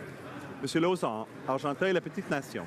Monsieur Lauzon, Argenteuil-la-Petite-Nation. Mrs. Romanato. Mrs. Romanato. Monsieur Rioux. Monsieur Rioux. Mr. Blair. Mr. Blair. Mr. Holland. Mr. Holland. Mr. Casey Charlottetown. Mr. Casey Charlottetown. Mr. Leslie. Mr. Leslie. Ms. Gould. Ms. Gould. Mr. Carr. Mr. Carr. Ms. Monsef. Ms. Monsef. Monsieur Rodriguez. Mr. Rodriguez. Monsieur Garneau. Mr. Garneau. Ms. Duncan, Etobicoke North. Ms. Duncan, Etobicoke North. Monsieur Duclos. Mr. Duclos. Ms. Murray. Ms. Murray. Ms. Kara. Ms. Kara. Mrs. Cesar Chavan. Cesar Chavan. Monsieur Cormier. Mr. Cormier. Mr. Wilkinson. Mr. Wilkinson. Monsieur Lemaitre. Mr. Lemaitre. Mr. Kuzner. Mr. Kuzner. Mr. Rusnak. Mr. Rusnak. Mr. Eiking. Mr. Eiking. Mr. Bagnall. Mr. Bagnall. Mr. McGinty. Mr. McGinty. Mr. Scarpellegia. Mr. Scarpellegia. Mr. Sims. Mr. Sims. Mr. Tansey. Mr. Tansey. Monsieur Shifke. Mr. Shifke. Mr. Varani. Mr. Varani. Ms. Goldsmith-Jones. Ms. Goldsmith-Jones. Mr. Fillmore. Mr. Fillmore. Mr. Algabra. Mr. Algabra. Mr. DeCourcy. Mr. DeCourcy. Mr. Beach. Mr. Beach. Ms. Rudd. Ms. Rudd. Mr. Duguid. Mr. Duguid. Mr. Miller, Ville-Marie, le Sud-Ouest île des Sœurs. Mr. Miller, Ville-Marie, le Sud-Ouest île des Sœurs. Mr. Lamoureux. Mr. Lamoureux. Monsieur McKinnon-Gatineau. Mr. McKinnon-Gatineau. Mrs. McCrimmon. Mrs. McCrimmon. Mr. Lightbound. Mr. Lightbound. Mr. Mendocino. Mr. Mendocino. Monsieur Poisson. Mr. Poisson. Mrs. Lockhart. Mrs. Lockhart. Ms. Young. Ms. Young. Mr. Dollywall. Mr. Dollywall. Mr. Pescasolido. Mr. Pescasolido. Madame Mendez. Madame Mendez. Mr. Oliphant. Mr. Oliphant. Monsieur Dubourg. Mr. Dubourg. Mr. Alday. Mr. Alday. Ms. Alaslev. Ms. Alaslev. Mr. Amos. Mr. Amos. Mr. Anand de Sangre. Mr. Anand de Sangre. Monsieur Arsenault. Mr. Arsenault. Mr. Area. Mr. Area. Monsieur Ayoub. Mr. Ayoub. Mr. Badaway. Mr. Badaway. Monsieur Bayless. Mr. Bayless. Mr. Boissonneau. Mr. Boissonneau. Mr. Bossio. Mr. Bossio. Mr. Bertina. Mr. Bertina. Monsieur Breton. Mr. Breton. Mr. Chen. Mr. Chen. Mr. Bruson. Mr. Bruson. Ms. DeMoss. Ms. DeMoss. Ms. Dillon. Ms. Dillon. Monsieur Diorio. Mr. Diorio. Mr. Biddle. Mr. Biddle. Ms. Tassi. Ms. Tassi. Monsieur Drouin. Mr. Drouin. Ms. Zerowitz. Ms. Zerowitz. Mr. Assassi. Mr. Assassi. Monsieur El Khoury. Mr. Khoury. Mr. Ellis. Mr. Ellis. Mr. Erskine Smith. Mr. Erskine Smith. Mr. Ailson. Mr. Ailson. Monsieur Fergus. Mr. Fergus. Mr. Finnegan. Mr. Finnegan. Mr. Fisher. Mr. Fisher. Mr. Fonseca. Mr. Fonseca. Mr. Fragascados. Mr. Fragascados. Mr. Fraser West Nova. Mr. Fraser West Nova. Mr. Fraser Central Nova. Mr. Fraser Central Nova. Mr. Fuhr. Mr. Fuhr. Mr. Gerritsen. Mr. Gerritsen. Mr. Graham. Mr. Graham. Mr. Greywall. Mr. Grail. Mr. Hardy. Mr. Hardy. Mr. Harvey. Mr. Harvey. Mr. Housefather. Mr. Housefather. Monsieur Yakino. Mr. Yakino. Mrs. Jordan. Mrs. Jordan. Mr. Johari. Mr. Johari. Ms. Khalid. Ms. Khalid. Madame Lapointe. Madame Lapointe. Mr. Levitt. Mr. Levitt. Mr. Long. Mr. Long. Mr. Longfield. Mr. Longfield. Ms. Ludwig. Ms. Ludwig. Mr. Maloney. Mr. Maloney. Monsieur Massé, Avignon, le Métis, Matane, Matapédia. Mr. Massey, Avignon, La Métis, Matan, Mr. Matapédia. May, Cambridge. Mr. May, Cambridge. Mr. McDonald. Mr. McDonald. Mr. McKinnon, Coquitlam, Port Coquitlam. Mr. McKinnon, Coquitlam, Port Coquitlam. Mr. McLeod, Northwest Territories. Mr. McLeod, Northwest Territories. Mr. Morrissey. Mr. Morrissey. Madame Nassif. Madame Nassif. Ms. O'Connell. Ms. O'Connell. Mr. Oliver. Mr. Oliver. Monsieur Willett. Mr. Willett. Mr. Peterson. Mr. Peterson. Mr. Picard. Mr. Picard. Mr. Robillard. Mr. Robillard. Mr. Rumi. Mr. Rumi. Ms. Sahota. Sahota. Mr. Sanga. Mr. Sanga. Mr. Sarai. Mr. Sarai. Mrs. Schultz. Mrs. Schultz. Monsieur Serre. Mr. Serre. Madame Shanahan. Madame Shanahan. Mr. Sheehan. Mr. Sheehan. Mr. Sidhu, Mission Matsqui, Fraser Canyon. Mr. Sidhu, Mission Masqui, Fraser Canyon. Ms. Sidhu, Brampton South. Ms. Sidhu, Brenton South. Mr. Secan. Mr. Secan. Mr. Sorbera. Mr. Sorbera. Mr. Spengeman. Mr. Spengeman. Mr. Tibera. Mr. Tibera. Mr. Tan. Mr. Tan. Mr. Vondal. Mr. Vondal. Mr. Whalen. Mr. Whalen. Mrs. Said. Mrs. Said. Madame Fortier. Madame Fortier. Madame Lambropoulos. Madame Labropoulos. Rota. Mr. Rota. Ms. Ing. Ms. Ing. Mr. Stewart. Mr. Stewart. Monsieur Barcelou Duval. Mr. Barcelou Duval. Mr. Plamondon. Mr. Plamondon. Monsieur Sainte-Marie. Mr. Saint-Marie. Monsieur Marcil. Mr. Marcil. Madame Posé. Madame Posé. Monsieur Fortin. Mr. Fortin. Monsieur Beaulieu. Mr. Beaulieu. Madame Gill. Madame Gill. Monsieur Boudria. Mr. Boudria. Mr. Tutu. Mr. Tutu. All those opposed to the motion will please rise. Mr. Scheer. Mr. Scheer. Mr. Nicholson. Mr. Nicholson. Ms. Finley. Ms. Finley. Monsieur Blaney, Bellechasse, Mrs. Germain-Lévy. Mr. Blaney Bellechasse, Les Etchemins, Lévis. Mr. Allison. Mr. Allison. Mr. Bazan. Mr. Bazan. Mr. Kent. Mr. Kent. Mr. Reyes. Mr. Reyes. Ms. Bergen. Ms. Bergen. Mr. Poliev. Mr. Poliev. Mr. Fast. Mr. Fast. Monsieur Bernier. Mr. Bernier. Mrs. McLeod, Kamloops, Thompson, Caribou. Mrs. McLeod, Kamloops, Thompson, Caribou. Ms. Block. Mrs. Block. Mr. Clement. Mr. Clement. Mr. Van Loan. Mr. Van Loan. Mr. Albus. Mr. Albus. Mr. Doherty. Mr. Doherty. Monsieur Paulus. Mr. Paulus. Mr. Barlow. Mr. Barlow. Monsieur Berthold. Mr. Berthold. Monsieur Deltel. Mr. Deltel. Mr. Chong. Mr. Chong. Mr. Reed. Mr. Reed. Mr. Workington. Mr. Workington. Mr. Strahl. Mr. Strahl. Mrs. Stubbs. Mrs. Stubbs. Ms. Harder. Ms. Harder. Mrs. Vecchio. Mrs. Vecchio. Mrs. Wong. Mrs. Wong. Mr. Kelly. Mr. Kelly. Ms. Gladue. Ms. Gladue. Mr. McColeman. Mr. McColeman. Mr. Tilson. Mr. Tilson. Mr. Warawa. Mr. Warawa. Mr. Sopak. Mr. Sopak. Mr. Sorensen. Mr. Sorensen. Mr. Miller, Bruce Gray, Owen Sound. Mr. Miller, Bruce Gray, Owen Sound. Mr. Brown. Mr. Brown. Mr. Richards. Mr. Richards. Mr. Carey. Mr. Carey. Mr. Lukowski. Mr. Lukowski. Mr. Nader. Mr. Nader. Mr. Broussard. Mr. Broussard. Mr. Sweet. Mr. Sweet. Mr. General. Mr. General. Mr. Anderson. Mr. Anderson. Mrs. Wagenthal. Mrs. Wagenthal. Mr. Soroya. Mr. Soroya. Madame Boucher. Madame Boucher. Mr. O'Brien. Mr. O'Brien. Mr. Trost. Mr. Trost. Mrs. Gallant. Mrs. Gallant. Mr. Fault. Mr. Fault. Monsieur Gourde. Mr. Gourd. Mr. Shipley. Mr. Shipley. Mr. Van Kesteren. Mr. Van Kesteren. Mr. Lake. Mr. Lake. Ms. Leach. Ms. Leach. Mr. Lobb.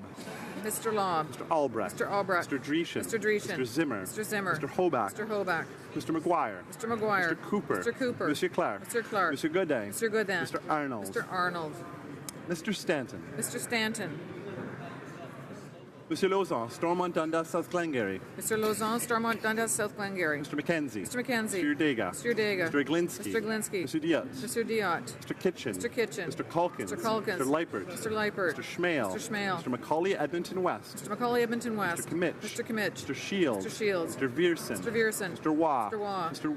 Motz. Mr. Motz. Mr. Weber. Mr. Weber. Mr. Benson. Mr. Benson. Monsieur Caron.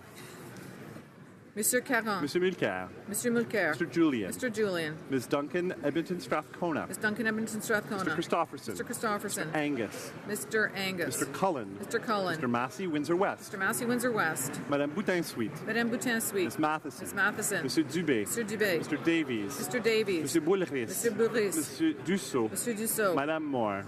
Madame Moore. Ms. Kwan. Ms. Kwan. Monsieur Aubin. Monsieur Aubin. Monsieur Nantel. Monsieur Nantel. Madame Quash. Madame Quash. Monsieur Saganache. Monsieur Saganache. Madame Brosseau. Madame Brosseau. Mr. Blakey. Mr. Blakey. Madame Sanssouci. Madame Sanssouci. Monsieur Choquette. Monsieur Choquette. Mr. Weir. Mr. Weir. Mr. Duval. Mr. Duval. Mr. Stetsky. Mr. Stetsky. Mr. Cannings. Mr. Cannings. Mr. Johns. Mr. Johns. Ms. Ramsey. Ms. Ramsey. Ms. Jolibois. Ms. Jolibois. Ms. Blaney, North Island, Powell River. Ms. Blaney, North Island, Powell River. Ms. Hardcastle. Ms. Hardcastle.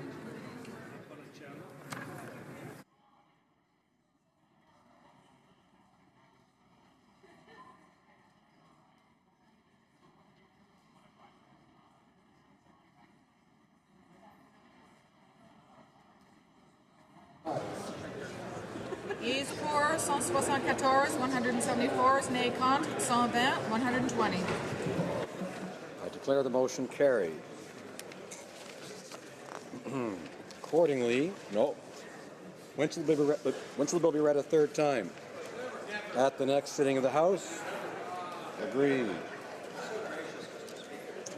La Chambre procédera mettre. The House will now proceed to the taking of the deferred recorded division on motion M131 under private member's business in the name of Mr. Carey. The question is as follows. Mr. Carey, seconded by Ms. Stubbs, moved that the Standing Committee on Finance be instructed to undertake a study on A, how the government could examine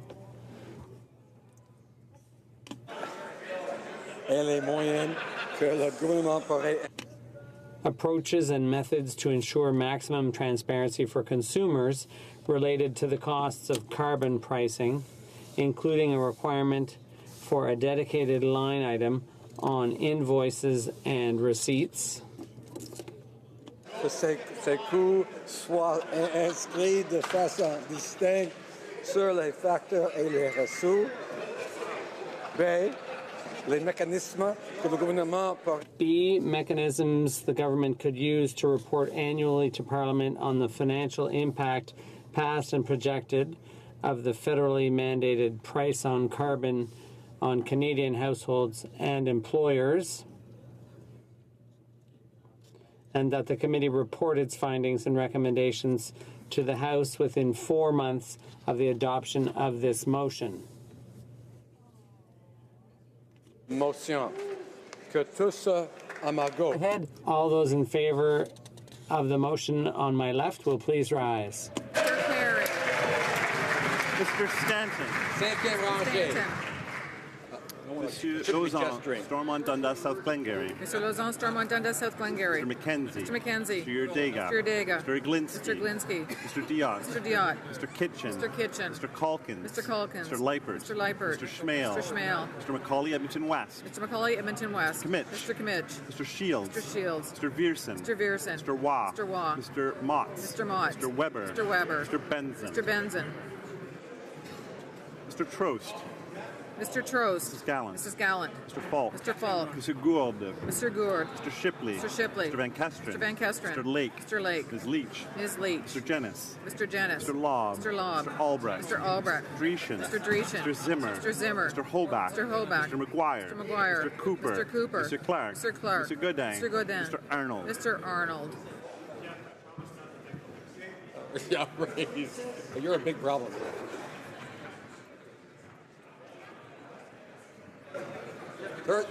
Troisième rangée à ma gauche. Third row to my left. Brad Falk. Mr. Tilson.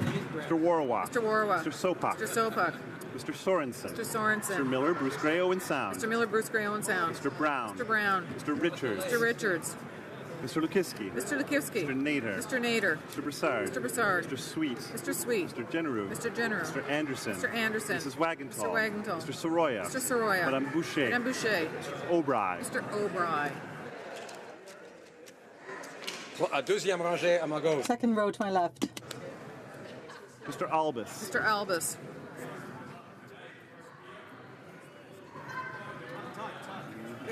Mr. Doherty. Mr. Doherty. Mr. Paulus. Mr. Paulus.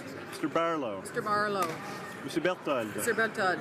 Mr. Deltel. Mr. Deltel. Mr. Chong. Mr. Chong. Mr. Reed. Mr. Reed. Mr. Workington. Mr. Workington. Mr. Strahl. Mr. Strahl. Mrs. Stubbs. Mrs. Stubbs. Ms. Harder. Ms. Harder. Mrs. Vecchio. Mrs. Vecchio. Mrs. Wong. Mrs. Wong. Mr. Kelly. Mr. Kelly. Ms. Gledoux. Ms. Gledoux. Mr. McColman. Mr. McColman. Premier rangée à ma gauche. First row to my left. Mr. Nicholson. Ms. Finley. Ms. Finley. Mr. Blaney, Bellechasse, Les Etchemins, Lévis. Mr. Blaney, Bellechasse, Les Etchemins, Lévis. Mr. Allison. Mr. Allison. Mr. Bazan. Mr. Bazan.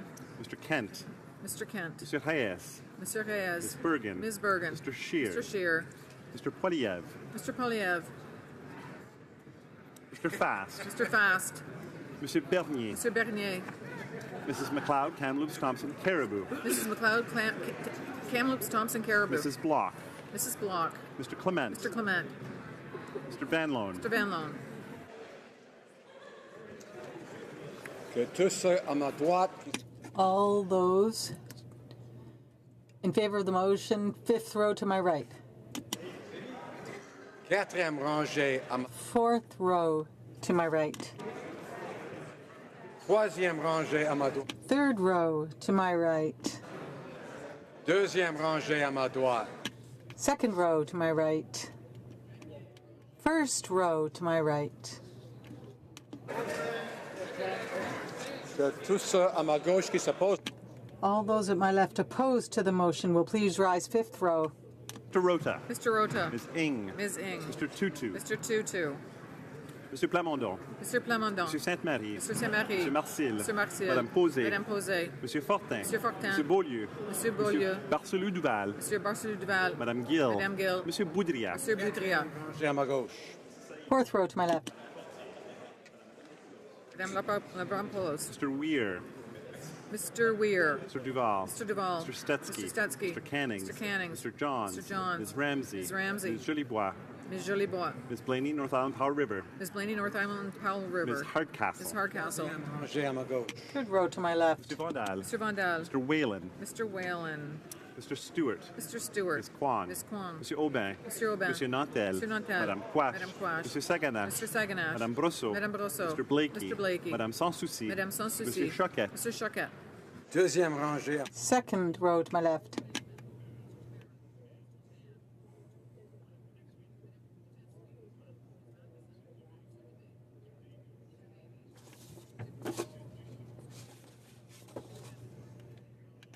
First row to my left. Mr. Mulcair. Mr. Caron. Mr. Caron. Mr. Julian. Mr. Julian. Ms. Duncan, Edmonton Strathcona. Duncan Edmonton Strathcona. Mr. Christopherson. Mr. Christopherson. Mr. Angus. Mr. Angus. Mr. Cullen. Mr. Cullen. Mr. Massey, Windsor West. Mr. Massey, Windsor West.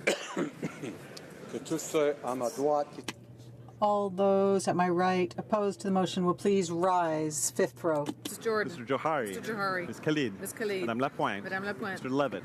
Mr. Levitt. Mr. Long. Mr. Long. Mr. Longfield. Mr. Longfield. Ms. Ludwig. Ms. Ludwig. Mr. Maloney. Mr. Maloney. Monsieur Massey, Avignon, Lamitis, Matan, Matapedia. Mr. Massey, Avignon, Le Métis, Matan, Matapedia. Mr. May, Cambridge. Mr. May, Cambridge. Mr. McDonald. Mr. McDonald. Mr. McKinnon, Coquitlam, Port Coquitlam. Mr. McKinnon, Coquitlam, Port Coquitlam. Mr. McLeod, Northwest Territories. Mr. McLeod, Northwest Territories. Mr. Morrissey. Mr. Morrissey. Madame Nassif. Madame Nassif. Ms. O'Connell. Ms. O'Connell. Mr. Oliver. Mr. Oliver. Monsieur Willett. Mr. Willett. Mr. Peterson. Mr. Peterson. Mr. Picard. Mr. Picard. Mr. Robillard. Mr. Robillard. Mr. Rumi. Mr. Rumi. Ms. Sahota. Ms. Sahota. Mr. Sangha. Mr. Sangha. Mr. Sarai. Mr. Sarai. Mrs. Schultz. Mrs. Schultz. Mr. Serre. Mr. Serre. Madame Shanahan. Madame Shanahan. Mr. Sheehan. Mr. Sheehan. Mr. Sidhu, Mission Matsky Fraser Canyon. Mr. Sidhu, Mission Matsui, Fraser Canyon. Ms. Sidhu, Brampton South. Ms. Sidhu, Brampton South. Mr. Secan. Mr. Secan. Mr. Sorbera. Mr. Sorbera. Fourth row to my right. Mr. Arsenault. Mr. Area. Mr. Area. Mr. Ayoub. Mr. Ayoub. Mr. Badaway. Mr. Badaway. Mr. Bayless. Mr. Bayless. Mr. Boissonneau. Mr. Boissonneau. Mr. Bossio. Mr. Bossio. Mr. Bertina. Mr. Bertina. Mr. Breton. Mr. Breton. Mr. Chen. Mr. Chen. Mr. Bruson. Mr. Bruson. Mr. Mock. Mr. Mock. Ms. Dillon. Ms. Dillon. Mr. Diorio. Mr. Diorio. Mr. Biddle. Mr. Biddle. Ms. Tassi. Ms. Tassi. Mr. Drouin. Mr. Drouin. Ms. Zerowitz. Ms. Zerowitz. Mr. Assassi. Mr. Assassi. Mr. El Khoury. Mr. El Khoury. Mr. Ellis. Mr. Ellis. Mr. Erskine Smith. Mr. Erskine Smith. Mr. Ailfson. Mr. Ailfson. Mr. Fergus. Mr. Fergus. Mr. Finnegan. Mr. Finnegan. Mr. Fisher. Mr. Fisher. Mr. Fonseca. Mr. Fonseca. Mr. Fragascados. Mr. Fragascados. Mr. Fraser West Nova. Mr. Fraser West Nova. Mr. Fraser Central Nova. Mr. Fraser Central Nova. Mr. Fuhr. Mr. Fuhr. Mr. Gerritsen. Mr. Gerritsen. Mr. Graham. Mr. Graham. Mr. Greywall. Mr. Greywall. Mr. Hardy. Mr. Hardy. Mr. Harvey. Mr. Harvey. Mr. Housefather. Mr. Housefather. Third row to my right. Mr. Sims. Mr. Tansey. Mr. Tansey. Mr. Schiefke. Mr. Schiefke. Mr. Varani. Mr. Varani. Ms. Goldsmith-Jones. Ms. Goldsmith-Jones. Mr. Fillmore. Mr. Fillmore. Mr. Algabra. Mr. Algabra. Mr. DeCourcy. Mr. DeCourcy. Mr. Beach. Mr. Beach. Ms. Rudd. Ms. Rudd. Mr. Dogood. Mr. Dogood. Mr. Miller, Ville-Marie, le Sud-Ouest, Île des Sœurs. Mr. Miller, Ville-Marie, le Sud-Ouest, Île des Sœurs. Mr. Lamoureux. Mr. Lamoureux. Mrs. McCrimmon. Mr. McKinnon. No, Mrs. McCrimmon. Oh, Mrs. McCrimmon. Mr. Lightbound. Mr. Lightbound. Mr. Mendocino. Mr. Mendoncino. Mr. Poisson. Mr. Poisson. Mrs. Lockhart. Mrs. Lockhart. Ms. Young. Ms. Young. Mr. Dollywall. Mr. Dollywall. Mr. Pescasolido. Mr. Pescasolido. Madame Mendez. Madame Mendez. Mr. Oliphant. Mr. Oliphant. Mr. Dubourg. Mr. Dubourg. Mr. Aldag. Mr. Aldag. Ms. Alislav. Ms. Alislav. Mr. Amos. Mr. Amos. Mr. Anand Sangri. Mr. Anand Sangari. Second row to my left. My right.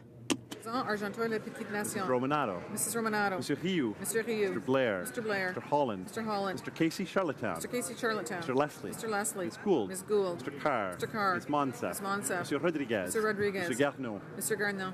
Ms. Duncan, Etobicoke North. Ms. Duncan, Etobicoke North. Mr. Duclos. Mr. Duclos. Ms. Murray. Ms. Murray. Ms.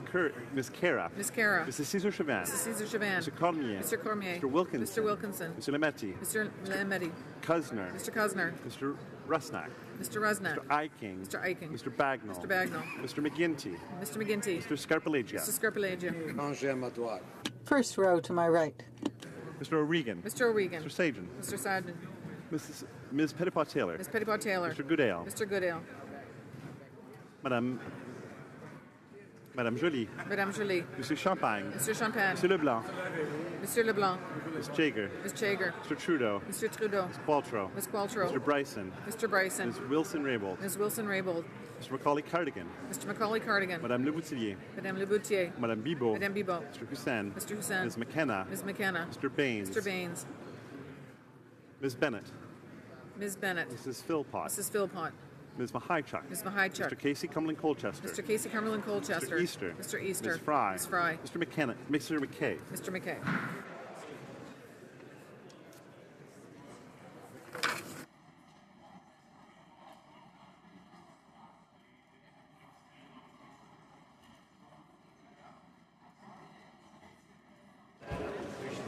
Ayes pour 88, 88, nays contre 206, 206. Claire, la motion.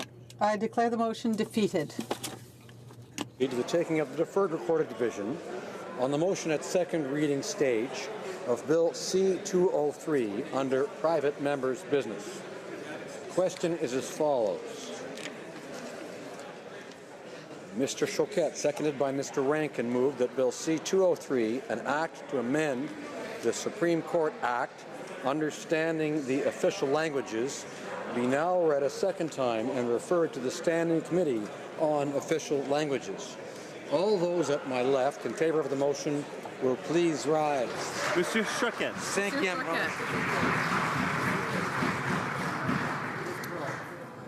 Monsieur Plamondon. Monsieur Plamondon. Monsieur Sainte-Marie. Monsieur Sainte-Marie. Monsieur Marcil. Monsieur Marcil. Madame Posé. Madame Posé. Monsieur Fortin. Monsieur Fortin. Monsieur Beaulieu. Monsieur Beaulieu. Monsieur Barcelou-Duval. Monsieur Barcelou-Duval. Madame Gill. Madame Gill. Monsieur Boudria. Monsieur Boudria. Fourth row at my left. Madame Fortier. Madame Fortier. Monsieur Gourde. Monsieur Gourde. Mr. Van Kesteren. Mr. Van Kesteren. Monsieur Clark. Monsieur Clark. Monsieur Godin. Monsieur Godin. Mr. Arnold. Mr. Arnold. Mr. Weir. Mr. Weir. Mr. Duval. Mr. Duval. Mr. Stetsky. Mr. Stetsky. Mr. Cannings. Mr. Cannings. Mr. Johns. Mr. Johns. Ms. Ramsey. Ms. Ramsey. Ms. Blaney, North Island, Powell River. Ms. Blaney, North Island, Powell River. Ms. Hardcastle. Ms. Hardcastle. Third row at my left. Monsieur Vandal. Mr. Vandal. Mr. Tilson. Mr. Tilson. Mr. Nader. Mr. Nader. Madame Boucher. Madame Boucher. Mr. O'Brien. Mr. O'Brien. Mr. Stewart. Mr. Stewart. Monsieur Aubin. Monsieur Aubin. Monsieur Nantel. Monsieur Nantel. Madame Quash. Madame Quash. Madame Brosseau. Madame Brosseau. Mr. Blakey. Mr. Blakey. Madame Sans Souci. Madame Sans Souci. Second row at my left. Madame Boutin-Sweet. Madame Boutin-Sweet. Ms. Matheson. Ms. Matheson. Monsieur Dubé. Mr. Dubé. Monsieur Boulris. Monsieur Boudris. Monsieur Dussault. Monsieur Dussault. Madame Moore. Madame Moore. My left. Monsieur Mulcair. Monsieur Mulcair. Monsieur Caron. Mr. Caron. Mr. Julian. Mr. Julian. Ms. Duncan Edmonton Strathcona. Ms. Duncan Edmonton Strathcona. Mr. Christopherson. Mr. Christopherson. Mr. Angus. Mr. Angus. Mr. Cullen. Mr. Cullen. Mr. Massey, Windsor West. Mr. Massey, Windsor West. All those at my right opposed to them in favor of the motion will please rise. Fifth row. Madame Lapointe. Madame Lapointe. Monsieur Willett. Monsieur Willett. De retour à Madame Nassif. Madame Nassif. Fourth row at my right. Monsieur Arsenault. Monsieur Arsenault. Monsieur Ayoub. Monsieur Ayoub. Monsieur Bayless. Monsieur Bayless. Monsieur Breton. Monsieur Breton. Dillon. Ms. Dillon. Monsieur Diorio. Monsieur Dirio. Monsieur Drouin. Monsieur Drouin. Ms. Zerowitz. Ms. Zerowitz. Mr. Erskine Smith. Mr. Erskine Smith. Monsieur Graham. Mr. Graham. Mr. Housefather. Mr. Housefather. At my right. Monsieur Schiffke. Monsieur Schiffke. Madame Mendez. Madame Mendez. Second row at my right. First row at my right.